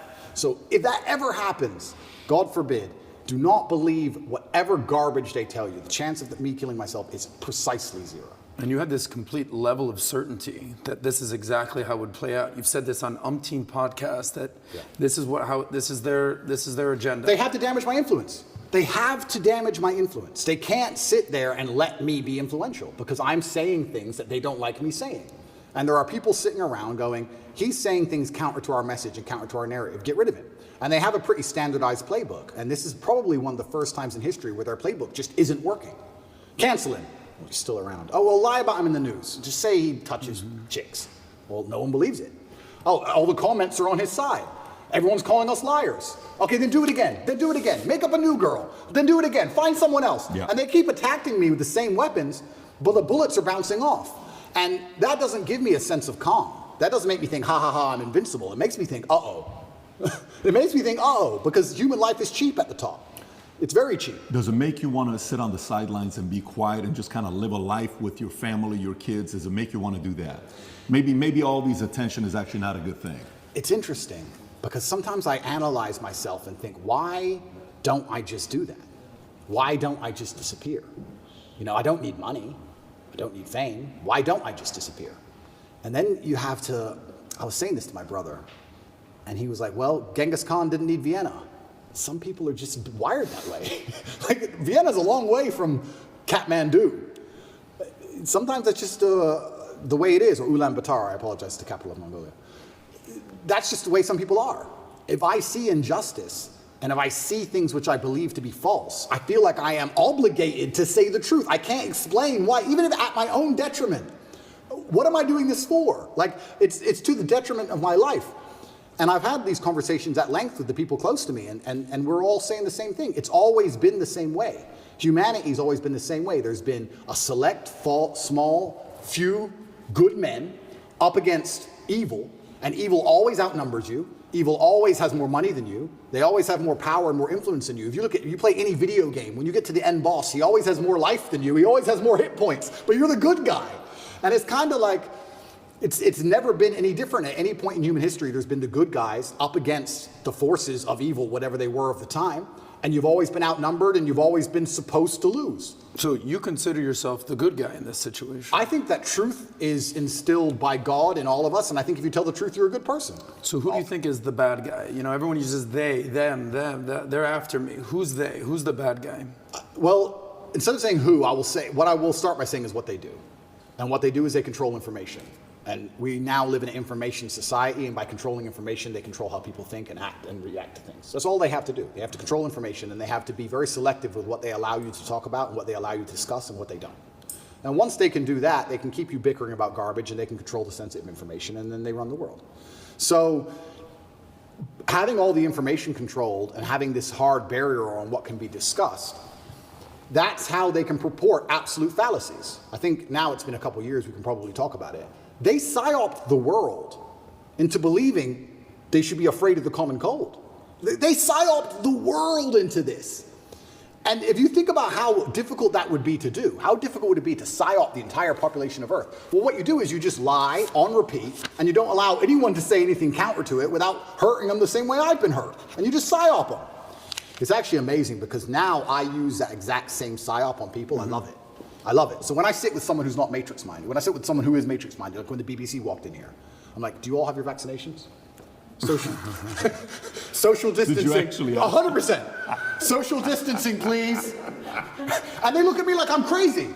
Well, how am I crazy? 2 years ago, you were telling me to do this. Now when I repeat your own worldview to you, I'm crazy. Well, if I'm crazy, guess what? You're a fucking liar because you lied the whole time. So either you're a liar or I'm not. You know, how can I be nuts? Put your fucking mask on. If I ever talk to any of these clowns again, they're going to be fully masked up. And I refuse. I don't care if you've had 2 booster jabs. No, I want all 6. All 6 injections. I want paperwork. Or get fucked. You're not coming in the house. Get fucked. I'm scared of COVID. It's dangerous. I believe the mainstream media. I'm scared. This word you keep using, PSYOP, I've never heard this. It's short for psychological operations? Correct. Break that down. What exactly is a PSYOP? Yeah, a PSYOP is the matrix as a whole. Psychological operations are constant. They constantly decide how they want you to think and what they can do to make you believe that, right? There's a whole bunch of them they do. But it starts with tolerance. That's what I don't like about this whole guise of tolerance. It's not that I'm an intolerant person. It's not that I'm a bad person. It's not that I want to hurt other people. But when they keep pushing tolerance, what they're trying to say is have no standards or barriers or parameters for anything. That's what they want. You have to be tolerant. Tolerant of what? Tolerant of having your shop set on fire, tolerant of your kids being taught things you don't want, tolerant of crime, tolerant of your house being broken into. Like, tolerant of what? You're not allowed any hard barrier or any hard parameters as a man anymore. That's why they push tolerance. That's the beginning of it. That's the first stage. Once you accept absolute tolerance, well, then it's the end, isn't it? I'm tolerant of everything. I'll eat the bugs. Sure. You'll tolerate everything. I'll tolerate everything. I'm tolerant. Sure. So when I say things like I'm intolerant of certain things and people think that's bad, no, you need to have standards and parameters. And that's one of the reasons they also attack me. I say that men should be allowed to have standards and parameters in a relationship and in their lives. We should be allowed to decide who we just want to marry, and we should have standards for her. They have standards for us. We should allow ourselves to have standards for her. We should have standards in what we'll accept from a government and standards in what we'll accept from a police force. We should have standards as men. But they're trying to erode all of that, because once that's gone, then your brain is completely empty. And then once your brain's empty, they can just plug in the slave program, and then it's over, right? You're a tolerant person. You're a tolerant person. Good. You're a good slave. Slaves are exceptionally tolerant. So the shirt you wear is what? Escape the slave mind? Resist the slave mind. Resist the slave mind. What does that mean exactly? It's a better word, resist. Resist. Right? But I want to do this before we get into, because we got 5 hours, guys. We got plenty of time to get into a lot of different topics. So one, I do want to talk about BBC. The handling of the interview, I want to get your thoughts on it. I know there's been reactions, but I want to go a little bit deeper into it because I want to compare how your start with the interview with BBC started versus Philip Schofield versus Musk. I got all the first questions. We'll cover that. I want to talk about media. I want to talk about your evolution of your faith, atheist, Christian, Muslim, and then some of the things that's going on with politics right now. You know, maybe a little bit of Romania, you know, Trump. We'll cover what you're talking about with different things. It's funny you're saying monopoly on power. If you abuse it, now YouTube's turning around and saying, hey, you can talk about the election. We're no longer going to give the strike. So that doesn't work forever. First thing I want to talk about, I think the audience would like to know, for you and Tristan, 92 days in the dungeon, you know, you're in jail, your experience in there, we keep hearing about it, we read about it, but what was it like for you guys being in there? So I'll start by saying, and I have to make this clear, that the staff in the jail were exceptionally nice to me. They were very apologetic. The vibe was apologetic. Nobody was really treating me like a criminal. There were a few guys who were icy cold, I guess you could call them. They like to think of themselves as professional, but they were just inhuman. But over time, they warmed up, and I was exceptionally nice also to all the staff. Jail was terrible. I'm going to start by saying jail was terrible, and I was miserable inside of the jail cell. It's a good thing depression isn't real, because I would have been depressed. But I think in life that you get what you give, and I wanted to feel happier, so I tried my very best to make people happy. So when the old lady would bring me my food, I would sit and say, oh, this is the best food I've ever had. I've never had food this good. Did you cook this? I thought yesterday was the best, but you managed to surpass it again. How'd you do it? What's the magic ingredient? And I ended up making friends with them. Like I had grandmas in there, the old ladies cooking the food. And by trying to make people happy and smile all the time, I started to feel a lot happier. But it's kind of scary. And I think the scariest thing about jail was the uncertainty of it all. If they would have said to me, you're in jail for 92 days, or even 5 years, you got 5 years, cool, I do my time. But when you're nabbed and thrown in a cell without charge, you're like, well, how long, is this my life? Is this it now? Is this the end of the story? I'm just in this cell. And I was picked up on 29th of December. I went through this quick court case. Like I said, I'm inside of the jurisdiction of Romania, so I have to be very careful with what I say because the case is ongoing and we're in Romania and I can't leave Romania. But obviously Romanian court is in Romanian by law. So you're marched into this room, everyone speaks a language you don't understand for 15 minutes, and then you're marched off to jail. You're like, what even happened? What even happened to me? And they said, oh, here's the paper that explains it. I was like, that's in Romanian. And they said, oh, don't worry, you'll get a translation to English by law. I was like, okay, that's fine. But because I was picked up on the 29th of December and there was New Year's Eve and holidays, it was 2 weeks before I even knew why I was in jail. 2 solid weeks I'm in jail. No one told me in English why I'm in jail. I had no idea what the charge. Can they do that? By law, you get it on the piece of paper in English, but it's translation, it's holiday, we need to find a translator, there's a delay. And you speak zero Romanian? Zero. So they said, oh yeah, human trafficking. I'm like, what do you mean human trafficking? Who? When? What? What is this? Took 2 weeks before I finally got a piece of paper, and then I realized what garbage it truly was. I mean, I knew it was garbage, but I was like, this is complete garbage. Yeah. So, yeah, I have endless stories from jail. It was certainly... I don't think jail teaches you much new. What it does is confirm everything you already know. It confirms everything you know about the reality of the outside world, that you need to be physically strong so that you're not attacked by others, and mentally strong so you're not attacked by yourself. You learn who's on your side and who isn't. You learn who's a coward and who's not. You learn who's an opportunist and who isn't. Your circle, you certainly learn a lot about the people around you when you go to a jail cell, that's for sure. But I remember it was New Year's Eve. When I was first picked up on the 29th of December, I was very sure I'd be out in 24 hours. I was like, there's no way they're going to keep me. For what? Like, this doesn't make sense. So finally New Year's Eve rolls around, and I'm sitting in the jail cell by myself. And in Romanian jail, you don't leave the room. It's not like an American jail where there's a yard or anything. You're stuck in the room. It's 3x4, and that's your existence. You just stay in the room. Are you by yourself? 24 or are you with hours Tristan? a day. At the beginning, I was by myself. And you're stuck in this room, and I'm sitting there. It's New Year's Eve, and there's a very faint speaker, maybe way down the hallway. The guards must have been having a little party for New Year's Eve. And there's this awful song. It's called the Ketchup song. I don't know if you know what it is. I don't want to sing it, but it goes, hey, hey, Of course. that Yeah. super annoying song. And I'm sitting there, and I know it's New Year's Eve because the fireworks start going off. And I'm looking out my tiny window, and I can just hear in the very long distance from the end of the hallway, hey, hey.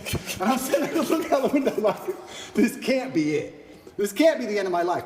Even the cockroaches all over the walls didn't celebrate. There was maybe 15 cockroaches on the walls, right?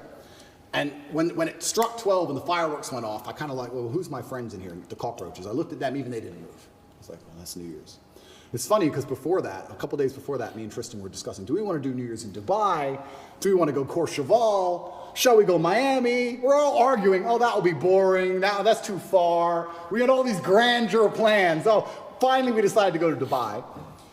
We were in Czech Republic at the time, and we decided to go to Dubai, and I said, let's stop in Romania so I can repack a suitcase. So That's it. That's the only reason. That's the only reason. So jet left Prague, landed in Romania. My jet was still on the runway. Came here overnight to pack a suitcase, spent the night, spoke to Greta with the pizza box, and it's 5 a.m. they got me before I flew back to Dubai. So that was my The infamous Greta pizza box situation. Greta pizza box. How much you think there's anything linked to Greta? Is there anything, because the timing of it? Yeah, I don't think she specifically said that. Of course. But there are certainly people within the Matrix machine that you can't attack without catching flack for. There's certainly protected people. It's absolutely and utterly a club, and you're either in the club or you're outside of the club. She's certainly in the club, right? So if you say certain things about certain people, or you get a beef with X amount of people, or you discredit a certain person, they're going to try very hard to teach you a lesson for doing that. And you can see very clearly who's in the club and who isn't by the Philip Schofield situation. This is a man who has groomed boys and had sex with them, but he's in the club. All of the media headlines after 2 days are, let's have compassion, feel sorry for him, his mother's upset. They've attacked me for 14 months, day after day after day, and they relentlessly attack me. Nobody talks about my mental health. Nobody gives a shit how I feel. I didn't do any of the things he did. He's actually done things. I haven't done anything. But when you're in the club, you're protected by the media. When you're not in the club, you're attacked by the media. And that's how it simply works. You're either on our side or you're not. But to join their side, you have to sell your soul. Your sanity has a price. Your sanity is for sale. You have to sell it. You have to come along with your sanity, take out your mind and say, here you go. Take my sanity. I'll take 35 million. Yes, that is a woman. Yes, protect me. It's insane. And the reason these people join these clubs is because they know they're doing bad things and they feel that they need protection. The reason I stand up and argue against all this shit is because I know I don't have skeletons in my closet. You think I'd be on the internet talking like I talk and fighting the Matrix if I had skeletons in my closet, if I was actually a bad person? I've been investigated as deeply as a person can be investigated by multiple federal agencies for 14 months. I was locked in a jail cell, and 2,000 people I know was called. My barber, my old housekeeper from when I lived in England 9 years ago, my gardener I used to have in another country I lived in. Everybody was called. And people were offered bribes effectively. The media are calling girls saying, if you have a bad story to tell about Andrew, we can pay you $30,000 if you have a bad story. That's a bribe. That's a bribe. And they still couldn't find anyone. Still, I've been investigated to a deeper level than 99.9% of people you'll cross on the street. And they're saying I'm guilty and I'm a bad person? You go get 20 men off the street and put them through what I've been through. You'll find more crimes than you've ever found with me. Absolute clown world. It's insane. And if I was part of the club, none of this would be happening. The media would be on my side. They wouldn't be hitting me this hard. They wouldn't be lying about me. All I had to do was sell my soul and sell my sanity, and I refused. And they're trying to punish me for it. That's what's happening. It's funny you say this. When we watched the BBC interview with Musk, right? And he goes up and the guy opens up the question with, why'd you agree to do this interview? He says, well, I don't know, what's the name of the BBC? And he's trying to mock them and all this stuff. And there's a part of it where, he calls them out for the mistakes they made. Yeah. And if you go to the bottom of the interview on BBC, you'll see comment section saying, why'd you cut that out? Because Musk puts it on Twitter, but they didn't put it in the interview. Then you watch the interview with you. The first question they ask you was, what's the first question? Hey, you've been accused of serious crimes, rape or something like that. You know, right off the bat, they asked that question of you. And then you see the interview, Lucy Williamson, I believe, her first question was, you're facing some very serious allegations. Have you raped anybody? That's the open question that they ask you. And the video they put up, the first one, they take it down. The second video they put up, that's 12 minutes like the highlight one, they turn, the comment section is open. There's 80,000 plus comments there. Then you look at Philip Schofield. And you just brought up Philip Schofield. For people that don't know who Philip Schofield, do you mind explaining to people who he is? Yeah, he was a TV presenter in England. He was very famous. He ran the morning show. And he was grooming children for a very long time. And all the staff knew about it. And the people who worked on the show with them were being groomed by him. And everybody knew. And it was all a big ha-ha-ha joke. And now he's come out saying, oh, please don't pick on me. I feel sad. And the media is saying, I'll leave the guy alone. He is, when you go look up his Wikipedia, it says he rose to prominence as children's BBC continuity presenter from 85 to 87.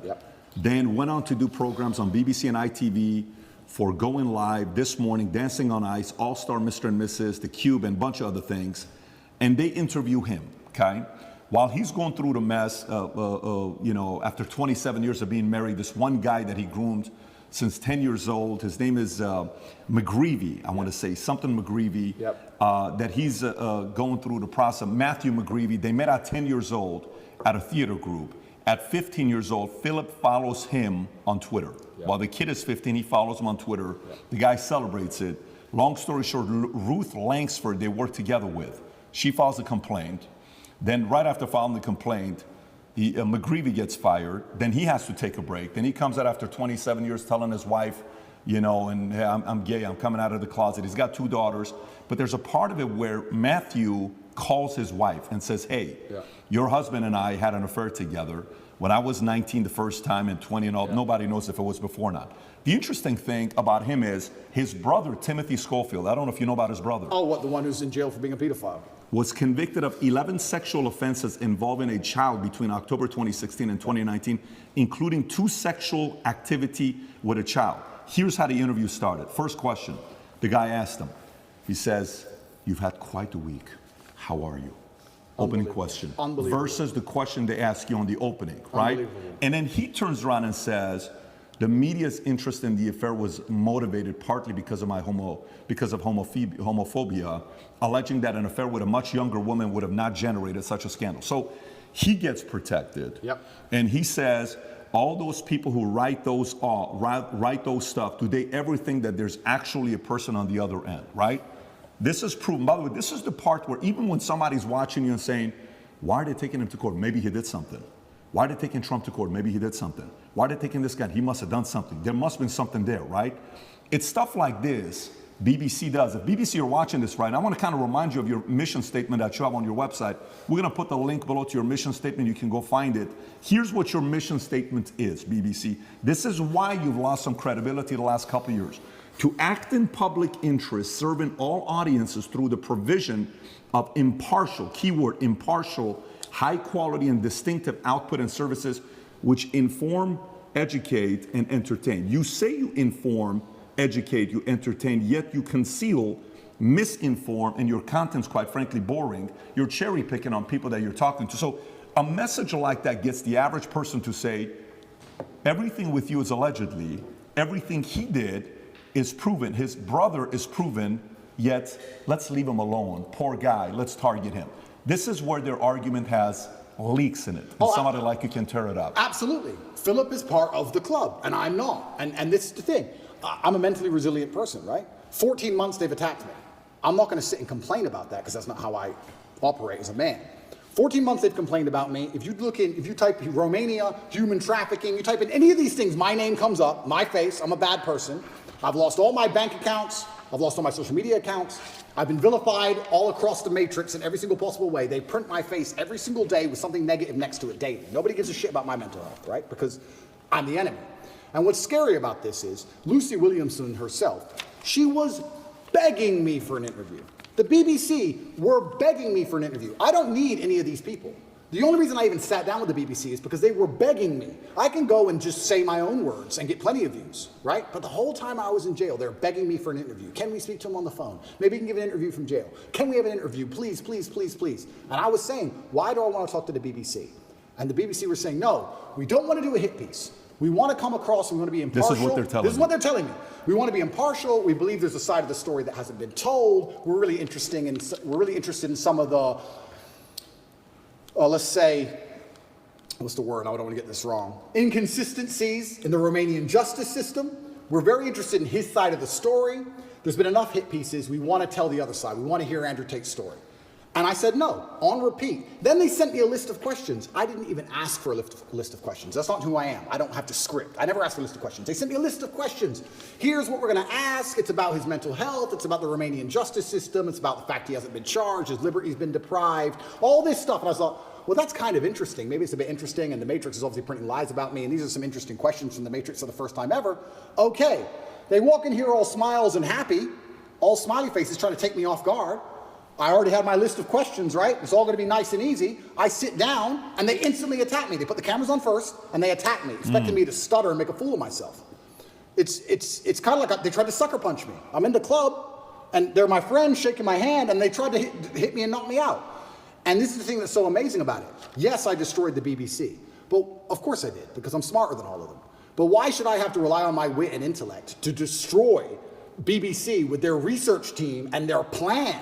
Their deliberate plan to try and annihilate not only my credibility, but my life.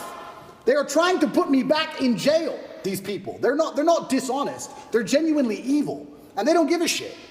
And so why should I even sit there and entertain them? I believe I could slip every single sucker punch they throw at me for the rest of human time. I could sit with any of these clowns, and no matter who they sit with their research team, whatever garbage they come up with, I'll make a fool of all of them. But why am I even entertaining them anymore? What's the point? That was the last chance I gave mainstream media. They lied for months to get that interview with me. Completely dishonest, head to toe. And like you said, they sit with Philip. Are you okay? Are you okay? We heard your mom's upset, that poor old lady. Maybe everyone should stop talking about it because his mom's upset. Let's not talk about it anymore because his mother's old. You're either part of the club or you're not. You have to sell your sanity nowadays. If you sell your sanity, you're afforded protections. That's the reality of it, because if you're a sane thinking person, you don't buy their bullshit. And that's what upsets them. They don't want anybody who thinks for themselves. They need you to they want you to believe exactly what's on the television screen.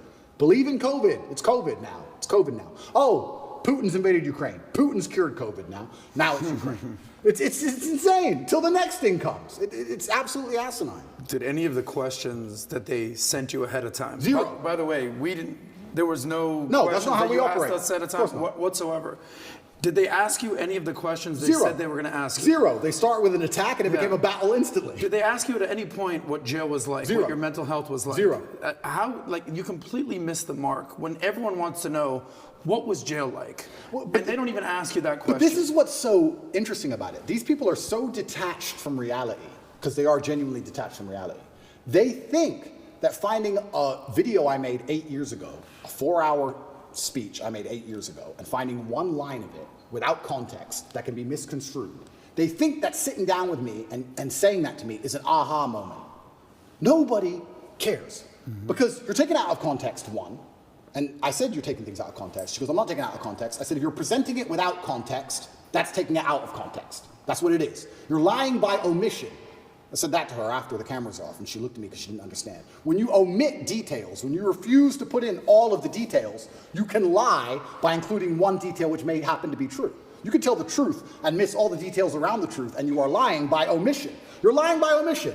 And you're sitting here saying, oh, you said this 8 years ago. Nobody cares. Because they know me, and they know I didn't mean it in that way, and they know it's taken out of context, and they know that it's an old video on the internet, and it's not even an aha moment they think it is. But they just want to sit with you for an hour, attack you and attack you and attack you, wait for you to make one mistake. If I would have stuttered or made a single mistake, that's the only 3 minutes they would have shown. That's all they want. They want that 1 hour, then they take the little bit. With me, they cut it down to 12 minutes, then look terrible in all of it. But if I would have made a single mistake, it would have been the only bit they shown. That's all they care about. Fake news. Did you tell them, did you say, I'm only doing this if I'm able to record as well? I said that. Because I know that's what happened with Trump as well a couple of years ago. I didn't even tell them, I just recorded it. Okay, so they didn't know you were recording. They didn't know I was recording until afterwards, and then I said, that was dishonest, I'm going to release The whole video? You told them before you released it? I told them. There is no contract or agreement with BBC? No. Nothing was signed, it was just simply an interview, okay. Because I think that was very important when you released it, for people to see what fully was said versus, and by the way, you know the Philip Schofield interview that they put up, the 12-minute one that just came out, you know the comments are turned off. Of course they are. The comments are turned off, yours are turned on, his is turned off. Of course. And who knows many reasons why they would do that. But going back to BBC. So, okay, they come, they want to ask the questions of you. For some of the people that maybe aren't following the story closely, but they know who you are. We're in the car, we're driving, and a lot of people are asking questions. We ask the drivers, like, hey, are you going to Tate's place? How do you know we're going to Tate's place? And he says, well, who's Tate? Oh, Andrew Tate. Oh, tell us about Andrew Tate. Well, this is, okay. What kind of a guy is he? He said, I actually really like him. I said, why do you think he's going through what he's going through right now? Oh, it's always because of money. Okay, so we're at a different restaurant. So tell us, why are you going through this? Why is he going? Everybody's saying a similar thing about this, right? But for those who don't know, there's 3 different camps. Yeah. The camp that already sees you guilty, it doesn't matter what they read. So for example, this story here, you know, from BBC came out just last night, 10:30. Andrew Tate choked me until I passed, that UK woman claims, right? This is Alice, another anonymous name, just like Sophie, right? Yeah. But there's 3 camps. There's those that say, well, look, I'm already thinking he's guilty. I don't like him anyways. I need anything to get me to think he's guilty. Yeah. Whatever it takes. I don't have to do my own due diligence. I just have to hear anything. Then there's the camp that's a diehard fan. There's nothing you can do that they did wrong. You can, you know, in their eyes, it's going to be wrong. Then you have the people in the middle that are the reasonable ones, that are saying, you know what, let me look at this. What about this? What about that? The people in the middle may say the following question. They may say, and I may have asked this question from you last time as well. They may say, Andrew, okay, if this guy is so innocent, how can they get you to go to the dungeon for 92 days? How can they put you on house arrest? How can they do all this stuff? Yeah. If you're somebody that was born in US, you lived in UK, how come somebody else isn't coming to bail you out? You got different lawyers. How is it that they can keep doing this to you if you're not guilty? What do you say to those people? Yeah, and once again, I have to be careful what I say because of the court case, but Romania has a law, or the law in Romania is basically, if you can prove to a judge that it might have happened, they're allowed to hold you up to 6 months during the investigation stage. If I was guilty of anything, I would have been charged long ago. And we're going to talk about charges soon because I still believe they're going to attempt to charge me. But we're now approaching the end of the 6 months they can keep me under a form of arrest for without charge. Typically in Romania, when I was first arrested, the guard said, within 2 weeks, you'll have your indictment. I was like, 2 weeks? He goes, yeah, everyone gets charged quickly. Nobody waits 6 months for a charge. If they arrest you, they charge you, like every other country, right? The fact they've waited 6 months and gone into my entire life and attempted to find something shows they don't have a case. Why I believe it happened is because they didn't have a case when they were trying to hit me with this garbage, and they thought, you know what? If we put him all over the news, if we slander his name completely, there was a hotline set up. If you're a girl who's been hurt by Andrew Tate, call this number in the UK. A hotline. So they were attempting to use the media to find what they wanted. Months go by, months go by, months go by, case file's empty, nothing's happening. My lawyer's saying, when are we gonna close this case file? Like, yeah, we're just waiting for some papers, we're gonna close it, we're gonna close it, we're gonna close it. Around the time I was canceled, things started appearing in the case file again. They started spying on me again.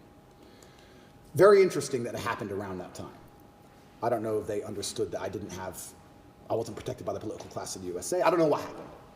They started to build this case, and they spied on me for all of these months, spending millions of euros, spying on me everywhere I went, trying to find evidence of a crime.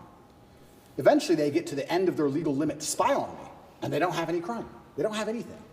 So in my current court case, we have 2 Americans who lied, the ones who we have the conversations between them saying they're going to get an Oscar for lying to the police. We have the CCTV of them coming and going. We have their Uber records showing they can travel the country freely. We have their phone calls with their mother where they're saying, yeah, he didn't hurt me, and my boyfriend caught me. We have all of it. We have all the evidence. We have those 2.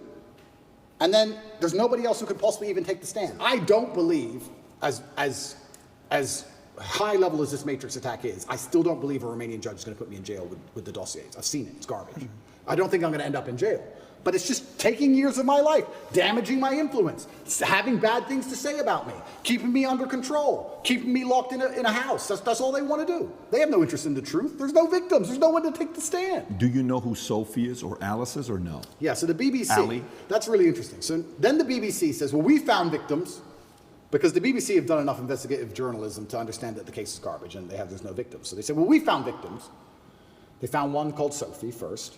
That was a few months ago. I think I was still in jail when Sophie appeared. Is that her real name? No, that's her fake name. So they have a girl with a fake name called Sophie. They don't show her face. They ask me, what do you think about Sophie? How can I comment on Sophie when Sophie isn't real?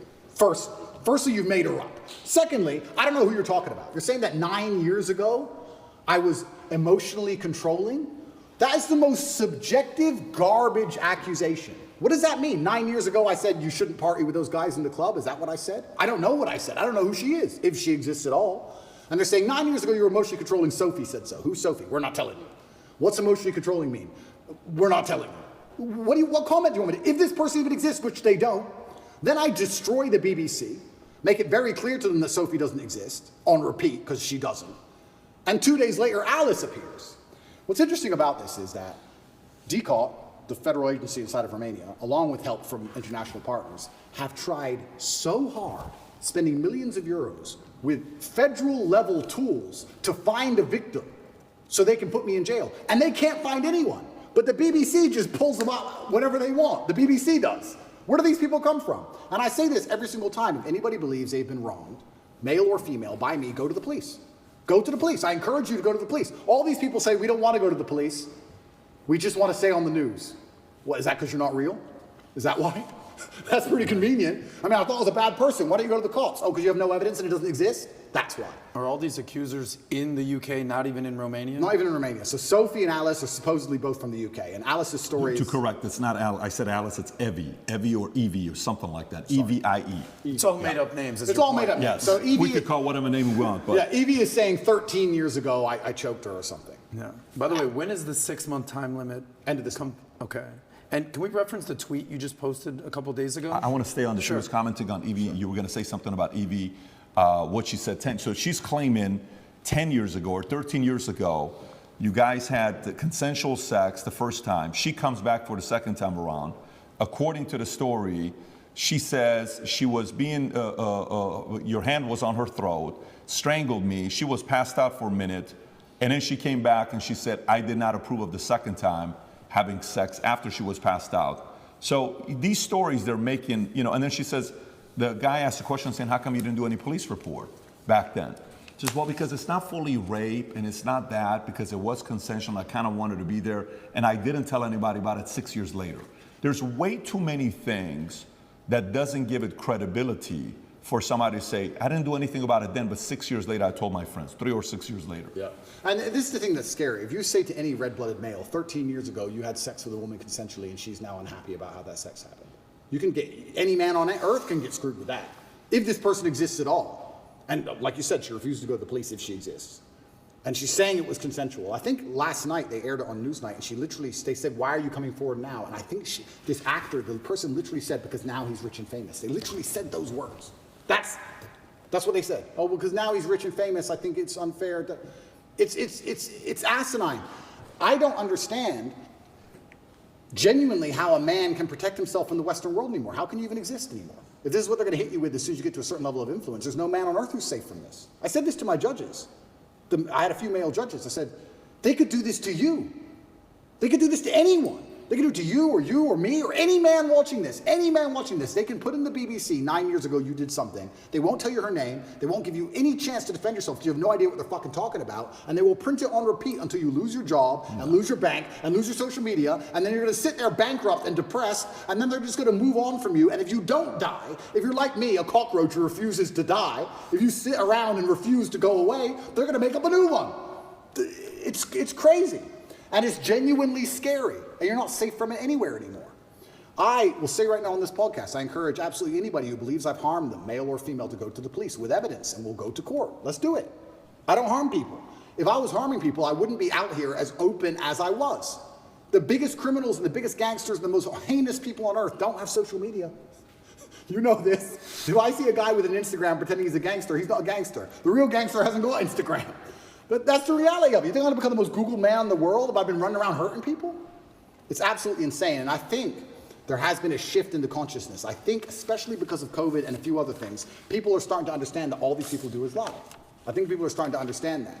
And the harder they try and hurt me with these lies, the less people believe it, which is scary for me. Like I said earlier, it's scary.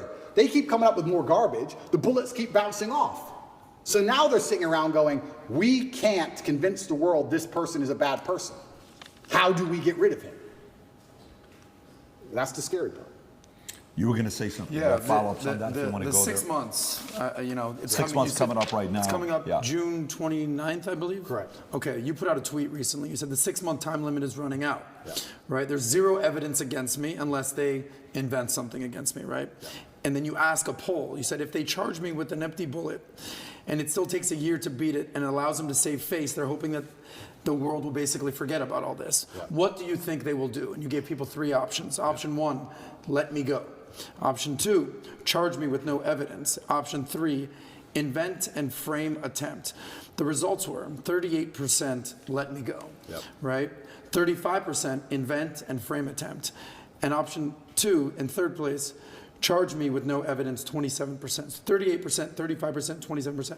So basically, it's pretty even. So what do you think is going to happen here? The people, the 38% of people who think they're going to let me go, I think are extremely naive. I go to sleep every night. Every morning, I wake up instinctually at 5 a.m. because that's when they raid your house. I wake up at like 4:59. I just fucking shoot up because they busted my house 3 times now.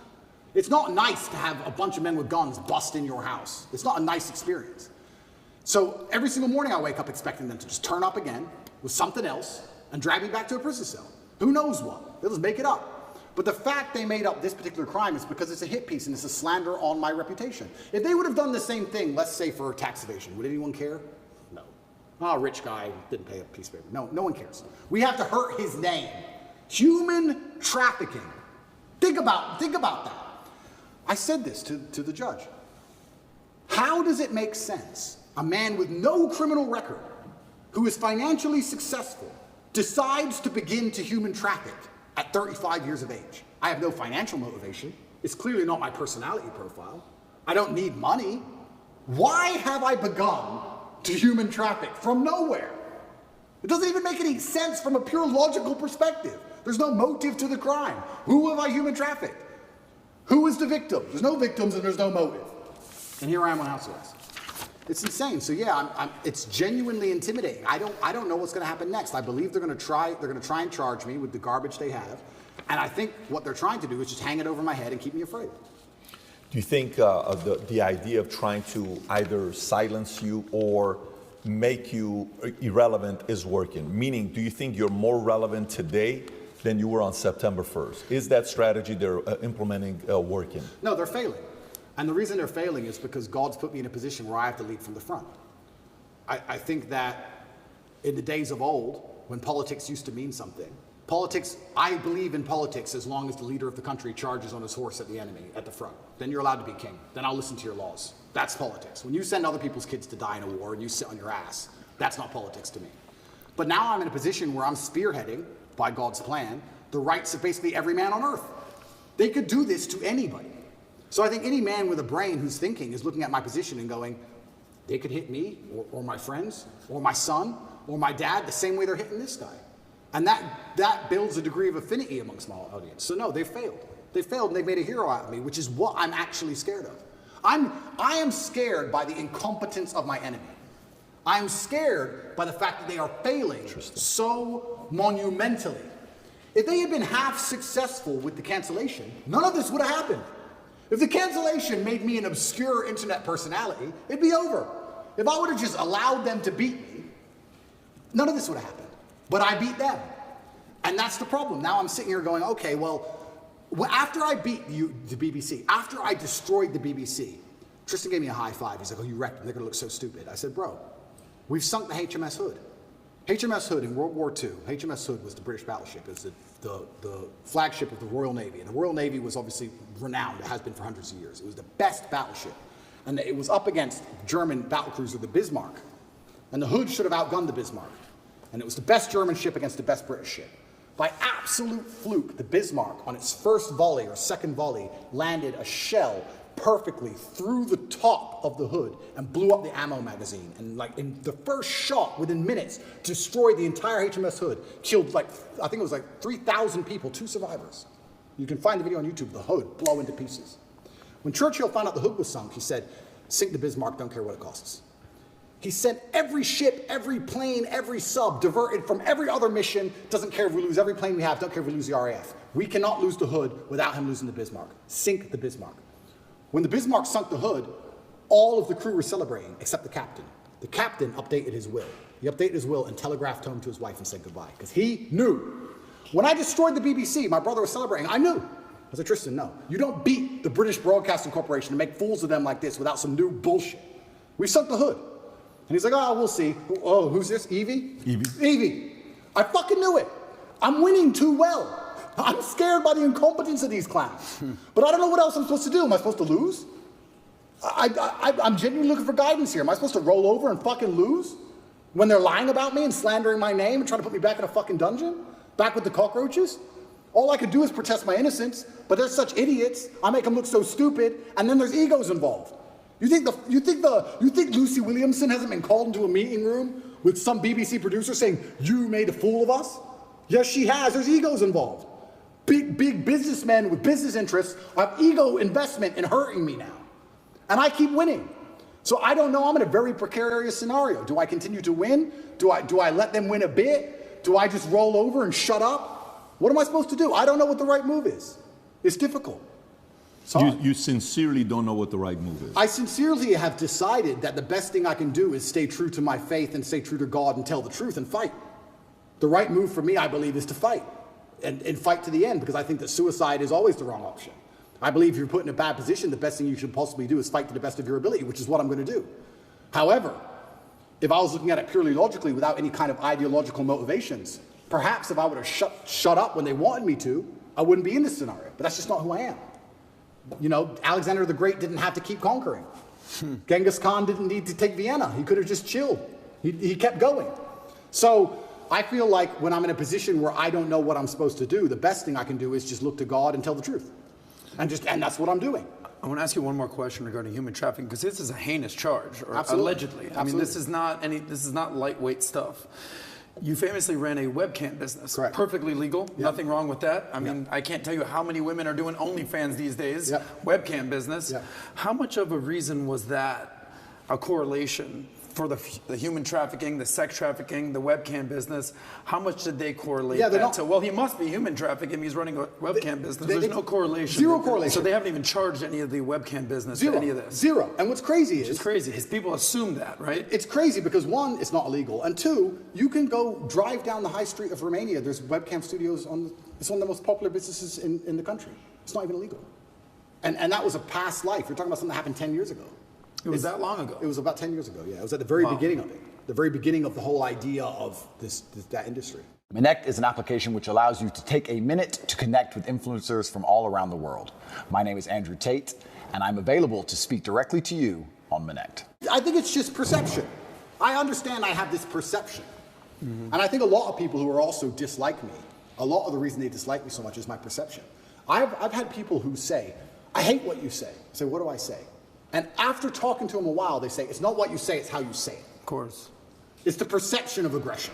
It's the perception of masculinity that they're afraid of. It's not even the words. They might like the words. Mm-hmm. It's my delivery. So I understand perception can be reality to a degree. I accepted that maybe the first month I was in jail. I understand when you have a message which is complicated, and masculinity as a whole is a very complicated tapestry, that the best way to instill it and teach it is to break it down to its core beliefs. So I've evolved way beyond Lamborghinis and chicks, right? But masculinity as a whole is a very complicated tapestry. You need to have the emotionality. You need to have the times you feel like crying and you don't. You need to have the times you can be aggressive. You need to have the times that you can be violent to protect your family. It's very complicated. And you can't teach that, especially to the young generation, in spite of the constant propaganda they have coming in their ears, very easily. So I break it down to a very core message. And the core message is that I have financial freedom, so it's hard to tell me what to do. And I have sexual access because I'm respected by women. And I have a good network because I'm respected by men. I break it down to those core things. And those core things are what I build that's how you build the tapestry of masculinity. Because if you don't have those three core things, you can never build the rest of it. That's the beginning of it. If you don't have those three things, it's hard to build the rest. So anybody who doesn't look into my message properly, I mean, I'm sure these people who are after me have never listened to me speak at length, ever. ever. They just look at a picture. He's on a boat. There's 3 girls on the boat. There's no way those girls are happy with that because my wife hates me. And there's 3 of them. So he has to go to jail. And that's what's happening. It's that baseline. I truly believe it's that baseline. But how else can I teach my message, as complicated as it is, without first breaking down and proving you have success in the most core levels of it, right? Before you learn to box, you jab and you cross. Before you do all the complicated stuff, you do the basic stuff. So a lot of it is people looking at my message, not understanding how detailed it is, not understanding how positive it is, looking at the baseline instincts which I teach and which I use to advertise my success as a whole to people to show and say, look, I clearly know what I'm talking about to a degree because I have things that you want. And you're a man, so you can't tell me you don't want them. Every man wants this. Every man wants one of these. And they take all this and they try and weaponize it and use it against me. And you're right. It's feminism as a whole that has this idea that if a man is a man, unapologetically, and he doesn't apologize for being a man, that he's a bad person. Which we've discussed at length, and I've discussed a bunch of times, but it's truly the most crazy thing about all of this is when shit hits the fan, it's exactly the kind of men they hate that they want. Every single time. Every single time. You can go out to a bar in America and you can stand there and argue with a feminist and argue with her to the end of time. And if someone ran in there with a gun, she would say, hey, you go. You're the misogynist. You go protect me. The feminist guy who's on my team, I don't want him to go. I want you to go, please. We don't want Dylan Mulvaney on the front lines. Of course not. And it's hypocritical. And it's hypocritical, and it's done on purpose. It's purported by the Matrix. It's done to attack the baseline masculinity of men because they don't want men to be masculine. Because when you're masculine, you say no to things. I saw a really interesting study once that was it had testosterone level, and it was linked to your capability to disagree with people. The higher your testosterone level, the more likely you are to disagree, because at a baseline level, back before we were more civilized than we are today, if you disagreed with someone, you had to fight him. Interesting. You had to fight that man. For you to sit and say you are wrong, there had to be a possibility of violence. If you didn't have the capability for violence, you didn't say you didn't say they were wrong. You just agreed with stuff, right? So they don't want men who are standing up and saying, I don't believe in X. They want to reduce our testosterone levels to our eunuchs so that we sit and say, well, I may not agree with it, but what can I really do about it? It is what it is. And then they have absolute control. Do you think history favors that ideology?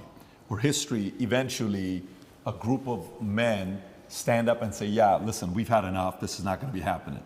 I do believe that in history it's always been the same. I believe it's always been a select group of good men who are up against evil. And I think they've always been outnumbered, and it's always been difficult, and they've always suffered.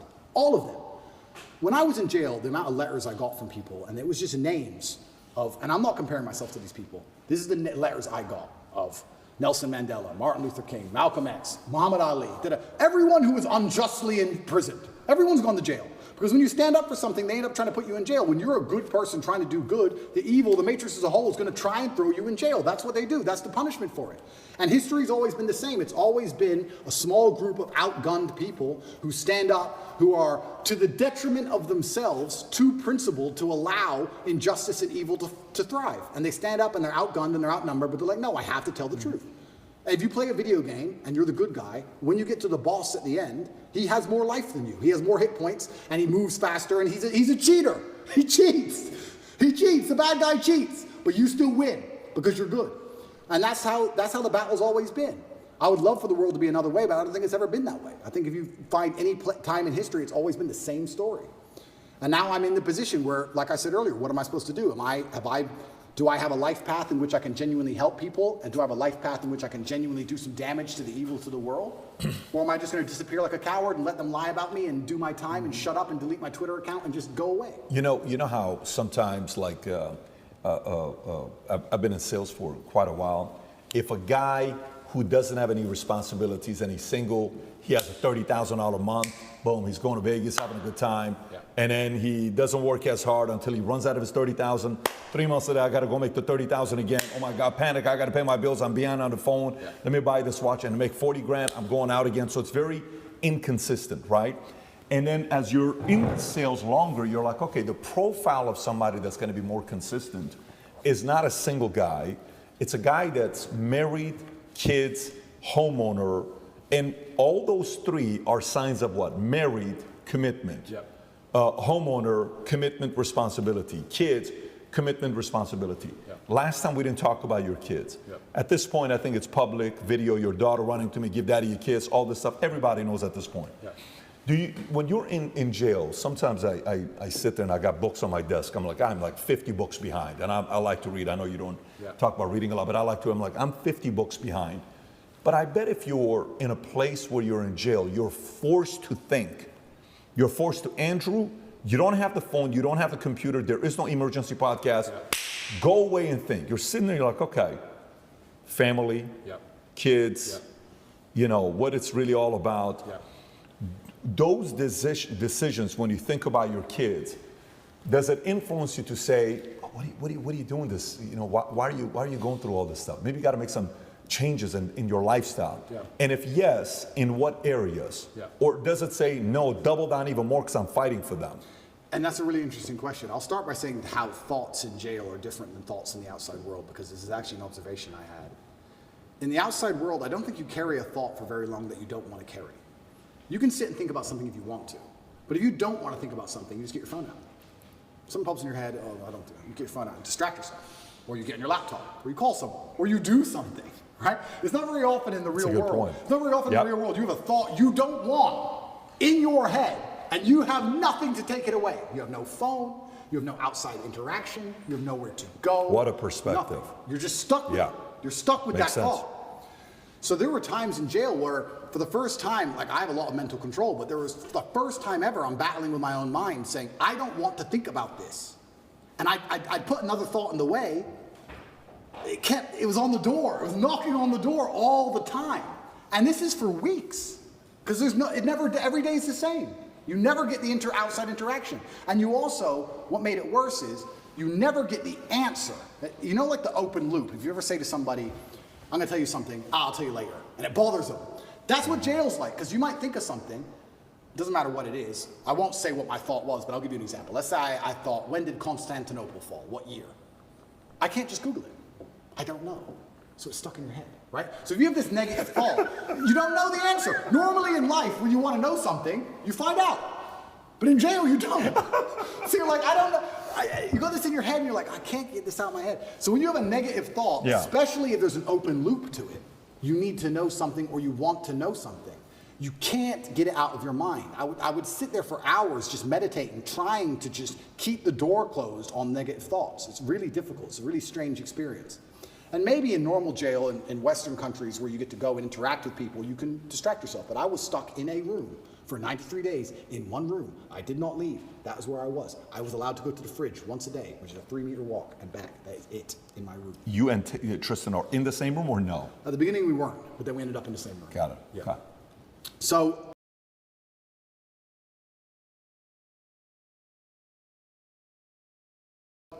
yeah, the thoughts in jail are very pervasive. And it's also a long time, maybe never, in the outside world where I had a thought in my head for weeks and weeks and weeks and weeks. You just satisfy the problem. You fix the issue in the real world. In jail, you can't do that. So yeah, family and kids, and those are the positive things that you do think about. But it's difficult because I think of children, I think of legacy. And then if you're going to think of your legacy via your children, you have to think of your legacy via your actions.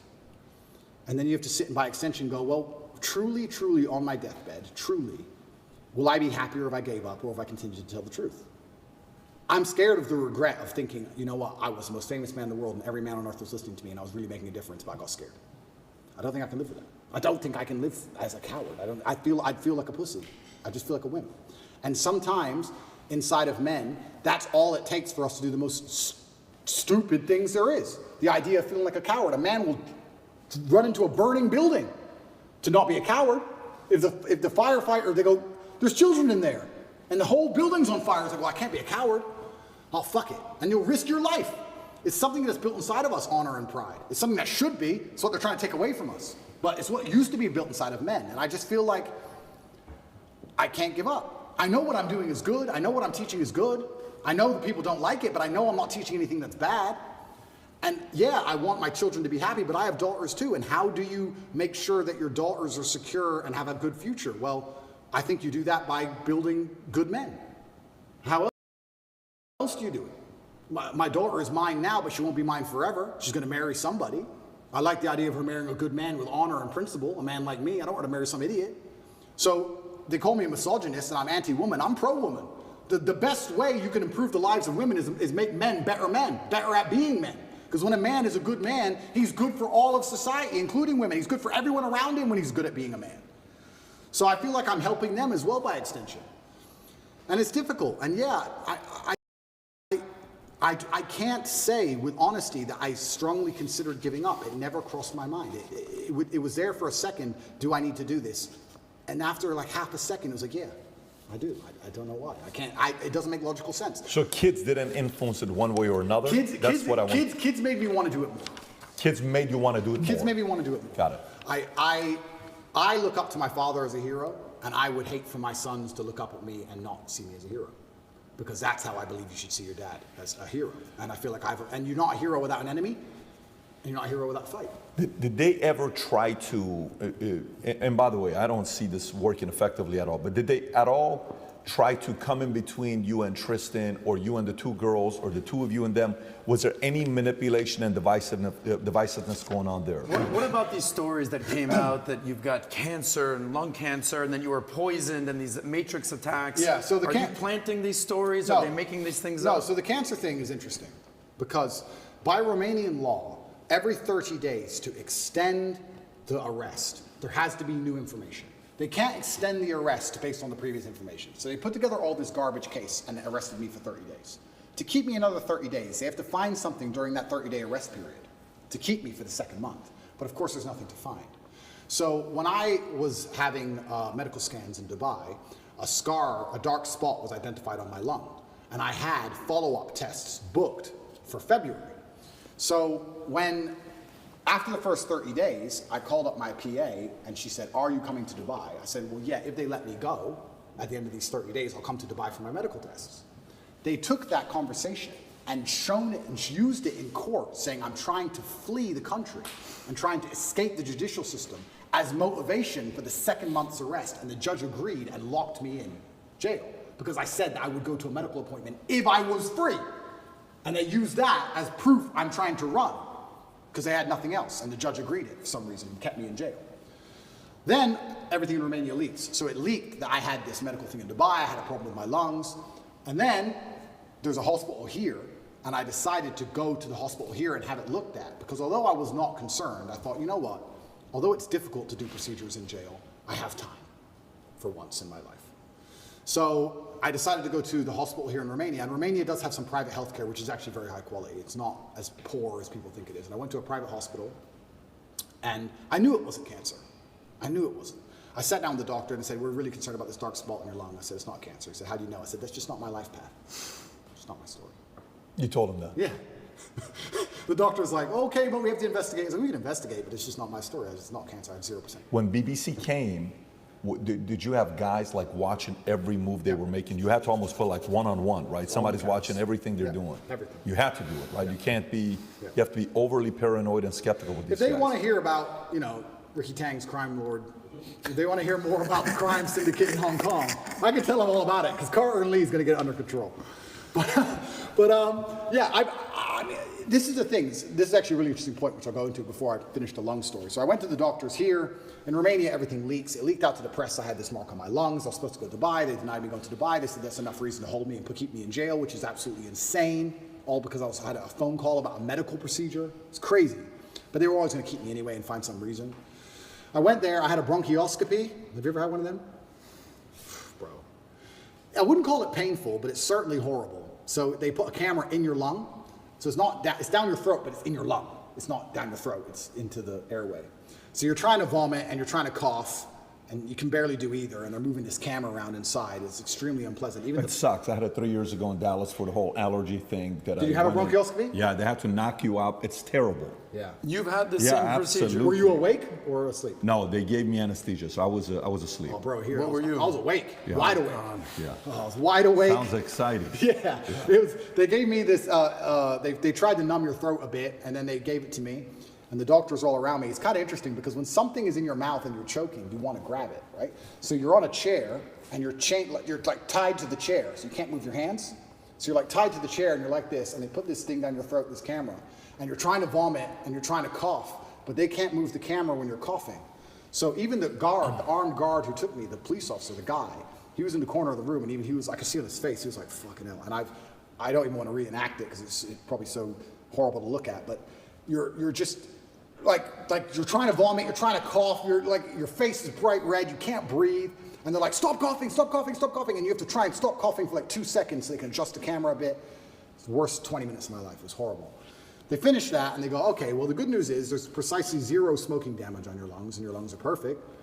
But the lesion, whatever it is on the outside of your lungs. It's not the inside of your lungs. We couldn't see anything. So I completed that procedure, went back to jail. That was a nice evening. Horrible.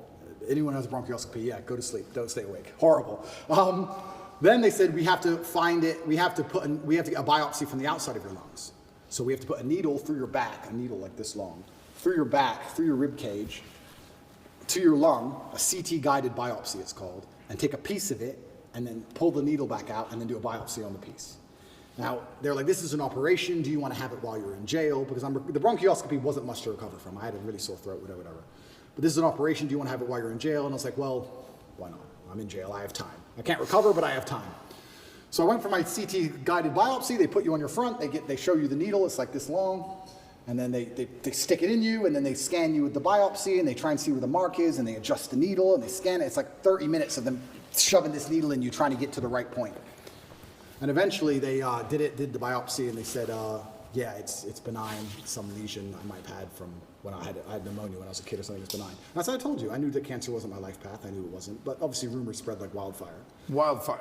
Everybody in the States. Especially because I smoke all the time. Right. But it was actually very refreshing to hear that I have 0 smoking damage on my lungs. 0. I was like, there's 0? I mean, I'll accept a little bit. I'll take a little bit. But I think it's because I train every single day. I work out every single day. I train hard every single day. And I think, you burn it off. A couple cigars here and there are not a big deal. It's not cigarettes. I think cigars are better than cigarettes. I also believe nicotine is a super drug, so I'm not going to stop. I think nicotine and caffeine. A super drug? 100%. What does that mean? Nicotine and caffeine are what I run on. 100, that's all I run on. Coffee's for closers, bro. Tell him. I'm the only one that drinks coffee between the two of us. Oh, really? By the way, you know who talked about nicotine? Tucker Carlson talked about nicotine, right? Have you seen that when he talks about nicotine, where he starts his day off with nicotine? Fire, 100%. Fire blood. I have about 10 to 15 cups of coffee a day and 2 or 3 cigars a day, and I only eat once a day. And it's funny because people look at my 10 to 15 cups of coffee a day minimum. Wow.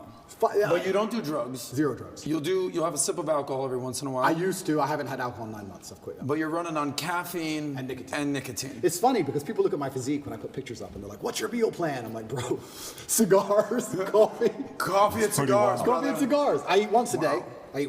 What time? I eat dinner only. That's it? Only eat dinner and 18. So you do intermittent fasting for 18 hours? What? Yeah. And 80 to 90% of my calories are meat. That's it. I'll just have like 3 steaks for dinner. Now, how much of that is genetics? How much is that like? I'm not sure if it's genetics, but that's just how I feel best. I feel best when, if I smoke and drink coffee all the time, I feel hungry, which motivates me, and I feel energetic. It's energetic hungry. That's how I like to feel when I'm working. I want to be hungry. If I eat, I'm tired. Life's too good if I eat. I'm in my mansion, I've just eaten. She's beautiful, I'm going to bed. No, but if I don't, yeah, but if I don't eat, I'm like, maybe I wouldn't say angry, but I like to have that tinge of irritableness. Does that make sense? I don't know. Maybe I sound crazy. It's how I get things done. It's how I get life done. It's just how 12 cups of coffee a day, 3 cigars, and you eat once a day. That's right, yeah. And you train every day. I train every day, yeah. And it's working. Working for you. It's how I feel best. I don't know if you wrote a book on Tate's diet, if that book would do well. Well, this is interesting because I had a blood test when I was in hospital for all these things, and my testosterone level, I'm not going to pretend to be an expert on male hormones because I'm not. I don't understand them. I don't know what measurement it's in, but it was between 9 and 27 is the testosterone level, the mark. It can be between 9 and 27, the normal range. I've never taken a steroid in my life. I don't inject anything. I don't take any pills, nothing. And I was 32. I was above the normal scale, and I'm 36 years old. It's supposed to be going down. So whatever I'm doing, I'm sticking to. What was your diet and your regimen while in jail? There was no coffee? I had coffee and cigarettes. Don't worry, bro. I had those. Really? I spent my commissary money on coffee and cigarettes. I had coffee and cigarettes and 1 meal a day, same. So there was commissary money? Yeah, so we had... Who gave you that? Yeah, so a friend of mine put money on my account. So I was a rich guy in jail, because in Romanian jail, most people haven't got money, right? I was rich. I was rich.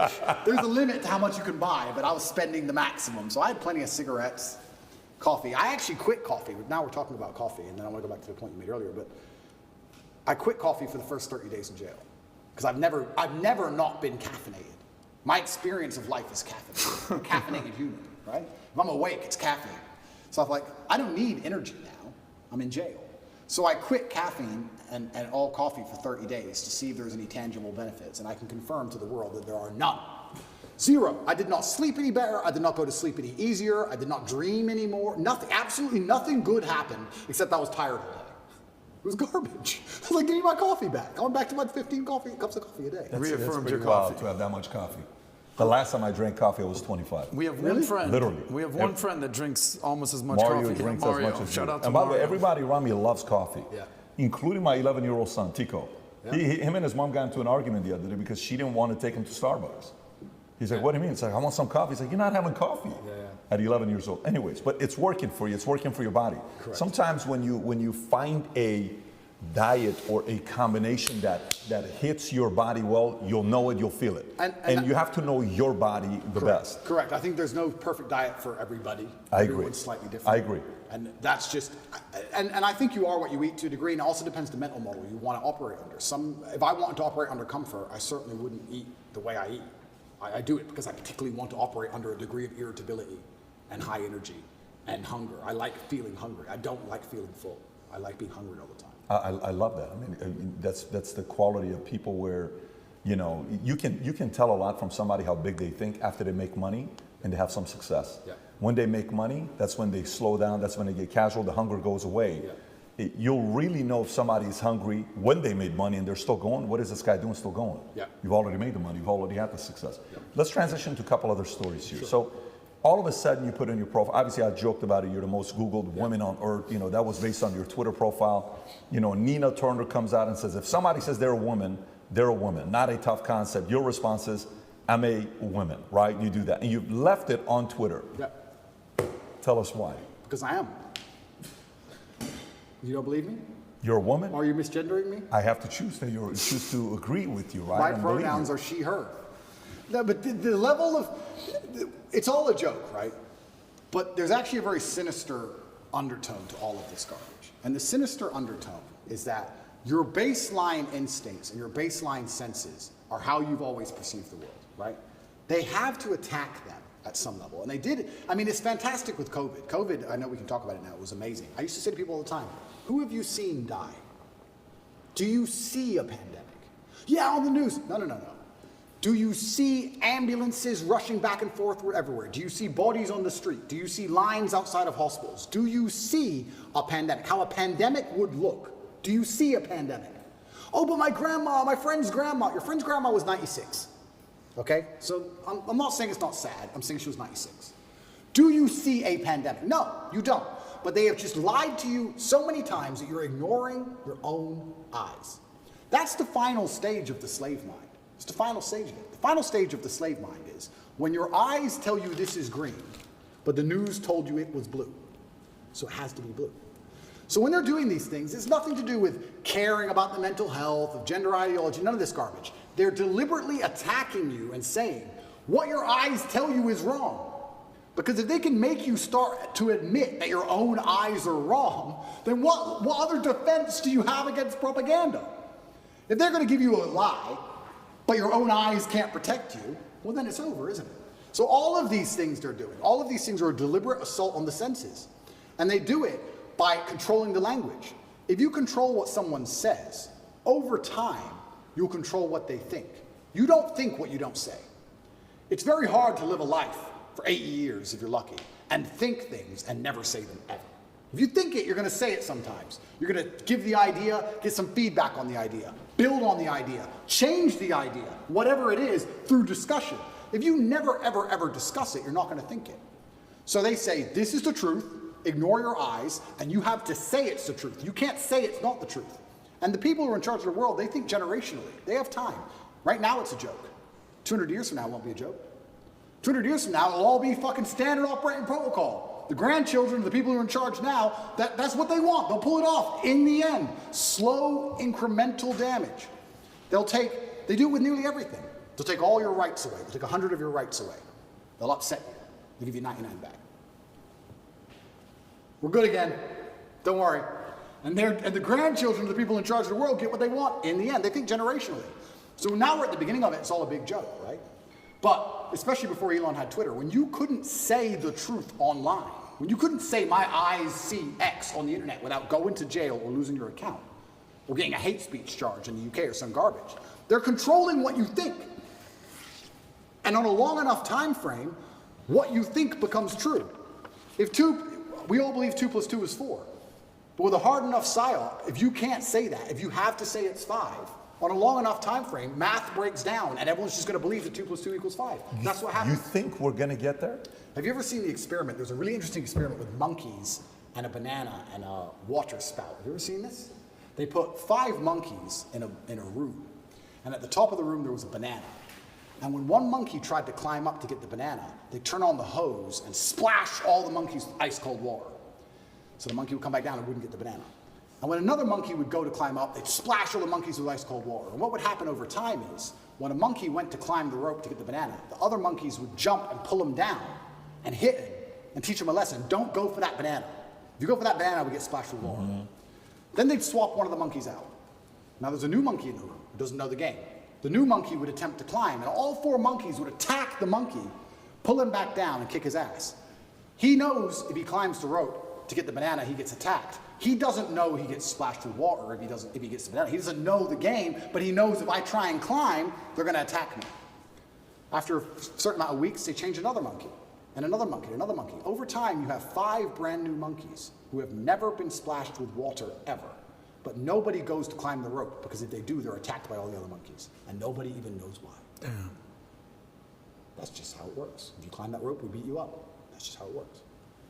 That's what they're doing on a long enough time scale to humanity. There are already X amount of people on the planet. There's already a population, X%, who knows what it is, who ignore their own eyes and repeat what they are told. You can't say that that's not what they're doing, because they're already successful with X amount of the population. They've begun. The seed is there. 2%, 3%, 7%, who knows? They've already proven they can do it. Now it's just a matter of not shutting up and hammering at home. Make sure they repeat it in schools. Children are young. They believe things. They're impressionable. Hammer it to the kids, especially. Put it in every Disney movie. Give it to the kids all day long. They grow up sooner or later. Long enough time frame, that's it. It's generational attacks. But do you think that's going to work, though? Because let me maybe unpack the question. So I'm from Glendale. I went to Glendale High School and Staloy, right? So yesterday, a big fight broke out in Glendale. Massive, it's all over the news. Yep.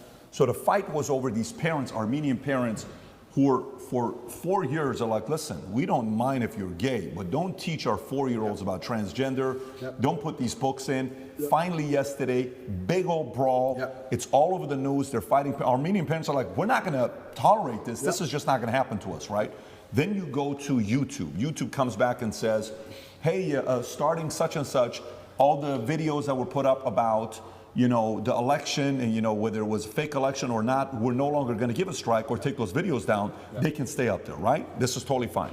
Then you see the Surgeon General comes out, the attorney, I don't know if you saw this one here, he comes out with an article saying new Surgeon General advisory raises alarm about the devastating impact of the epidemic of loneliness and isolation in the United States. This is the same guy that was part of the camp, is now saying, hey, our epidemic of loneliness and isolation has been an underappreciated public health crisis that has harmed individuals and social health, our relationship, our source of healing, et cetera.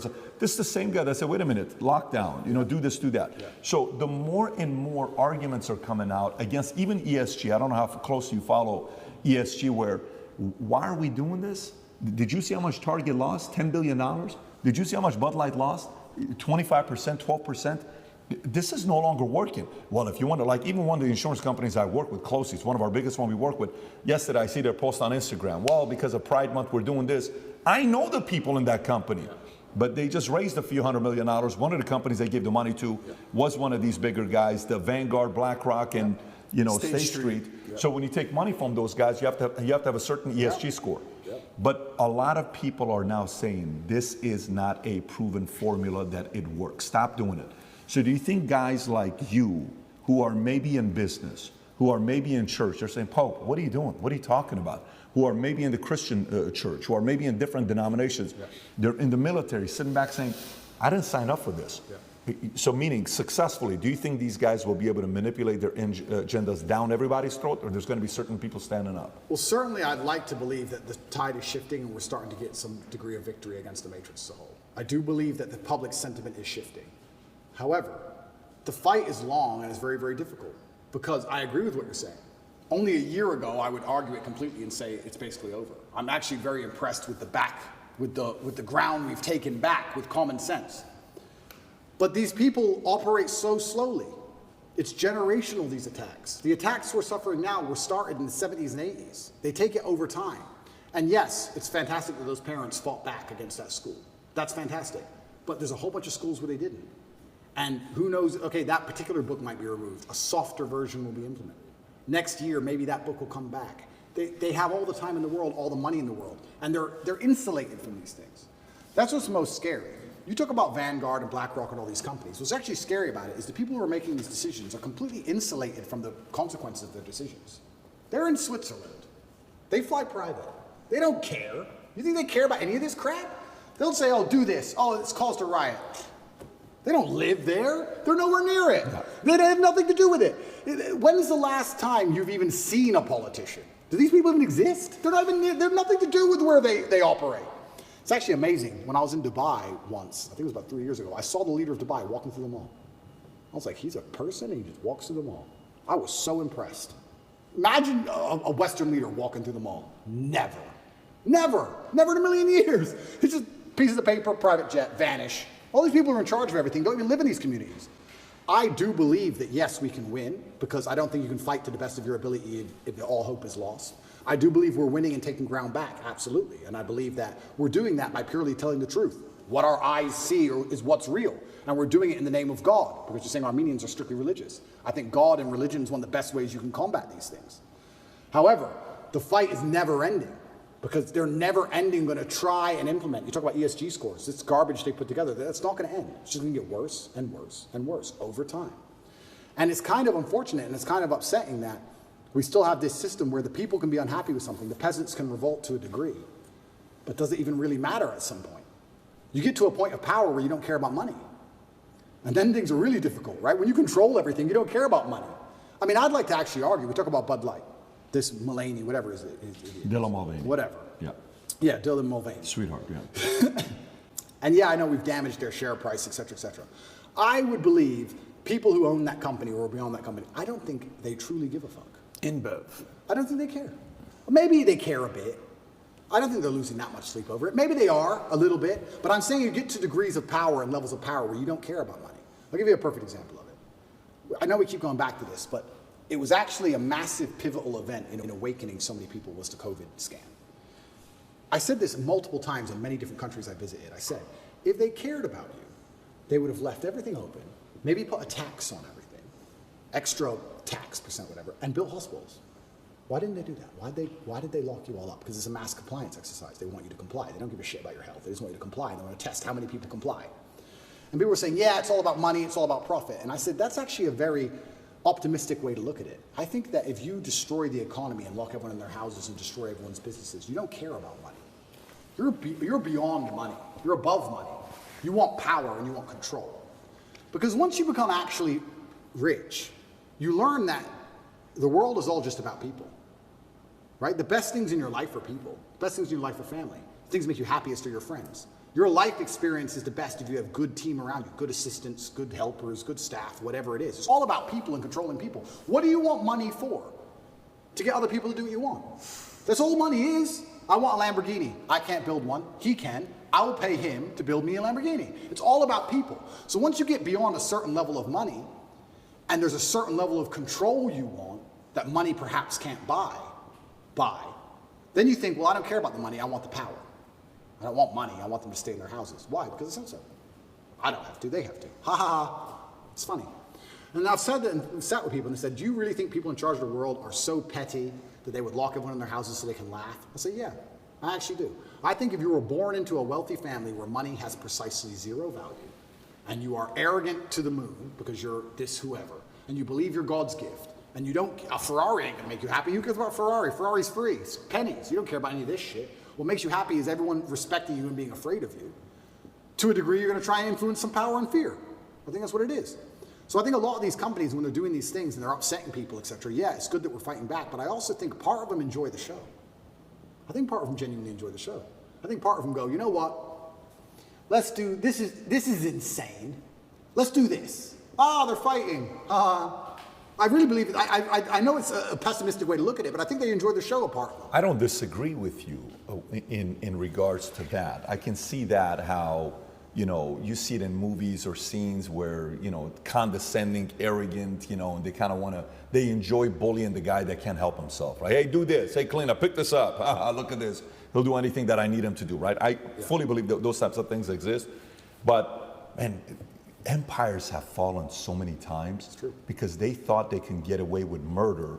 And then eventually people said, listen, stop. You're not going to do this to me anymore. We're not going to take a stand. And typically when that happens, you said it earlier, you know, what's going on in Glendale or some of these other cities that people are protesting? Why is there an organization called Gays Against Groomers? Gays Against Groomers? What?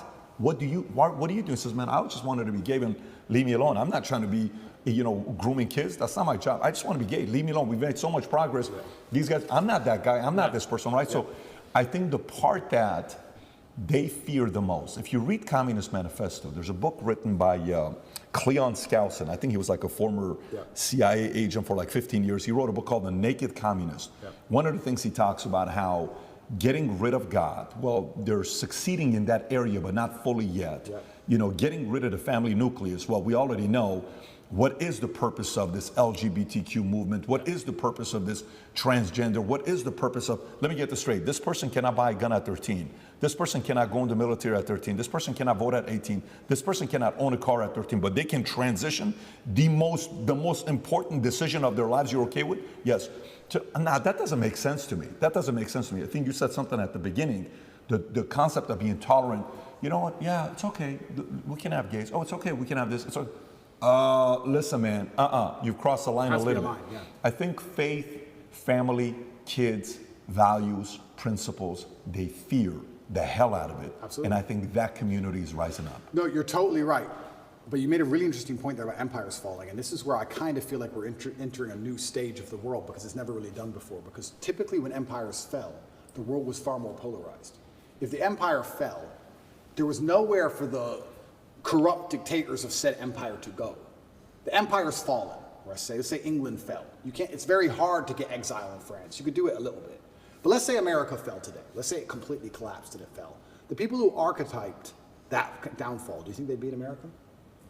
Do you think they'd be sitting there waiting to get scooped up? Do you even know who they are? Can you recognize them? What's their name? Even if you could, do you think they're in America or do you think they're skiing in Switzerland?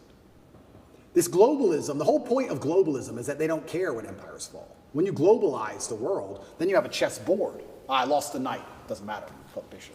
Sack the queen. Who cares? There's so many things I want to say, but I don't want to die. But there's truth. This can be proven and shown even with this current proxy war. Europe and all the gas prices and the inflation rate in Europe has gone to the moon to fund this proxy war in Ukraine.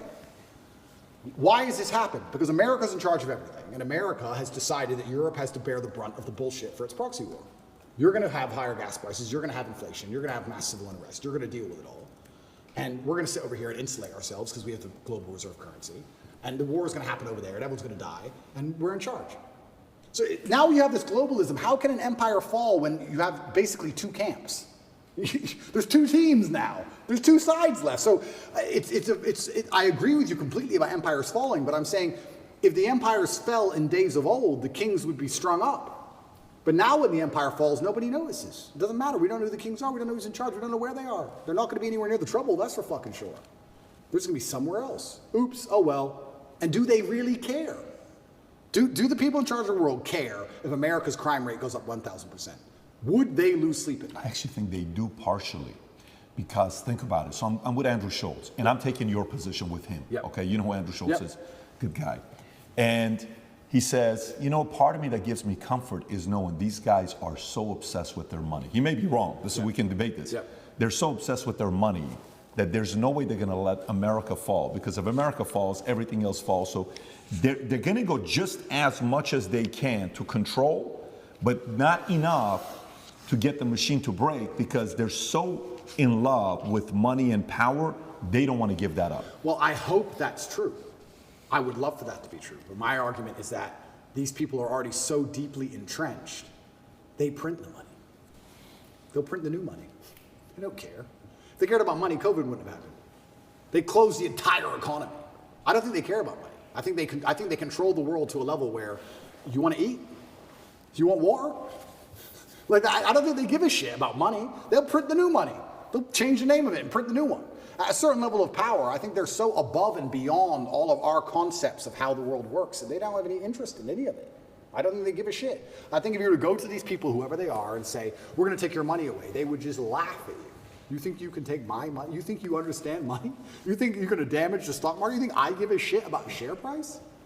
I think there's a level beyond all of this. And they're the ones who truly are running things, and they truly have no influence.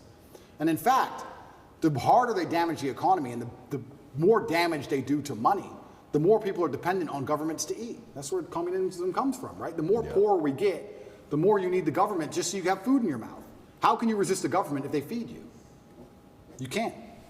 So yeah, and I sound pessimistic, and I'm not pessimistic. And I do believe the answer to all of these things is free thinking and truth and God and communities standing up for themselves and changing the general consensus. I do believe that. Because to a degree, although we talk about people who run the world, to a degree we run the world. Because our tolerance level is what runs the world. There's more of us than them. So to a degree you say, who's in charge of the world? Well, I like to say, well, we are. Because it's all about, we're the abused wife in this relationship. How much crap are we going to put up with? We set the limit. They're going to come at us with everything they can, right? We set the limit.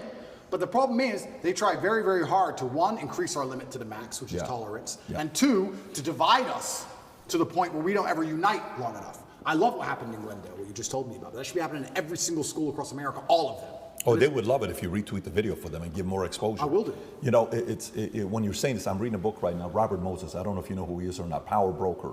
This is a guy, it would be a very interesting guy for you to study. This is the guy that built New York, okay? And he came up and hated, complicated person, misunderstood.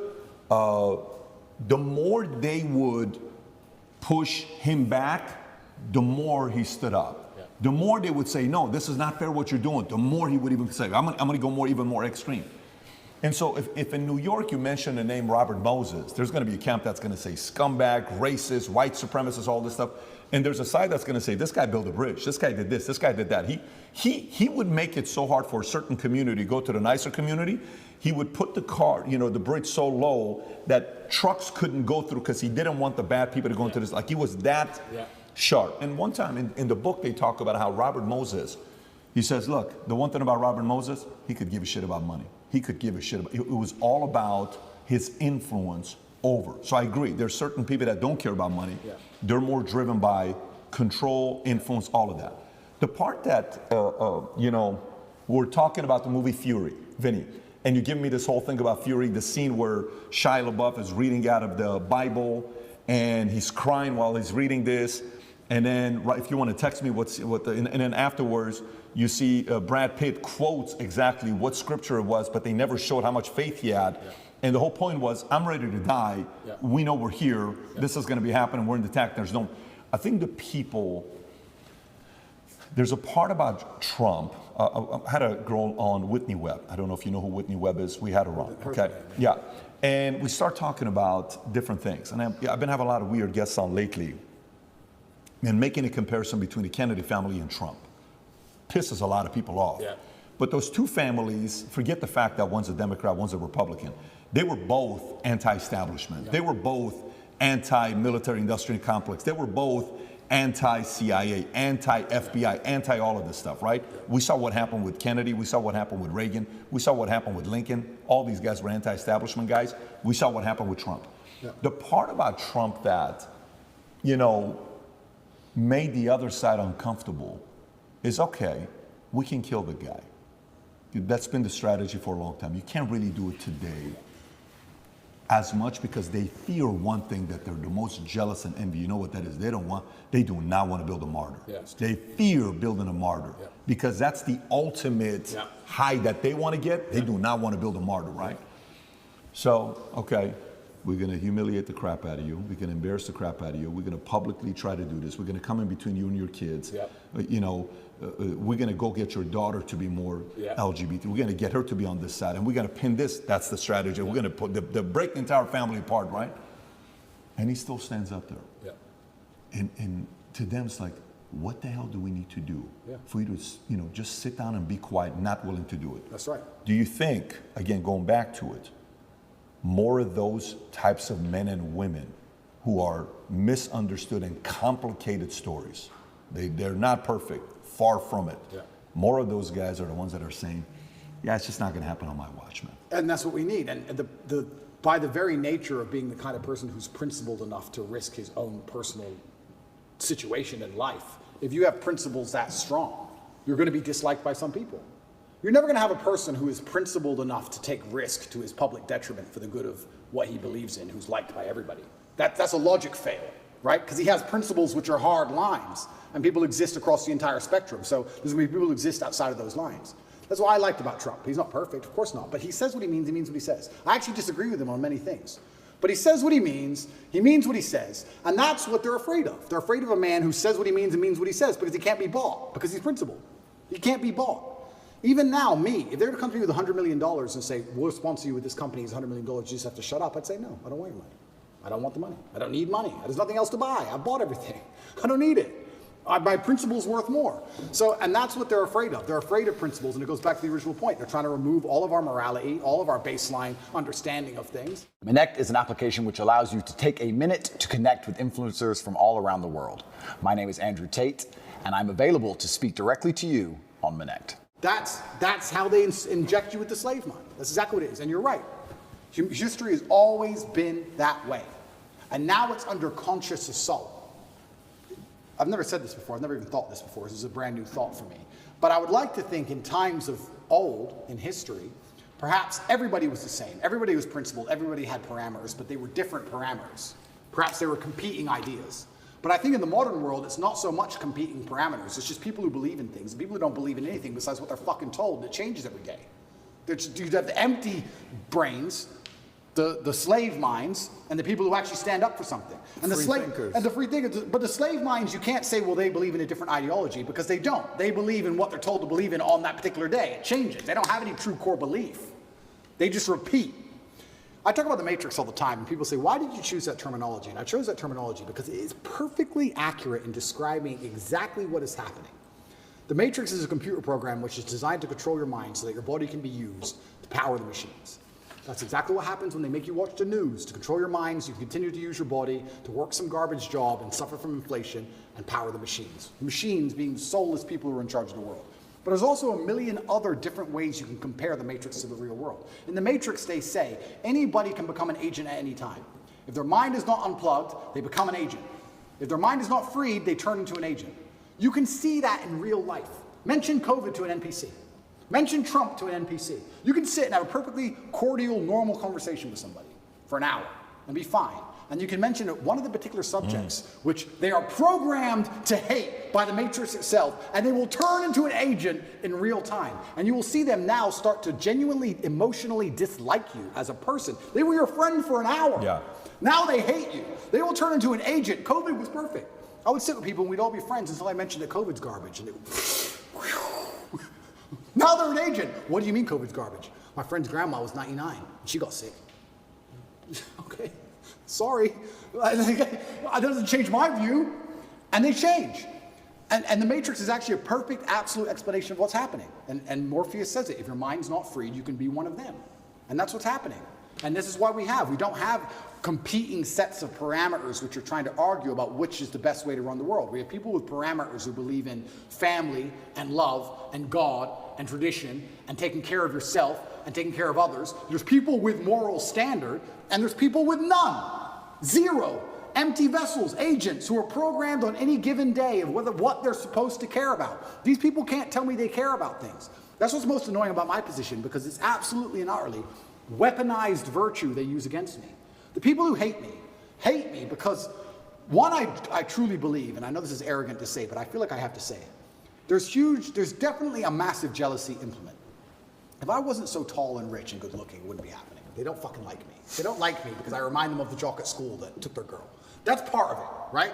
They don't like me personally. So it's true. So they try and find an attack vector. And what happens when you have somebody who's monumentally successful across all realms of human endeavor, the only way you can attack them is by calling them a bad person. They can't call me stupid, they can't call me ugly, can't call me broke, can't call me weak, they can't call me any of these things. So how do we attack this guy? Well, he's a bad person. How do you call someone a bad person? You weaponize virtue. None of the people, none, who are pretending to give a shit about women and that I'm bad to protect women have any interest in protecting women. None of these people think I better become physically strong to protect women. None of them even believe in protecting a woman in a physical scenario. None of them even believe in protecting their family. None of them donate to any charities that involve women, nothing. They're just taking the virtue and weaponizing it and attacking me with it. Me as a person who donates $25 million a year to charity to feed both male and female children. Me as a person who believes I have a responsibility to be physically capable so that any woman I'm walking down the street with is safe. I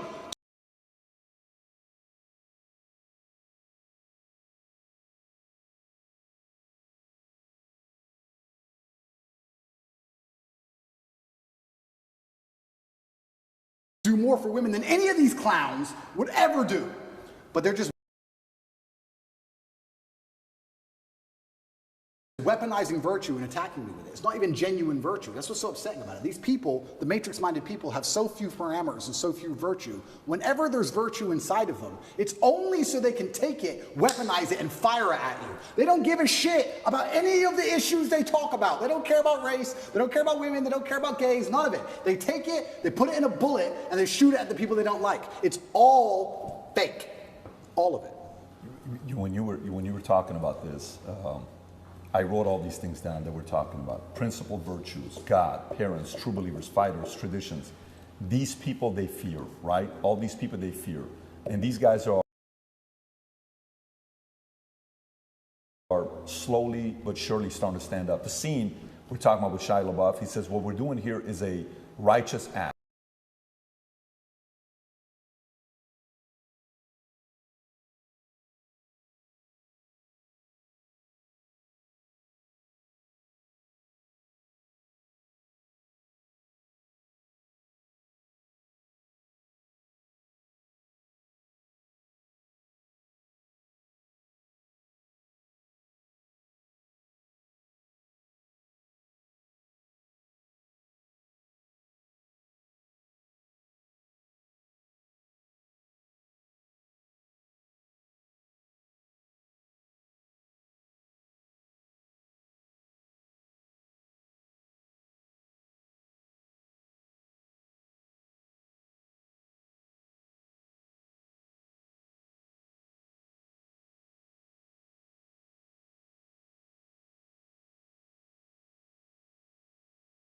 Here's a Bible verse I think about sometimes, many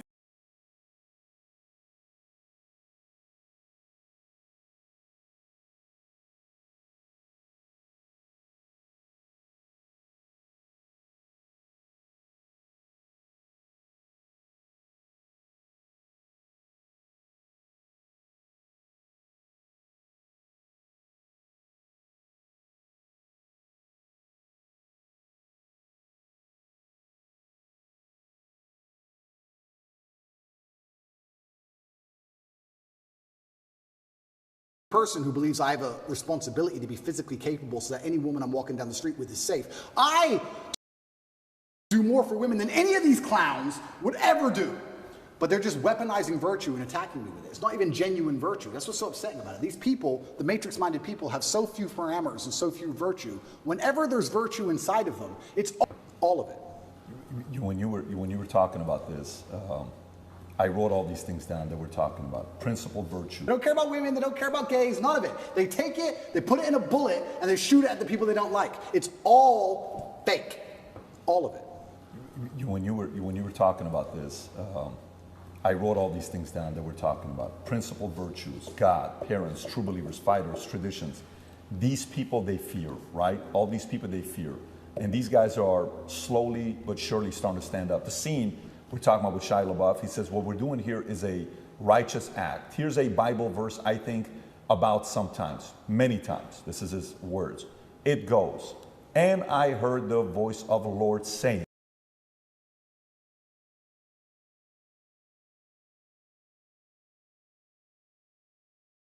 We're talking about with Shia LaBeouf. He says, what we're doing here is a righteous act. Here's a Bible verse, I think, about some.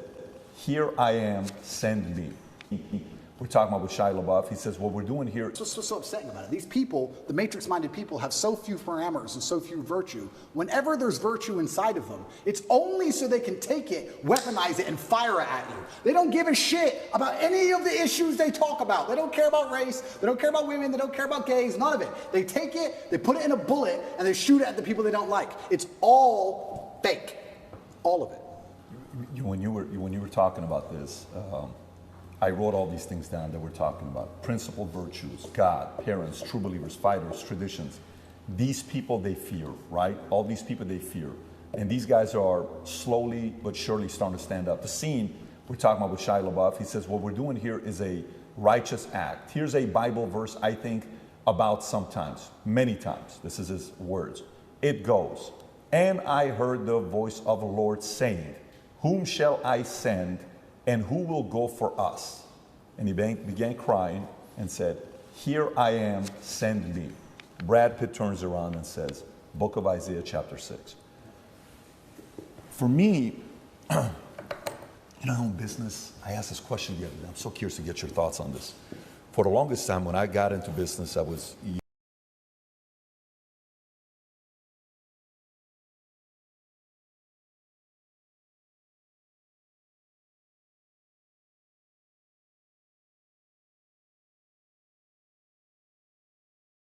Before you watch this exclusive interview with Andrew Tate, there are a few things you need to know. Andrew is taking a massive risk agreeing to do this 5-hour and 20-minute interview because he is still under house arrest and under investigation, which means anything he says can and will be held against him. Now, what did we talk about in this interview? We talked about his experience in jail with Tristan, untold stories, religion, how this impacted his life. How emotional was it? Was he scared? You're going to see a side of him you've never seen before. We definitely talked about BBC. BBC is not going to like this interview for many reasons. You'll see why. It's a total of 15 hours that we spent with Andrew and Tristan at his compound, so a lot was covered. Having said that, there's about 45 minutes of this interview that will be censored due to the topic of discussion being around his investigation in Romania. So if you want to see that 45-minute portion, you will need to text the word Tate to 310-340-1132 or click on a... And the Matrix is actually a perfect, absolute explanation of what's happening. And Morpheus says it, if your mind's not freed, you can be one of them. And that's what's happening. And this is why we don't have competing sets of parameters which are trying to argue about which is the best way to run the world. We have people with parameters who believe in family and love and God and tradition and taking care of yourself and taking care of others. There's people with moral standard and there's people with none. Zero. Empty vessels, agents who are programmed on any given day of what they're supposed to care about. These people can't tell me they care about things. That's what's most annoying about my position, because it's absolutely and utterly weaponized virtue they use against me. The people who hate me because, one, I truly believe, and I know this is arrogant to say, but I feel like I have to say it. There's definitely a massive jealousy implement.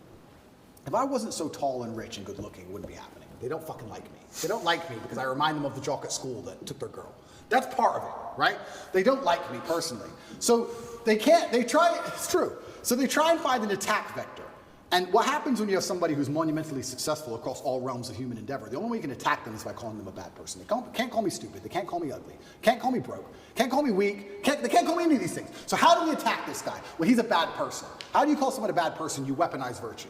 None of the people, who are pretending to give a shit about women and that I'm bad to protect women have any interest in protecting women. None of these people think I better become physically strong to protect women. None of them even believe in protecting a woman in a physical scenario. None of them even believe in protecting their family. None of them donate to any charities that involve women, nothing. They're just taking the virtue and weaponizing it and attacking me with it. Me as a person, who donates $25 million a year to charity to feed both male and female children. Me as a person who believes I have a responsibility to be physically capable so that any woman I'm walking down the street with is safe. I do more for women than any of these clowns would ever do. But they're just weaponizing virtue and attacking me with it. It's not even genuine virtue. That's what's so upsetting about it. These people, the matrix-minded people, have so few parameters and so few virtue. Whenever there's virtue inside of them, it's only so they can take it, weaponize it, and fire it at you. They don't give a shit about any of the issues they talk about. They don't care about race. They don't care about women. They don't care about gays. None of it. They take it, they put it in a bullet, and they shoot it at the people they don't like. It's all fake. All of it. When you were talking about this, I wrote all these things down that we're talking about. Principled virtues, God, parents, true believers, fighters, traditions. These people they fear, right? All these people they fear. And these guys are slowly but surely starting to stand up. The scene we're talking about with Shia LaBeouf, he says, what we're doing here is a righteous act. Here's a Bible verse I think about sometimes, many times. This is his words. It goes, and I heard the voice of the Lord saying, whom shall I send? And who will go for us? And he began crying and said, here I am, send me. Brad Pitt turns around and says, Book of Isaiah chapter 6. For me, in business, I asked this question the other day. I'm so curious to get your thoughts on this. For the longest time, when I got into business, I was, a younger guy, 21. I'm like, okay, very coachable. Tell me, what do I got to do? I'm a coachable guy. What do I got to do? I'm a coachable guy, super coachable. I want to make money. I'm sick of tired of being broke. My dad's at the 99 cents, too many heart attacks. I want to get out of this. Yep. So I'm like, hey, Patrick, basic stuff. When you're doing business and you're talking to rich people, I'm Morgan Stanley Dean Witter. Never talk religion, never talk politics, never talk sex. Just don't talk about those three things. I said, okay, guess what? Never talk politics, never talk religion, never talk sex. No problem. We're going to business. So what do you think about the political climate today, Patrick, David? Yeah. Oh, what do you think? Yeah. Well, I think this is, but what do you think, Patrick? I don't know, quite frankly, I think I'm trying to figure it out for myself right now, but we'll see what's going to happen, whatever way you're deflecting and you kind of go on your phone. Hey, what do you think about God? What is your opinion on Islam or Muslim? Yeah. Well, for me, you deflect that. Eventually you're sitting there, you're like, the people that I know at that level want to talk about those three topics. Yep. Now, sex is maybe off camera and they're kind of having fun with it, but they want to talk about politics and religion. Yep. So we, for the longest time, have been silenced, and now the ESG community, all this time they've told us to stay quiet, and they're saying what? They're talking politics, they're talking religion, and they're talking sex. Sex the way through LGBTQ. What's wrong with that? What's wrong with it? It's normal, it's normal, it's normal. No, it's not normal. Well, listen, you guys shouldn't talk about politics and sex and religion. You shouldn't be doing that. And then you see this one, during COVID, one pastor, Australia, a Syrian man. I don't know what his name is, Vinny. What's his name? The Syrian pastor, priest from Australia. And he was fighting all the anti-COVID guidelines, and his stuff is going viral. He's doing this. And you've seen these messages. Some of the people that stood up, they stood up because they feared God, okay? And for you, with your life, it's been interesting watching you go through your evolution of your faith. Pre-2022, former atheist, couple of the things you've said in the past. Before you watch God this isn't real because you can't prove it. Okay, kind of like that was more the Malcolm X argument, right? Bad things happen to good people and good things happen to bad people far too often for God to exist. I'm the center of my universe. That's pre-2020. Then gradually you start talking about Christianity and, in 2020 you made a video announcing that you were wrong about what you had said previously about God, right? Now you start saying people who are atheists are angry, bad energy people, and I don't want to be on that team anymore. And even if God is not real, the world is a better place if people do believe in God. I know God is real because there's so much evil in the world that there has to be an equal and opposite force. The devil can't exist if God does not. And if you look at the world today, it is very obvious that the devil does not exist. And I'll go to the last one here with Muslims. None of them donate to any charities that involve women. Christians don't have a religion anymore because they tolerate everything and stand for nothing. Who donates $25 million and by the way, I actually agree with you, the fact that they're tolerating way too much. Islam is the last religion on the planet. God is something to be feared, respected, and to prove yourself to, which means you got to earn his right. It's a, hey, I want to earn your right and your respect, right? how did you go, if you don't mind talking about your own evolution? Because Do more us for as women than men, any of these clowns if you would knew me at ever do. 25 years old, But they're just weaponizing you virtue. probably would have and liked to attacking party women. with me. I was a selfish guy. I was a guy you would have thought I was, right? And we go through this phase of where the selfishness kind of comes down a little bit. You still need to be selfish because you need to be driven, but to the point where you're like, listen, man, I got to really do something. And then somehow, some way, God enters. What's been your evolution of your faith, and where are you at today? Yeah, I think Newton's. I think Before it's you third watch law, this equal and exclusive opposite force. interview, You have somebody who's monumentally true. successful There has across to be all equal realms of and human opposite endeavor. force. The only way you can attack them is by calling them a bad That's person. the Don't- equal can't and call me opposite force to all can't that call me evil evil. has to Can't be call me God. broke. And Can't I've call me talked weak. about this at They length can't call me in any of these Vegas, and things. I So try how to do you say attack that this guy? Well, he's a bad regardless of person. whether you're an How do you call atheist someone a or bad not. person? You weaponize You're virtue. thinking of God as a None man of in the sky, people but you need to None think of God who are as a pretending to concept give a as a shit whole. about And women. once you do that, it's impossible and to I'm accept bad that to he protect doesn't women. exist, right? Have any interest? I said to the atheists, I said, None of let's these say there people was two think items. I better become physically You're strong. shipwrecked, Right? right? And there's None two of them items. even believe Both in of them are protecting a full of woman in a sex. physical scenario. On None of them even island, believe in protecting their family. you None of and them your have friend are any. shipwrecked. None On of one them island, donate your any friend charities goes that involve and women. he Nothing. crashes and they kill him and they eat him. And you go to another island and they want to kill you and eat you, but they don't because it's against their religion. Did God save your life? Who cares? Who doesn't even know the name of their God? But their God said, don't kill shipwrecked survivors. And now you're alive. So their God saved your life. The concept of God in and of itself saved your life. You owe God just for the concept of it, the idea of it. So even the idea of opposing evil as a whole is a belief in God. So you're either an evil person or you believe in God in some regard. And then once I understood that there had to be an equal and opposite force, I was raised Christian. I live in a Christian nation. Romania is actually, I think, the second or third most Christian country on earth. It's a very Christian country here. It's churches everywhere. They strongly believe. And that's where I began my journey, but I always had a very healthy respect for Islam because I understand that to a degree, to have a religion at all, you have to have an intolerance, to a degree. Because without an intolerance, you don't have rules. You don't have laws. You don't have any, like you said, you have to earn God's respect. If you're a religion which is tolerant of everything, then you don't have to earn God's respect. You can be a bad person and do bad things. God loves me, so it's fine. Well, no, it's not, because that's not the point of the religion. So then you extrapolate that out, and I was sitting and thinking, well, what's the primary function of a religion? And the primary function of a religion, I don't believe is the religion exists so I can live forever. I mean, that's a nice thought. But I think on a macro level, the primary objective of a religion is to restore and contain some degree of traditional value within the society. How do you judge, let me change the way I worded that. How do you judge the success of a religion? I don't think you can judge it by the number of people who join it, because there's lots of people who are Catholic who don't act Catholic. They don't act in any way particularly Christian. Anyone can say they're something. You can walk into a strip club and everyone says they're Christian. It doesn't mean anything, right? So how do you judge the success of a religion? Well, I like to think the best way to judge the success of a religion is how successful is it at fighting evil?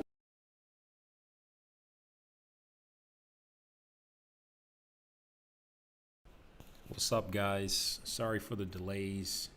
Looks like a server issue with the video we're watching here. So I know you guys can hear the audio, but what I'm going to do is rewind it because I found another video. What I'm going to do is rewind it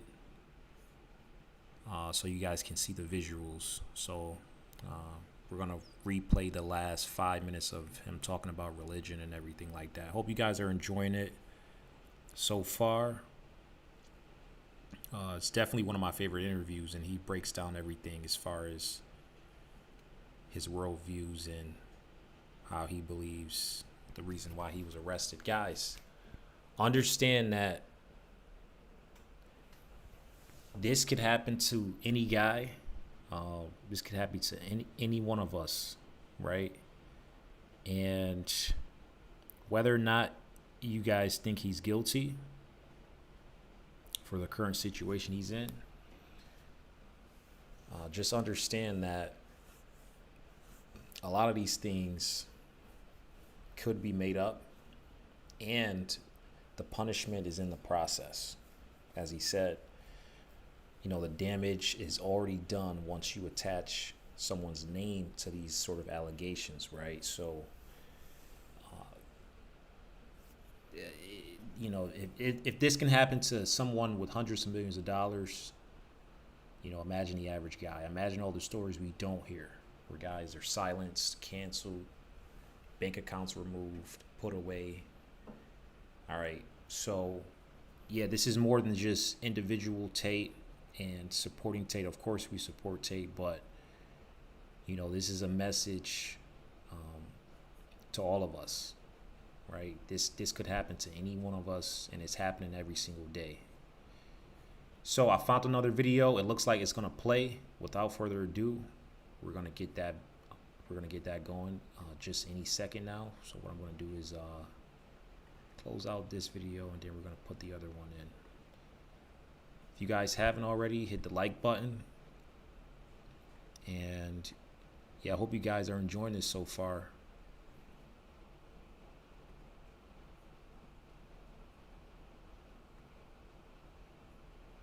Alrighty, let's go.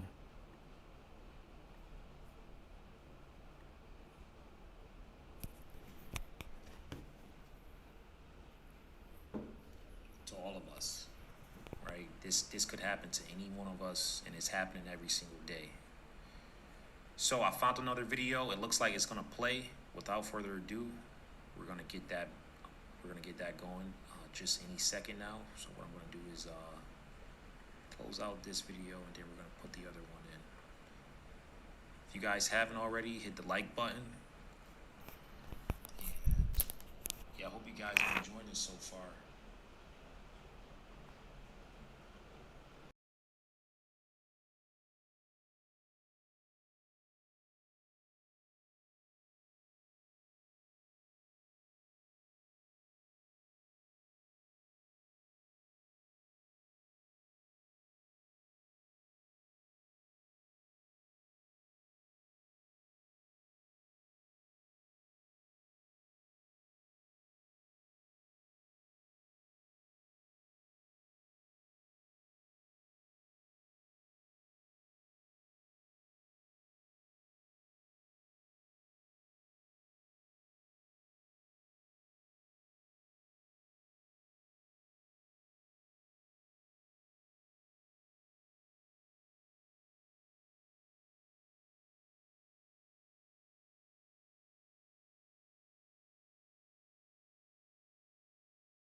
In religion, and they're talking sex.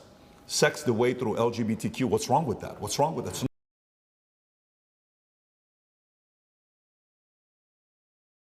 They don't give a shit about any of the issues they talk about. They don't care about race. They don't care about women. They don't care about gays. None of it. They take it, they put it in a bullet, and they shoot it at the people they don't like. It's all fake.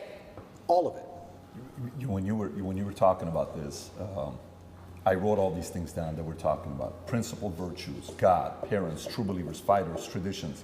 These people they fear, right? All these people they fear. And these guys are slowly but surely starting to stand up. The scene we're talking about with Shia LaBeouf, he says, what we're doing here is a righteous act. Here's a Bible verse I think about sometimes, many times. This is his words. It goes, and I heard the voice of the Lord saying, whom shall I send? And who will go for us? And he began crying and said, here I am, send me.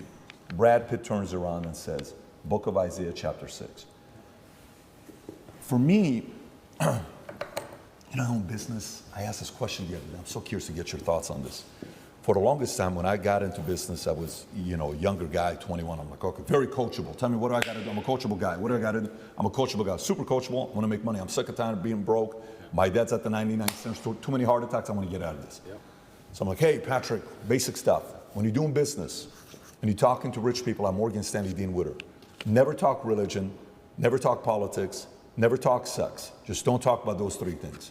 I said, okay, guess what? Never talk politics. Never talk religion, never talk sex. No problem. We're going to business. So what do you think about the political climate today, Patrick, David? Yeah. Oh, what do you think? Yeah. Well, I think this is, but what do you think, Patrick?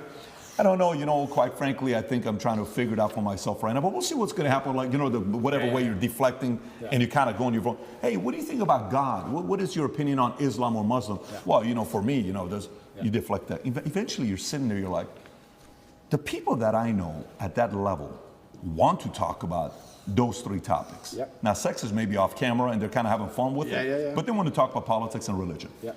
So we, for the longest time, have been silenced, and now the ESG community All this time they've told us to stay quiet, and they're saying what? They're talking politics, they're talking religion, and they're talking sex.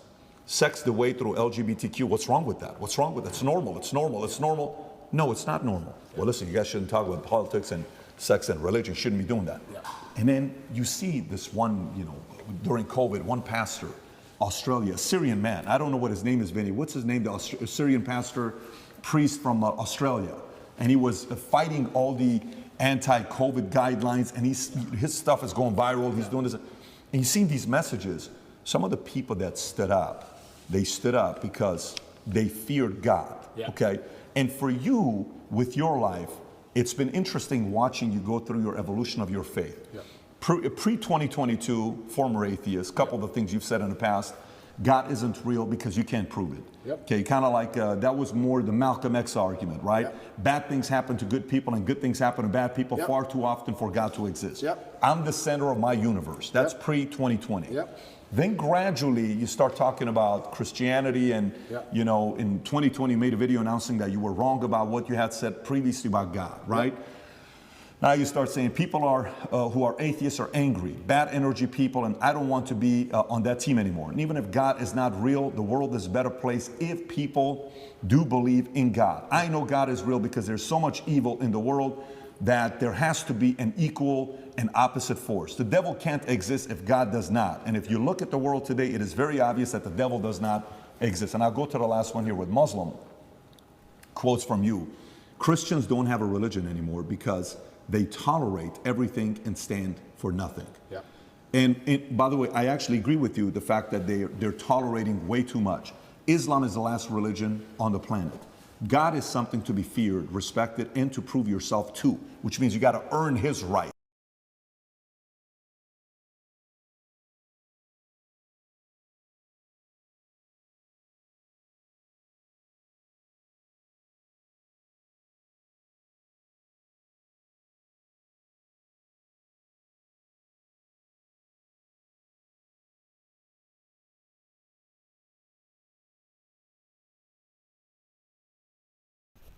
Apologies, guys. Still facing some, looks like a massive lag here. So we're gonna fix the stream. Let's see what the issue exactly is. Let's give it a few moments. We're gonna figure out what the issue is. And let's see here.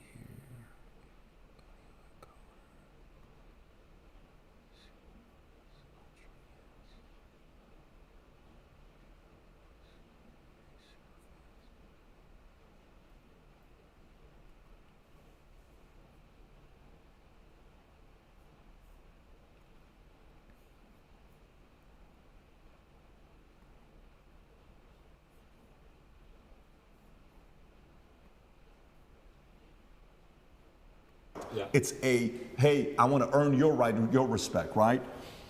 How did you go, if you don't mind talking about your own evolution? Because us as men, if you knew me at 25 years old, you probably would have liked to party with me. I was a selfish guy. I was a guy you would have thought I was, right? And we go through this phase of where the selfishness kind of comes down a little bit. You still need to be selfish because you need to be driven, but to the point where you're like, listen, man, I got to really do something. And then somehow, some way, God enters. What's been your evolution of your faith, and where are you at today? Yeah, I think Newton's, it's third law, equal and opposite force, what you just said there is absolutely true. There has to be an equal and opposite force to all the evil in the world. And that the equal and opposite force to all that evil has to be God. And I've talked about this at length even with atheists, and I try and say that regardless of whether you're an atheist or not, you're thinking of God as a man in the sky, but you need to think of God as a concept as a whole. And once you do that, it's impossible to accept that he doesn't exist, right? I said to the atheists, I said, let's say there was 2 islands. You're shipwrecked, right? And there's 2 islands. Both of them are full of savages. On one island, you and your friend are shipwrecked. On one island, your friend goes and he crashes and they kill him and they eat him. And you go to another island and they want to kill you and eat you, but they don't because it's against their religion. Mm-hmm. Did God save your life? Who cares? Who doesn't even know the name of their God? But their God said, don't kill shipwrecked survivors. And now you're alive. So their God saved your life. The concept of God in and of itself saved your life. You owe God just for the concept of it, the idea of it. So even the idea of opposing evil as a whole is a belief in God. So you're either an evil person or you believe in God in some regard. And then once I understood that there had to be an equal and opposite force, I was raised Christian. I live in a Christian nation. Romania is actually, I think, the second or third most Christian country on earth. It's a very Christian country here. It's churches everywhere. They strongly believe. And that's where I began my journey, but I always had a very healthy respect for Islam because I understand that to a degree, to have a religion at all, you have to have an intolerance, to a degree. Because without an intolerance, you don't have rules. You don't have laws. You don't have any, like you said, you have to earn God's respect. If you're a religion which is tolerant of everything, then you don't have to earn God's respect. You can be a bad person and do bad things. God loves me, so it's fine. Well, no, it's not, because that's not the point of the religion. So then you extrapolate that out, and I was sitting and thinking, well, what's the primary function of a religion? And the primary function of a religion, I don't believe is the religion exists so I can live forever. I mean, that's a nice thought. But I think on a macro level, the primary objective of a religion is to restore and contain some degree of traditional value within the society. How do you judge, let me change the way I worded that. How do you judge the success of a religion? I don't think you can judge it by the number of people who join it, because there's lots of people who are Catholic who don't act Catholic. They don't act in any way particularly Christian. Anyone can say they're something. You can walk into a strip club and everyone says they're Christian. It doesn't mean anything, right? So how do you judge the success of a religion? Well, I like to think the best way to judge the success of a religion is how successful is it at fighting evil? How successful is it at preserving the morality of a population in X parameter, in X geographical area? So when you look at it from that way, you can't say that Islam isn't the most successful religion on earth. It's the most successful in regards to opposing evil. It's the most successful in regards to opposing its differing viewpoints. It's the most successful in regards to having people act within the limits and the confines of what it finds to be moral and good to God. It's the most adhered to. It's the most feared. It's the most respected in most forms. And then also I'd like to think... I would say it's the most feared. Yeah, it's the most feared. But what is respect without fear? Do we respect men we don't fear? If there's a man who could do absolutely nothing to you on any level at all, you might be nice to him, sure, because we're not bad people. But would you really respect him? If you could take his chick in front of his face, set his car on fire, and he wouldn't do a thing, you wouldn't respect him. You might be nice to him because we're not bullies, but you wouldn't respect him. Respect and fear are linked. They're not always the same thing, and you can maybe have fear without respect, but it's very hard to have respect without fear. And also, I heard someone say once that we see the world as we see ourselves. If you're a thief, you think everyone's a thief. If you're a liar, you think everyone's a liar. And I kind of agree with that. I understood that. I also like to think we see religion as we see ourselves. I like to see myself as a person whose respect you have to earn. I like to see myself as a person who has strong, rigid boundaries. I like to see myself as a person who will stand up and say, no, that's wrong. I like to see myself as a person who's not afraid of being shamed by whatever community for saying, I don't agree with that particular ideal. I like seeing myself that way. So if I'm going to see myself that way, then I'm going to naturally align with a religion that operates within that form. So when I say Islam is the last religion on earth, I say it because it seems to be the only one who will stand up and say, no, we don't care. No, that's not what the book says. No. I was raised Christian, and Muslims as a whole, we have no problems with Christians. None at all. I don't want anyone to think I'm anti-Christian, like I dislike Christians. We don't have a problem with Christians. We believe in a lot of the same things. We believe in Jesus. We put more respect on the name of Jesus than most Christians do. I just don't like the idea of people saying they're a Christian and saying, but because I'm a Christian, I can do whatever I want and throw all the rules away and none of it matters. Because once you have that level of tolerance, you no longer have a religion. Islam seems to be the last religion left with parameters. If you don't have parameters, you don't have a religion at all. So the closer I found myself to God, the closer I found myself to Islam. That's just how it ended. And Andrew, speaking of fear, one could argue that Islam these days, certainly in the last 20 years with the war on terror, they've also been the most vilified. Absolutely. Right? So, you know, everything that we've seen happen with extremism and everything that's going on all over the world, how are you grappling with that? You've been a Christian for years now. Interesting question, because when I was younger, especially when I was an atheist, I would sit and think, people are really doing terror attacks and doing all this crazy stuff because, you know, they're upset over a cartoon. That's so stupid. And nobody should kill anybody. Nobody should kill anybody. Charlie Hebdo, everything. Nobody should kill anybody. Nobody should kill anybody. I'll make that very clear. But also part of me is now saying, why would you want to insult the prophet for billions of people? Why would you want to do that? I'm not saying you, I don't even want to make the argument against free speech. I'm not even saying you couldn't be allowed to. This is a sensitive subject. I'm just saying, when a person wakes up and thinks, I want to do that. I don't know. I just don't think that's a healthy mindset. Like when I see these Satan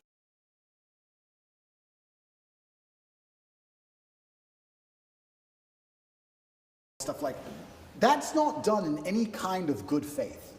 There's no good reason to do that. That's done with genuinely malicious intention.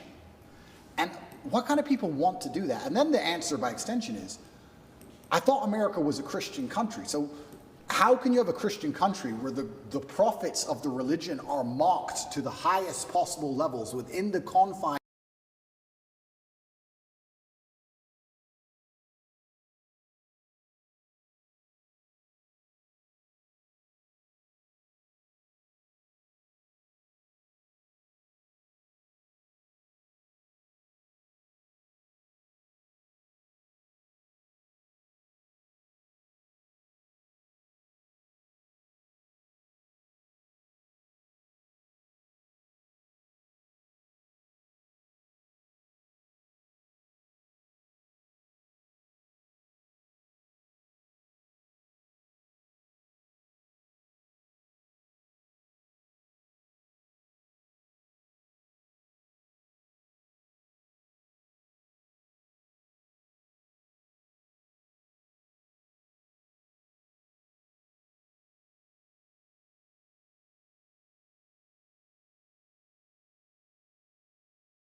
whatever way you're deflecting and you kind of go on your phone. Hey, what do you think about God? What is your opinion on Islam or Muslim? Well, you know, for me, you know, you deflect that. Eventually you're sitting there, you're like, the people that I know at that level want to talk about those three topics. Now, sex is maybe off camera and they're kind of having fun with it, but they want to talk about politics and religion. So we, for the longest time, have been silenced, and now the ESG community, all this time they've told us to stay quiet, and they're saying what? They're talking politics, they're talking religion, and they're talking sex. Sex the way through LGBTQ, what's wrong with that? What's wrong with it? It's normal, it's normal, it's normal. No, it's not normal. Well, listen, you guys shouldn't talk about politics and sex and religion, shouldn't be doing that. And then you see this one, you know, during COVID, one pastor, Australia, a Syrian man, I don't know what his name is, Vinny, what's his name? The Syrian pastor, priest from Australia. And he was fighting all the anti-COVID guidelines, and his stuff is going viral, he's doing this. And you've seen these messages. Some of the people that stood up, they stood up because they feared God, okay? And guys, can you guys hear the video? Looks like we fixed the actual video, but it looks like the audio could have went out. I don't hear it from my end, so I'm going to see what's going on with the audio. I think that's a little weird because everything here in the settings looks good, but I'm going to try to fix the audio for you guys because I don't think you guys can hear it.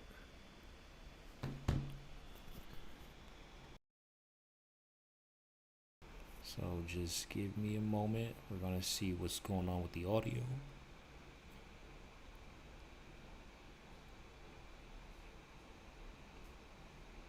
But the audio should be working. We'll see why not, but we're going to fix that right now, guys. Again, apologies for the delays.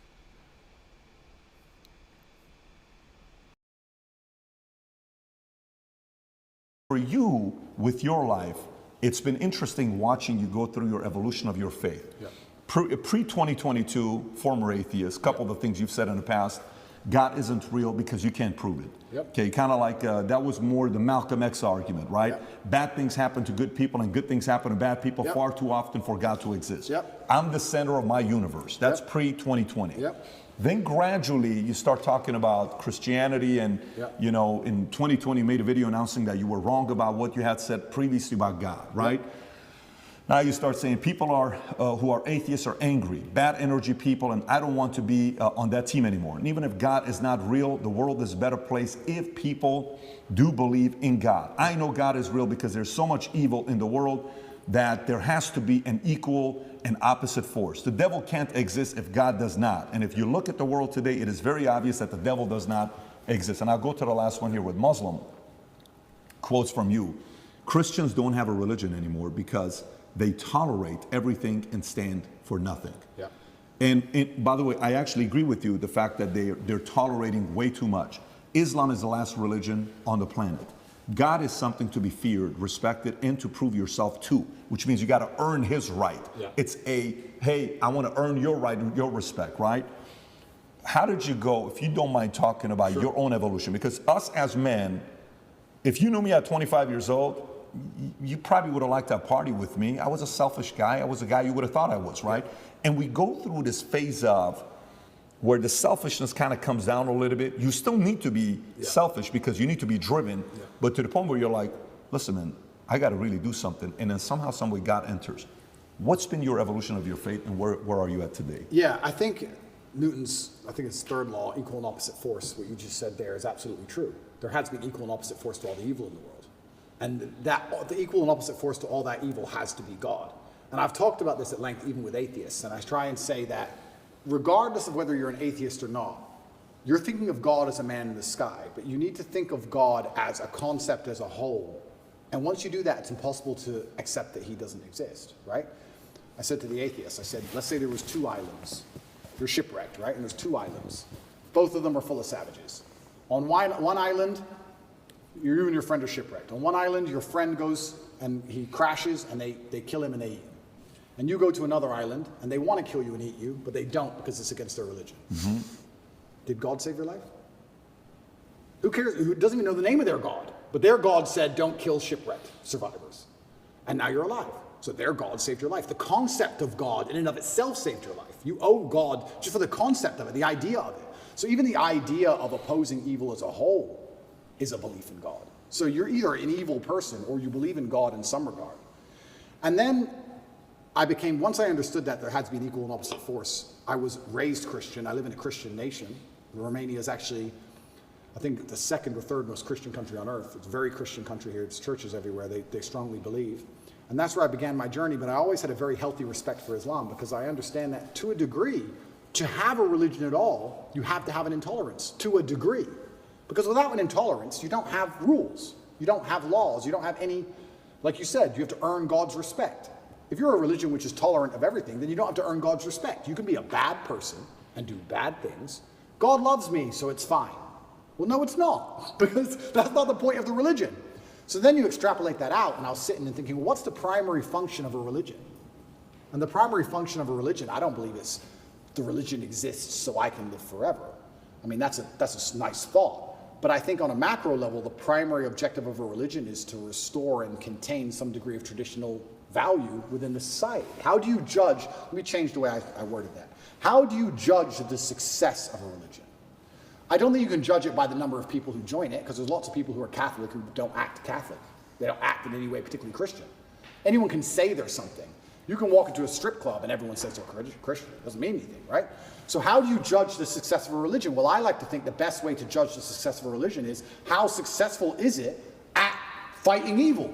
How successful is it at preserving the morality of a population in X parameter, in X geographical area? So when you look at it from that way, you can't say that Islam isn't the most successful religion on earth. It's the most successful in regards to opposing evil. It's the most successful in regards to opposing its differing viewpoints. It's the most successful in regards to having people act within the limits and the confines of what it finds to be moral and good to God. It's the most adhered to. It's the most feared. It's the most respected in most forms. And then also I'd like to think... I would say it's the most feared. Yeah, it's the most feared. But what is respect without fear? Do we respect men we don't fear? If there's a man who could do absolutely nothing to you on any level at all, you might be nice to him, sure, because we're not bad people. But would you really respect him? If you could take his chick in front of his face, set his car on fire, and he wouldn't do a thing, you wouldn't respect him. You might be nice to him because we're not bullies, but you wouldn't respect him. Respect and fear are linked. They're not always the same thing, and you can maybe have fear without respect, but it's very hard to have respect without fear. And also, I heard someone say once that we see the world as we see ourselves. If you're a thief, you think everyone's a thief. If you're a liar, you think everyone's a liar. And I kind of agree with that. I understood that. I also like to think we see religion as we see ourselves. I like to see myself as a person whose respect you have to earn. I like to see myself as a person who has strong, rigid boundaries. I like to see myself as a person who will stand up and say, no, that's wrong. I like to see myself as a person who's not afraid of being shamed by whatever community for saying, I don't agree with that particular ideal. I like seeing myself that way. So if I'm going to see myself that way, then I'm going to naturally align with a religion that operates within that form. So when I say Islam is the last religion on earth, I say it because it seems to be the only one who will stand up and say, no, we don't care. No, that's not what the book says. No. I was raised Christian, and Muslims as a whole, we have no problems with Christians. None at all. I don't want anyone to think I'm anti-Christian and like I dislike Christians. We don't have a problem with Christians. We believe in a lot of the same things. We believe in Jesus. We put more respect on the name of Jesus than most Christians do. I just don't like the idea of people saying they're a Christian and saying, but because I'm a Christian, I can do whatever I want and throw all the rules away and none of it matters. Because once you have that level of tolerance, you no longer have a religion. Islam seems to be the last religion left with parameters. If you don't have parameters, you don't have a religion at all. So the closer I found myself to God, the closer I found myself to Islam. That's just how it ended. And Andrew, speaking of fear, one could argue that Islam these days, certainly in the last 20 years with the war on terror, they've also been the most vilified. Absolutely. Right? So, you know, everything that we've seen happen with extremism and everything that's going on all over the world, how are you grappling with that? You've been a Christian for years now, Islam, everything. And you know what, that's such an interesting question, because when I was younger, especially when I was an atheist, I would sit and think, people are really doing terror attacks and doing all this crazy stuff because, you know, they're upset over a cartoon. That's so stupid. And nobody should kill anybody. Nobody should kill anybody. Charlie Hebdo, everything. Nobody should kill anybody. Nobody should kill anybody. I'll make that very clear.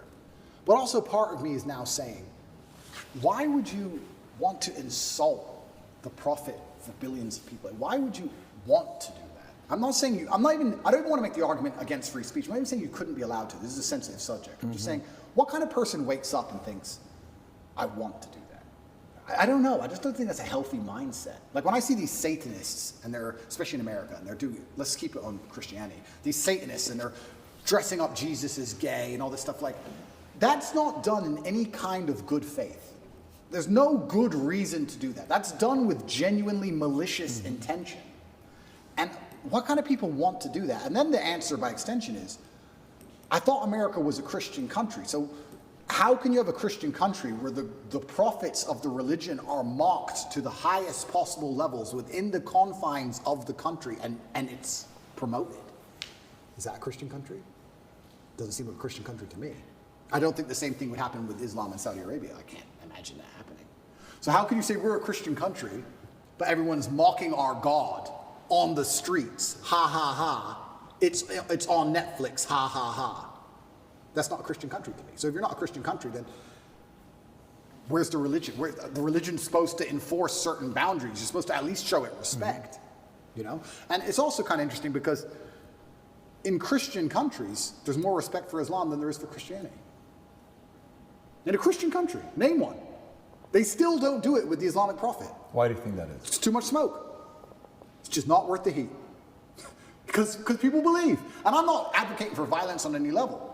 I'm saying that even these degenerates who are trying to destroy people's belief in God, like we've discussed earlier, because they don't want you to have any baseline morality. If you believe in God, there are commandments, yes and no. That baseline morality prevents you being an absolute slave. So they're trying to destroy it. But even those degenerates who are trying to mock and disgrace God, understand there's a point where it just backfires and, ooh, this is smoke. And they don't want the smoke. And shouldn't God be feared? I'm scared of God. It's the only thing I fear. I fear God. They can put me in jail. I know I'm telling the truth. God's on my side. I fear God. So God should be feared. So once again, does anybody fear the Christian God? I haven't seen anybody scared of him in a long time. And it's kind of crazy because it's very interesting. The mass migration and all these things are leftist policies, but then also Islam is the most right-wing religion on earth. It's kind of very interesting. I grew up in England, and I grew up in Luton, which is a town which is mainly Muslims. It's a huge Islamic community. And there was a bunch of English people who were complaining about there's too much immigration, we're losing our culture, and I understood their point absolutely. But these are the same people complaining about all the left-wing LGBT in schools and all these issues. And I was like, the only allies you have against this are the Muslims. They're the only allies you have in any of this. The Christians don't protest against any of this stuff. There's very few Christians who will get up off their ass and complain. In fact, I saw on Twitter yesterday, one of the churches was lit up in rainbow. I have nothing against gay people. I don't care. And that's actually another point I want to make into about this thing. I think most people don't care, and I think that bothers them. Have you ever had an argument with a girl, and she's like stropping around the house, she's huffing and puffing, and you just don't give a shit? So she has to keep upping the ante till you eventually go, what's the problem? Because she tried the low-level stuff and you didn't care. I kind of feel like this has a remnants of that. I'm gay, cool. I want to get married. Fine. I want to wave my dick in your kid's face. Whoa, whoa, whoa, whoa. It's like, whoa, whoa, whoa, whoa. I feel like they tried to annoy us, and we're like, we don't give a shit. Do whatever you want. Be a person. We don't care. What a point. And now they're like, okay, well, we have to get to a limit where they have to react. Yeah. We want attention now. We want them to care about What's this. the right move on that? Well, that's the point. You know, it's difficult because there comes a point where you simply have to address it, and now you have to oppose it. And this is sorry to interrupt you, but this is why they're so careful and so clever with what they do. They package it all together. LGBTQ. I would argue. I don't know what Q is. Firstly, sorry, I don't know what Q is. Questioning. Q. All right. I would argue that G and T are very different things. Beyond. A gay man and someone who's chopped the dick off are very different things. Completely. So they package it all together. So now, because the spectrum of your enemy is so large, you have people who are fully this way. Mm-hmm. You have people who we accept and are normal in society. We have no problem with gay people. And they put it all together. You're an enemy of all these people. And they complicate the argument and they mix it all together. And now you're a bigot. And really, you just want your kids to be left alone. Really, you just want to leave the children alone. Of course. So all you want to do is leave your kids alone. And then it's like, okay, I'm now raising children. I have more children than most people would believe. How do I protect my children from this insanity? God. Which God can protect my children? Allah, Islam. I'll move them to Dubai or Saudi Arabia, and none of this will happen. Can I trust a Christian nation? Some of them. Romania is a Christian nation, and to a large degree, they oppose quite a lot of this stuff. But they're also NATO, and they're also EU, and they also rely on bailouts and grants and money. And on a long enough time frame, even in the 7 years I've lived here, I have watched certain attitudes change because money buys influence and power. So Andrew, not to cut you off, how much of you converting from Christianity to Islam is actually the belief in God versus the societal pressures that are facing children? Because it seems like it's a little bit of both. For you to believe in God, you have to respect him. How can I believe and put my life in the hands of someone I don't respect? And I'm going to respect a God which is feared. Yeah, but it's a vertical relationship, right? It's not a horizontal. If you base it horizontally, they're going to disappoint you. If you think about, if you're going to believe, let's go believe Prophet Muhammad, his teaching, and let's go believe the Bible, NIV, and Jesus, Father, for God so loved the world that he gave his, you gave your son for me. Let's say that's true. And you're doing it based on faith. Who would do such a thing for me? What a level of sacrifice for you to do that. Who am I for you to be so worried about me? If you look at it from that angle, it's not necessarily coming from a place of fear.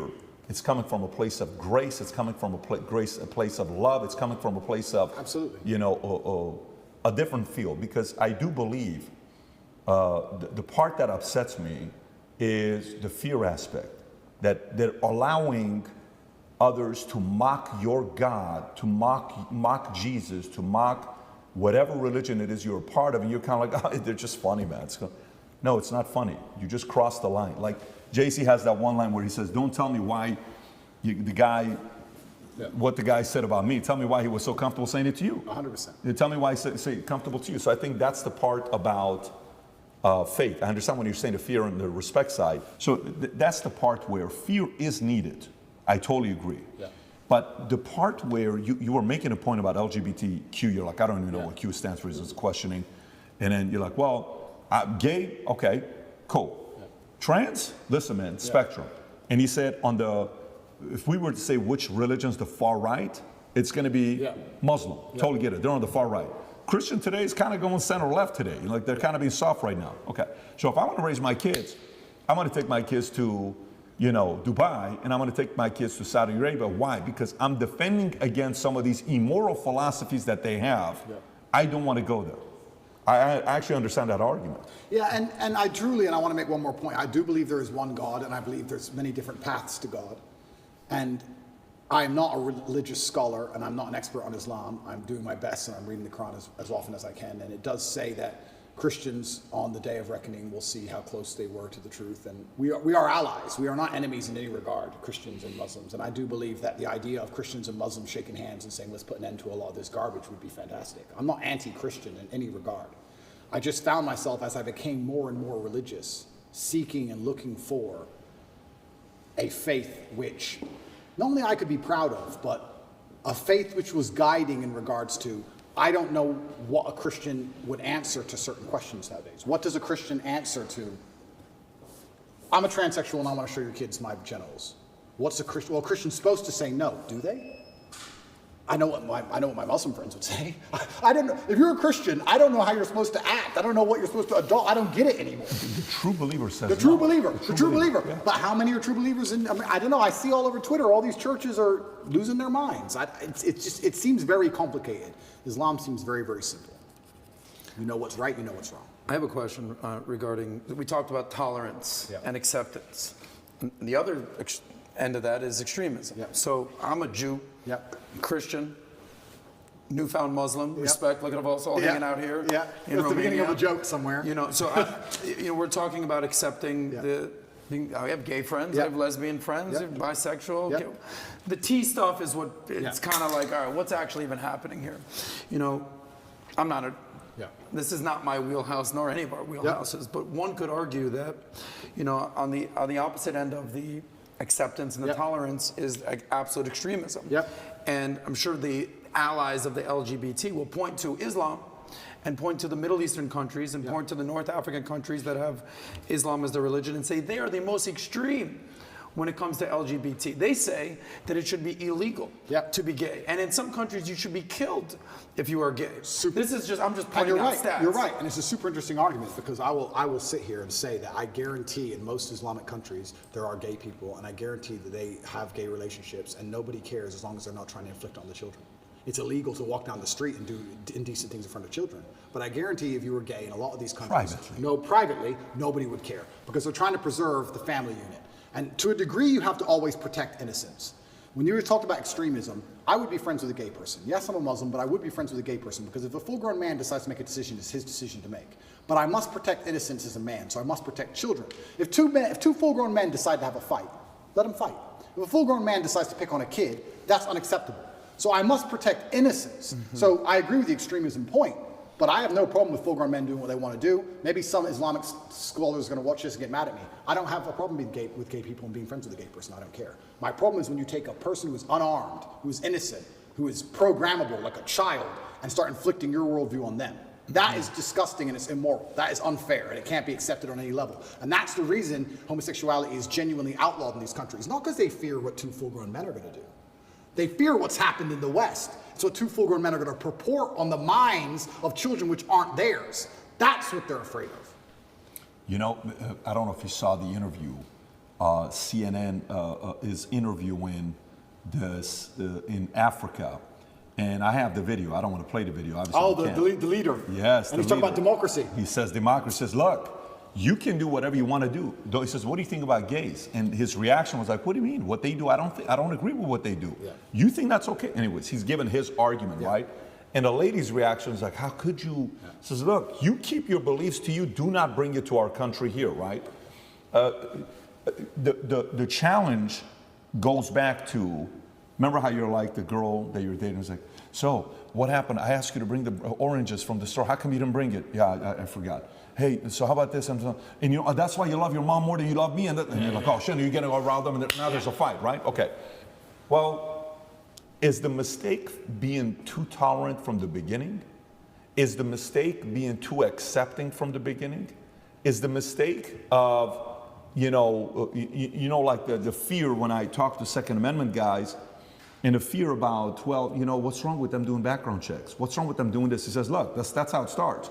You give them the background checks, then they're going to come for everything. Oh, you're over-exaggerating. No one's coming for your guns.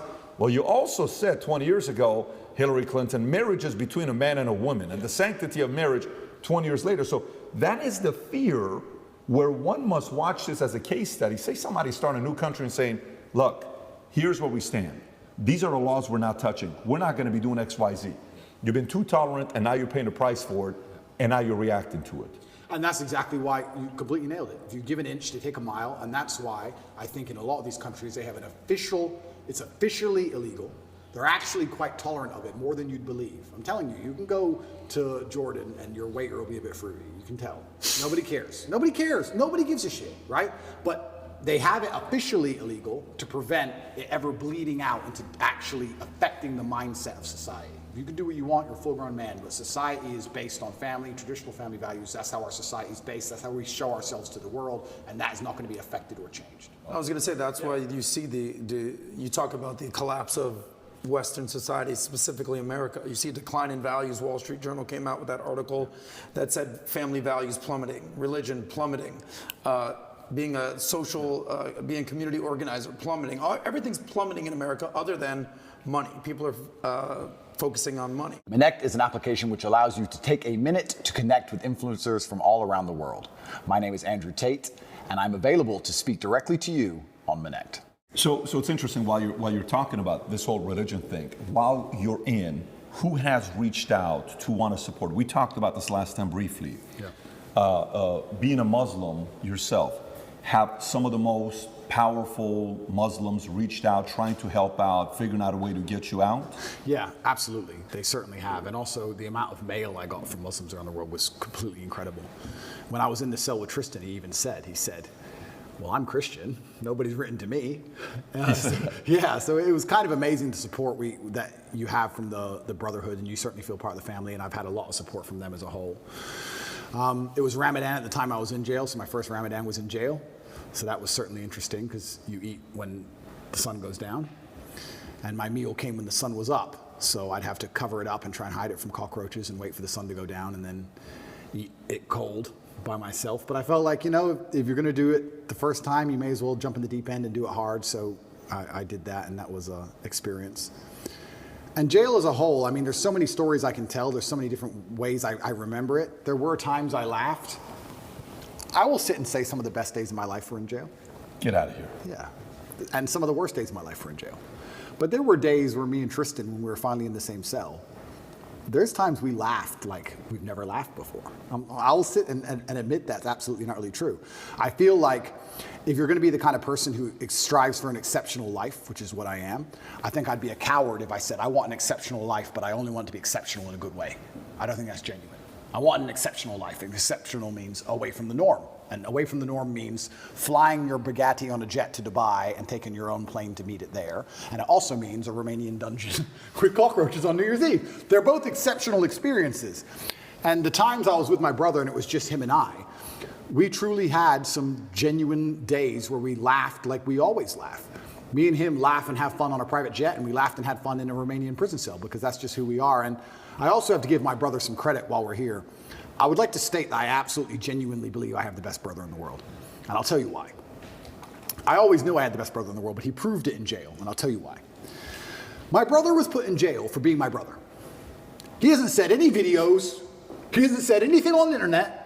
He hasn't said any of the things I've supposedly said. The Matrix isn't attacking him. The BBC doesn't print about him, nothing. Why was Tristan Tate in jail? Because it's Tate brothers. So they just took him and threw him in a cell. Now what's interesting is, when I got out of jail, so many people near me got heat.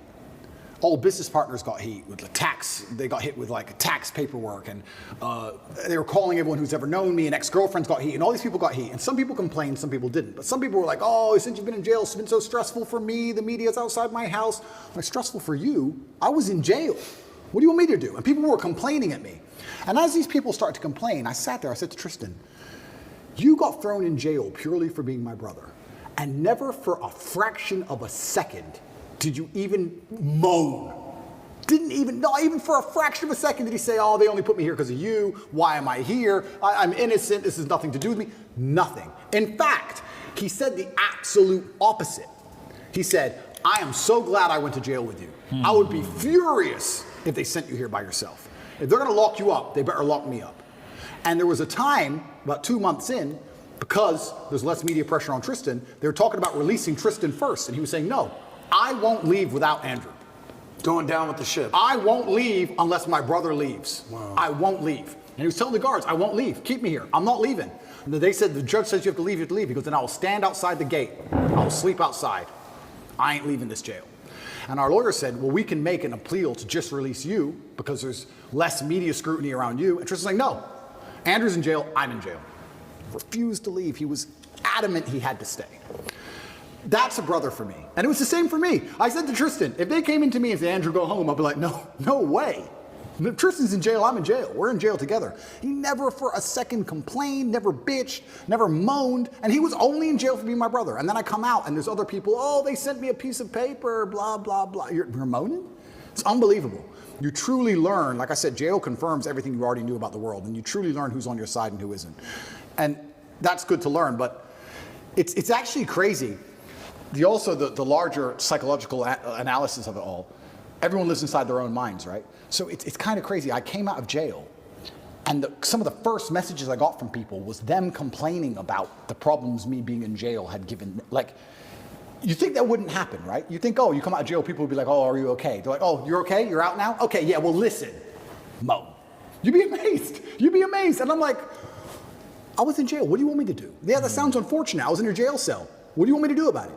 It's kind of crazy how much everyone's kind of self-interested. So it's been a learning curve, and you learn a lot about a lot of different people, and your circle gets smaller. And I think that's probably one of the reasons God put me in there, to just learn a lot and make my circle smaller. And you just have to listen to him and pay attention to it and say, okay, all right, you're off, you're off, you're off, you're on, you're on, you're on. But my brother, I have to give him credit, because I tell you, I also think me and Tristan are one of the best teams in the world because we have different roles inside of our brotherhood. My role is to be concerned and to panic. Not panic, that's the wrong word. I never panic. My role is to be concerned and try and fix the problem. I'm in jail, pacing up and down. How do we get out? And Tristan's role is to not care. And together, that helps us achieve the objective best, because when we really need to get out, I'm in charge. His role is to not care. Sometimes, when it was at the height of frustration, I needed his superpower. Tristan's superpower, and this is his superpower for life, is he is the master of not giving a fuck. We would go to court. We would go to court. Imagine this. You're in jail, right? Weekends were the worst, because the TV was worse on weekends for some reason. Like you had like 3 channels, and the TV, the weekends were the worst, and you could hear out the window everyone having fun. I hated weekends. So when a Friday would roll around, I'd say, okay, Tristan, we just have to zen away the weekend. And on Monday, there's court. We just have to zen away the weekend. So for the weekend, we just sit there staring at the wall. Intrusive thoughts, can't sleep, all those things you're trying to get out your brain, just sitting in silence because the room's tapped, just staring at the wall, just staring at the wall. And you think Monday would never come. And Monday would eventually come, right? Or Sunday night comes, and 8 a.m. on Monday, they're gonna take you to court, and they might let you go home. They might let you go home. You've done nothing. This person in this room can decide if you go home. And it's Sunday night and you can't sleep and you're awake all night long. There's no clock, but the seconds feel like hours. You're just sitting there. Eventually 8 a.m. comes. Put you in handcuffs, walk you to the court. You walk in there, everyone speaks Romanian, don't have a clue what's going on. Everyone's just talking at each other in Romanian. Then they say you'll get the answer in 3 hours, go back to jail. When I went back to jail, I was sitting in the room. I was like, do I pack to go home? No, that's too optimistic. Okay. But you're nervous. You're anxious. Am I going to go home? Is it over? Do I get to go home? I called the lawyer. Do you have an answer yet? No, no answer yet. Okay. Sitting there. I can barely sit still. Tristan finishes court, walks straight into the room. It's a matrix attack. It's bullshit. I'm going to sleep. And went to bed. Clean asleep. I was like, how the fuck are you asleep? He didn't care at all. He just went straight to bed. And then when he woke up like 6 hours later, matrix attack? I'm like, yeah, you go, thought so. And just rolled back over. Didn't care. But it's perfect for a guy like you. But that's what you need. I need that. I agree. Because if I had someone else next to me as hyped as me, I would have gone insane. I agree. I need someone like him who's just like, he had the superpowers like, bro, I love jail. Jail's great. Look, we got coffee. I love jail. None of my women are messaging me. I love jail. I'm telling you, I had 45 minutes on the phone a day, and I used all of my minutes. Tristan never made a single phone call from jail. Get out of here. Not one. I was like, Tristan, do you want to speak to anyone? Nah. Sit there watching Romanian news. Didn't give a shit. Like bulletproof. But the only reason he's so bulletproof that way is because he knows I'm doing the absolute best the other way. He couldn't be that way if I wasn't trying to get us out, because then he would try to get out. You need the yin and yang. So like when it was chill time, it was his mental frame. And when it was how do we get out of here, it was my mental frame. But Tristan's superpower is genuinely not caring. I can't explain the level of how much it didn't affect him. He didn't bother him at all. I didn't see him sad, nothing. He was smiling. He didn't care. You consider yourself a stoic. How much more stoic is he than you? I just think we have different roles, and I think we've evolved into them over the time, because it's not just jail, it's with everything. That's what we are with everything. If there's a business problem, I'm the one who's like, shit, we have to fix this now, shit. And Tristan's the one like, Andrew, you are so ridiculously rich, chill. But we need that. We need both, right? But he couldn't be that chilled if I wasn't the way I was, because he wouldn't be successful. Totally. So you need the opposites. Yeah. So everyone goes, oh, you and your brother are so close. We're so close because we're actually very different people. But yeah, he was amazing in jail. And even afterwards, I still struggle to sleep. He sleeps fine. Because I think my experience of jail was a far more stressful one. But I adopted that. Now, I'm not saying I couldn't have done what Tristan did. I could have done what Tristan did. If I were to go into jail and say, your MO is to not care, I could not care. But my MO was, how do I get out of this matrix attack? So I was the most stressed I've ever been in my life. So that's carried over. So I don't sleep. He sleeps fine. But he slept fine in jail. So why wouldn't he sleep fine now, right? So yeah, it was interesting, but I have to give him props, because it's amazing to have that level of clarity. And he said things which were absolutely and utterly true, things I already knew, but it was nice to hear. I want to ask you a question on this. So I have two boys, right? And one day they're going to watch this. They're not going to watch it right now. They're 11, 9, but they're going to watch this, right? And in school, you know, I'll go and the kids that are, you know, 11, 12, 13, they're like, you Andrew Tate, you know, how was that interview? Oh my God. So 11-year-old kids are watching these types of content, by the way. That's pretty wild where they're at. But here's a question about brothers. There's a lot of brothers out there. As a father, there's certain principles I'm teaching them, okay? One, if you can speak from the idea of how your bond was built based on a man, your father, Emery, injecting certain values and principles in the two of you. You guys better do this. I don't want to see this. And then which part of the code did you guys create? Because there's friendship, but there's brotherhood. There's a very different story. Absolutely. How was that developed? Yeah, so my father, and I have endless stories about my father. A lot of people who dislike me would call him an extremist. I don't think he was an extremist. I truly believe I had the best father on the planet. And from a very young age, he made it clear. He said, look, you're Tates and you're going to have enemies. You're going to have people who are against you.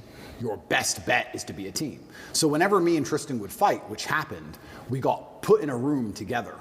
And we had to sit in that room, and my dad would say 3 hours or 4 hours in silence. He'd sit us down in the room, here, looking at each other, and say, if I hear a noise, I'm starting the time again. And we'd have to just, imagine, you know, when you're a kid and you fight and you're furious and you're so mad, and then you end up sitting across from the person you hate, silent. Because if you make a noise, Dad gets mad, and Dad's outside, right? So just sit there, 2 hours, don't make a noise. We'd stare at each other. And over time, we thought, every time Dad was home, we just stopped fighting, because it wasn't worth it sitting in this isolation, weird, silent stare thing. Because that's what happened on repeat. It happened like 5 times, and we just stopped fighting. We'd fight all the time when Mom was home, and when Dad would come home, we'd literally just look at each other like truce. Like, we don't want to sit and do this thing we had to do. Yeah. So we became a team, and then I think it evolved from there, because there's always been a hierarchy. I am the older brother, I'm the bigger brother. He does respect me for that. We both have opinions, but you know, it can be vetoed by me in the end. And we have our specific roles. My specific role is I'm the one who takes the most action. I'm the one who over worries. I believe, especially in business and many other things, I say it to all my staff. I said react fast, react early. Like panic early, like panic now. I don't believe in waiting for things. It's just not who I am. I can give you a million different examples. If my email processor, this happened just before my cancellation, said, oh, we'll put your account under review. You'll have an answer in 72 hours. As soon as I get that email, within 3 minutes, I'm like, get a new one. Get a new one. I've never waited for anything in my life and it worked. I've never waited and it worked out fine. Ever. Every time it's your canceled, every time it's your deleted, every time, so I'm like, no, get a new one now. Just get a new one. I need today's email out, get a new one. We can't get a new one, no one will accept us. Build one. So within a day, we built our own. Like, I'm the panic fast and early guy. Tristan's the complete opposite, and that makes us a perfect synergy, and I super need him, and I need his energy. Especially in jail, man. He was fantastic in jail. He was like, Andrew, I'm like, what? He goes, if when you were 18, they told you could be one of the richest, most famous men on earth, with street cred in every single city that knows how to speak English, all you had to do was sit in jail for 2 months, would you have taken it? I was like, yeah. He goes, and what the fuck do you care for? So true. Nobody took it that. He goes, I know he used to say that, what kind of man hasn't been to jail? That's what he's saying. He used to say, what kind of man hasn't been to jail? He loved jail. He was loving it all the time. He goes, what kind of man hasn't been to jail? Of course I've been to jail. I'm just a Tate. Of course I go to jail. Like, he didn't care. And his energy was amazing to tap into. But we both understand that neither of us could be us without the other one's polar. And that's why we live together. That's why we'll always live together. I've had a lot of like women try and say, why do you still live with your brother? Why don't you want to live with me? Da-da-da. And I try and explain to them that, one, I don't think I can be my most competitive without him. Two, I'm most emotionally stable with him. I like the idea. I'm most competitive with him. I'm my best version of me. If it doesn't matter if I have to go into a fight, doesn't matter if I have to run a business, I'm better with Tristan by my side than I would be by myself. And three, my ideal family life, even my ideal family, the way I live my life now, is very much more like a clan than a nuclear family. I like me, my girl, my kids, Tristan, his girl, his kids, my cousin, his girl, his kids. I like this idea of lots of people. I like that. I like that feeling. So girls say to me, well, you don't want a family. Like, no, I want a family bigger than you want. I just don't want to just sit with you. I want a lot of people around me, and I think it's better for that, and I think it's better for the children especially also. I think they enjoy it more. But yeah, I've got the best brother on the planet. I truly do. And this is why I'm saying some of our best days of our lives are in jail. I was going to ask you that. You guys live here in this compound. It's an amazing place. I was going to ask you, you kind of just answered it, but you foresee yourself living with your brother the rest of your life? 1,000%. 1,000%. I can't imagine not wanting to live with Tristan. If you want privacy, you have privacy, right? We have a big house.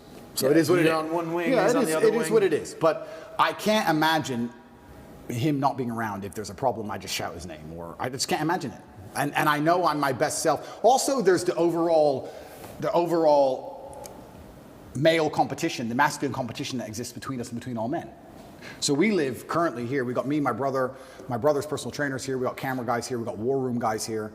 We got loads of guys here. But I can give you a million examples. There was a record set next door of a gym, and there's a stair machine, and there was a record set of 188 floors within a time frame. I came along and smashed it with 198. I only held the record for 45 minutes because someone beat it with 202. As soon as the record's beaten, everyone gets pissed off and puts their trainers on, puts their shoes on. As soon as it's beaten, everyone gets mad. Who beat it? Who beat it? And everyone goes and did it. And that's how you push yourself to the level you never thought you'd be able to push yourself. 202? 202 floors in 30 minutes. Good luck. 230 minutes. No, that's what that was beaten with. Now it's 222. It's been beaten again. I don't know if I'll ever get to that. But I'm still 198. I've got to try again. But the point is, when you have men around you, there's that natural masculine competition, and that's what drives you. If you're going to be the best version of yourself, even if you're a boxer training for a fight, you train with a team. You train with other boxers. You train with other boxers or other trainers. If you're on a football team, you're pushed by your team. I think life should be the same, right?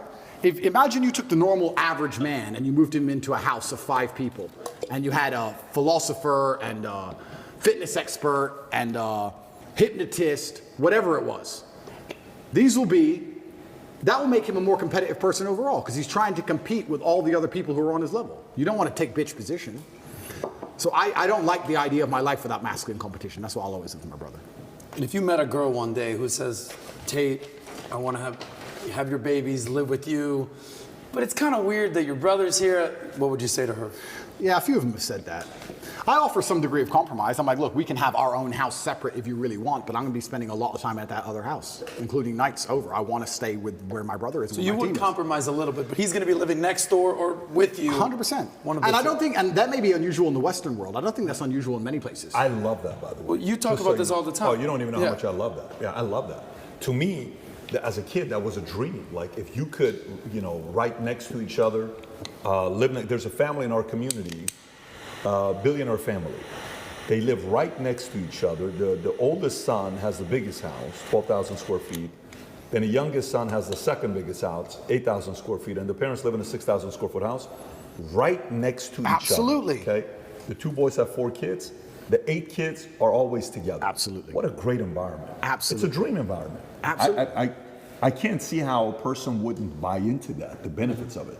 And there's also benefits to the relationship, because I think you have a better relationship with your woman if she can go and talk with other women and be with women and I'm with guys, and then you're together sometimes and you can split it out. It's better for everybody. This whole idea of just man, woman, boom, child bang, I understand where it's come from. I'm not saying it's all typically bad, but I do think that in those scenarios, there's a lot of men who are particularly miserable, particularly men especially. And the idea of a clan and having that team around you, I love that. I wouldn't live any other way. I love living that way. Well, being born and raised in Miami, there's a lot of Latin culture there. Yep. And, you know, the American friends, they just move out, move on their own. That's what they do. But in Latin culture, the abuela's living in the house, the family's living in there, the women are all kind of congregating together. We could also it's a different world. We can also discuss it financially, right? If you're a man and a woman and you have 3 boys and they're, let's say, traditional, Western, whatever, they all go and pay 3 different rents and they all move in with their girlfriends and everyone's getting wrecked, right? If you all stay together and combine your income, you also do much better financially. This is how a lot of immigrants even survived, especially Muslim immigrants in England. I've heard you tell the story about that. Absolutely, yeah, they all stay together in one big house, they all pool their incomes. You have a bunch of people with average jobs and Ferraris on the drive. And then they buy the house they're in, then they buy another. You pool the incomes. If you all split and separate and just spread out, you're just paying all different rents, all different electricity bills, and you just go broke. You have to think of the last name and the generation and the clan as a whole. So yeah, I love the idea of living with my brother. I'll never live without him. And yeah, his woman can move in, of course. His kids can be around me, of course. I'm uncle. Why not? I have no problem with that. That's a dream. Let's transition to a couple other topics. So, I saw a video by the president of Microsoft, Brandon. I think it was the president of Microsoft who said, you're going to see one of the biggest threats in the future being deep fakes, okay? And then you saw a similar thing being said by Google, Sergey Brin. You're going to see what's going to happen with deep fakes. And then the example of deep fakes was given by the actress from Wonder Woman. What's her name? Gal Gadot. Gal Gadot, right? There was a deep fake porn made of her. Then there was a deep fake video made of Trump. Then there's deep fake of Joe Rogan. There's one of Morgan Freeman. Hi, I am not Morgan Freeman. Kind of goes like this. Wow. So the direction we're going with deep fake, right?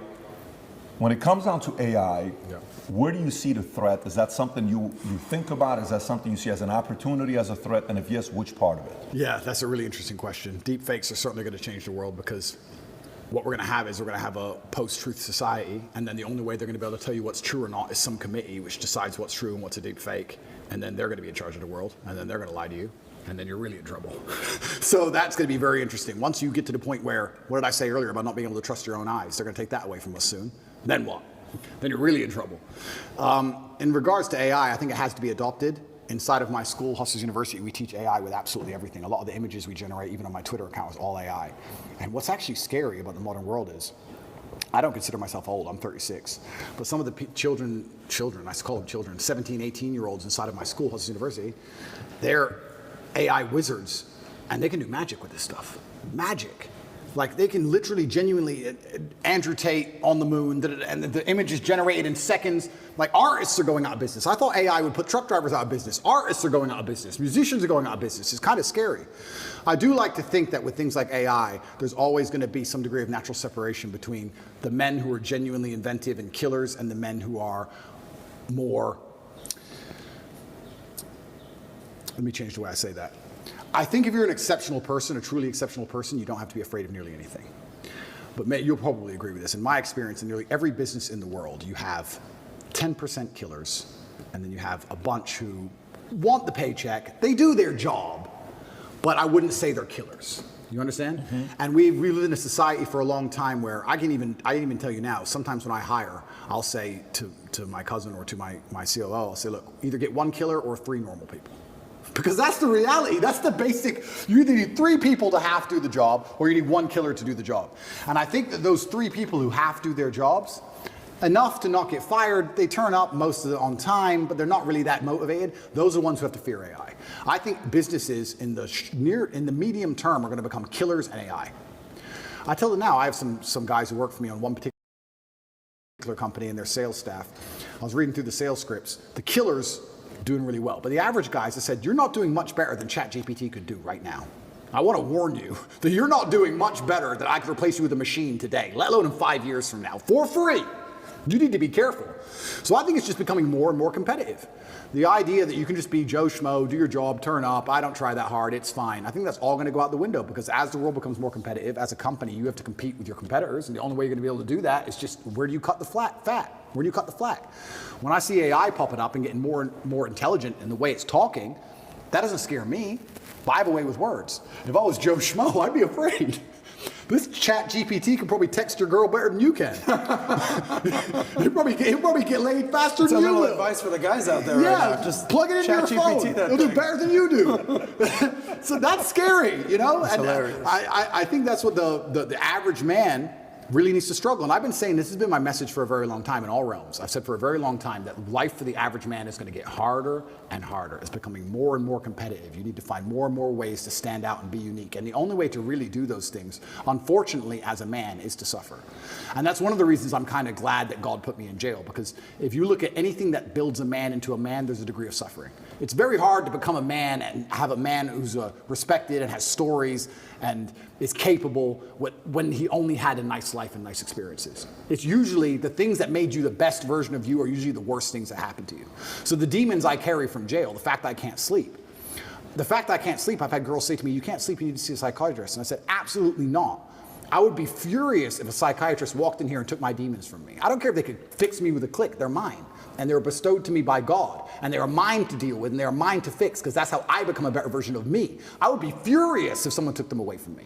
I'm glad I can't sleep. Good, I can train endlessly. That's why I'm bigger than I've ever been. I'll train I'm not gonna waste a minute. But all the demons that have been given to me by God and all the problems that have been given to me by God are mine to fix. I would never, ever allow anybody else to take them from me. I'd be furious. Mm-hmm. If a psychologist came in and said I could cure you, I'd say, no, thank you, I will cure myself. I don't care if it takes 10 years. I'll cure myself, that's my job.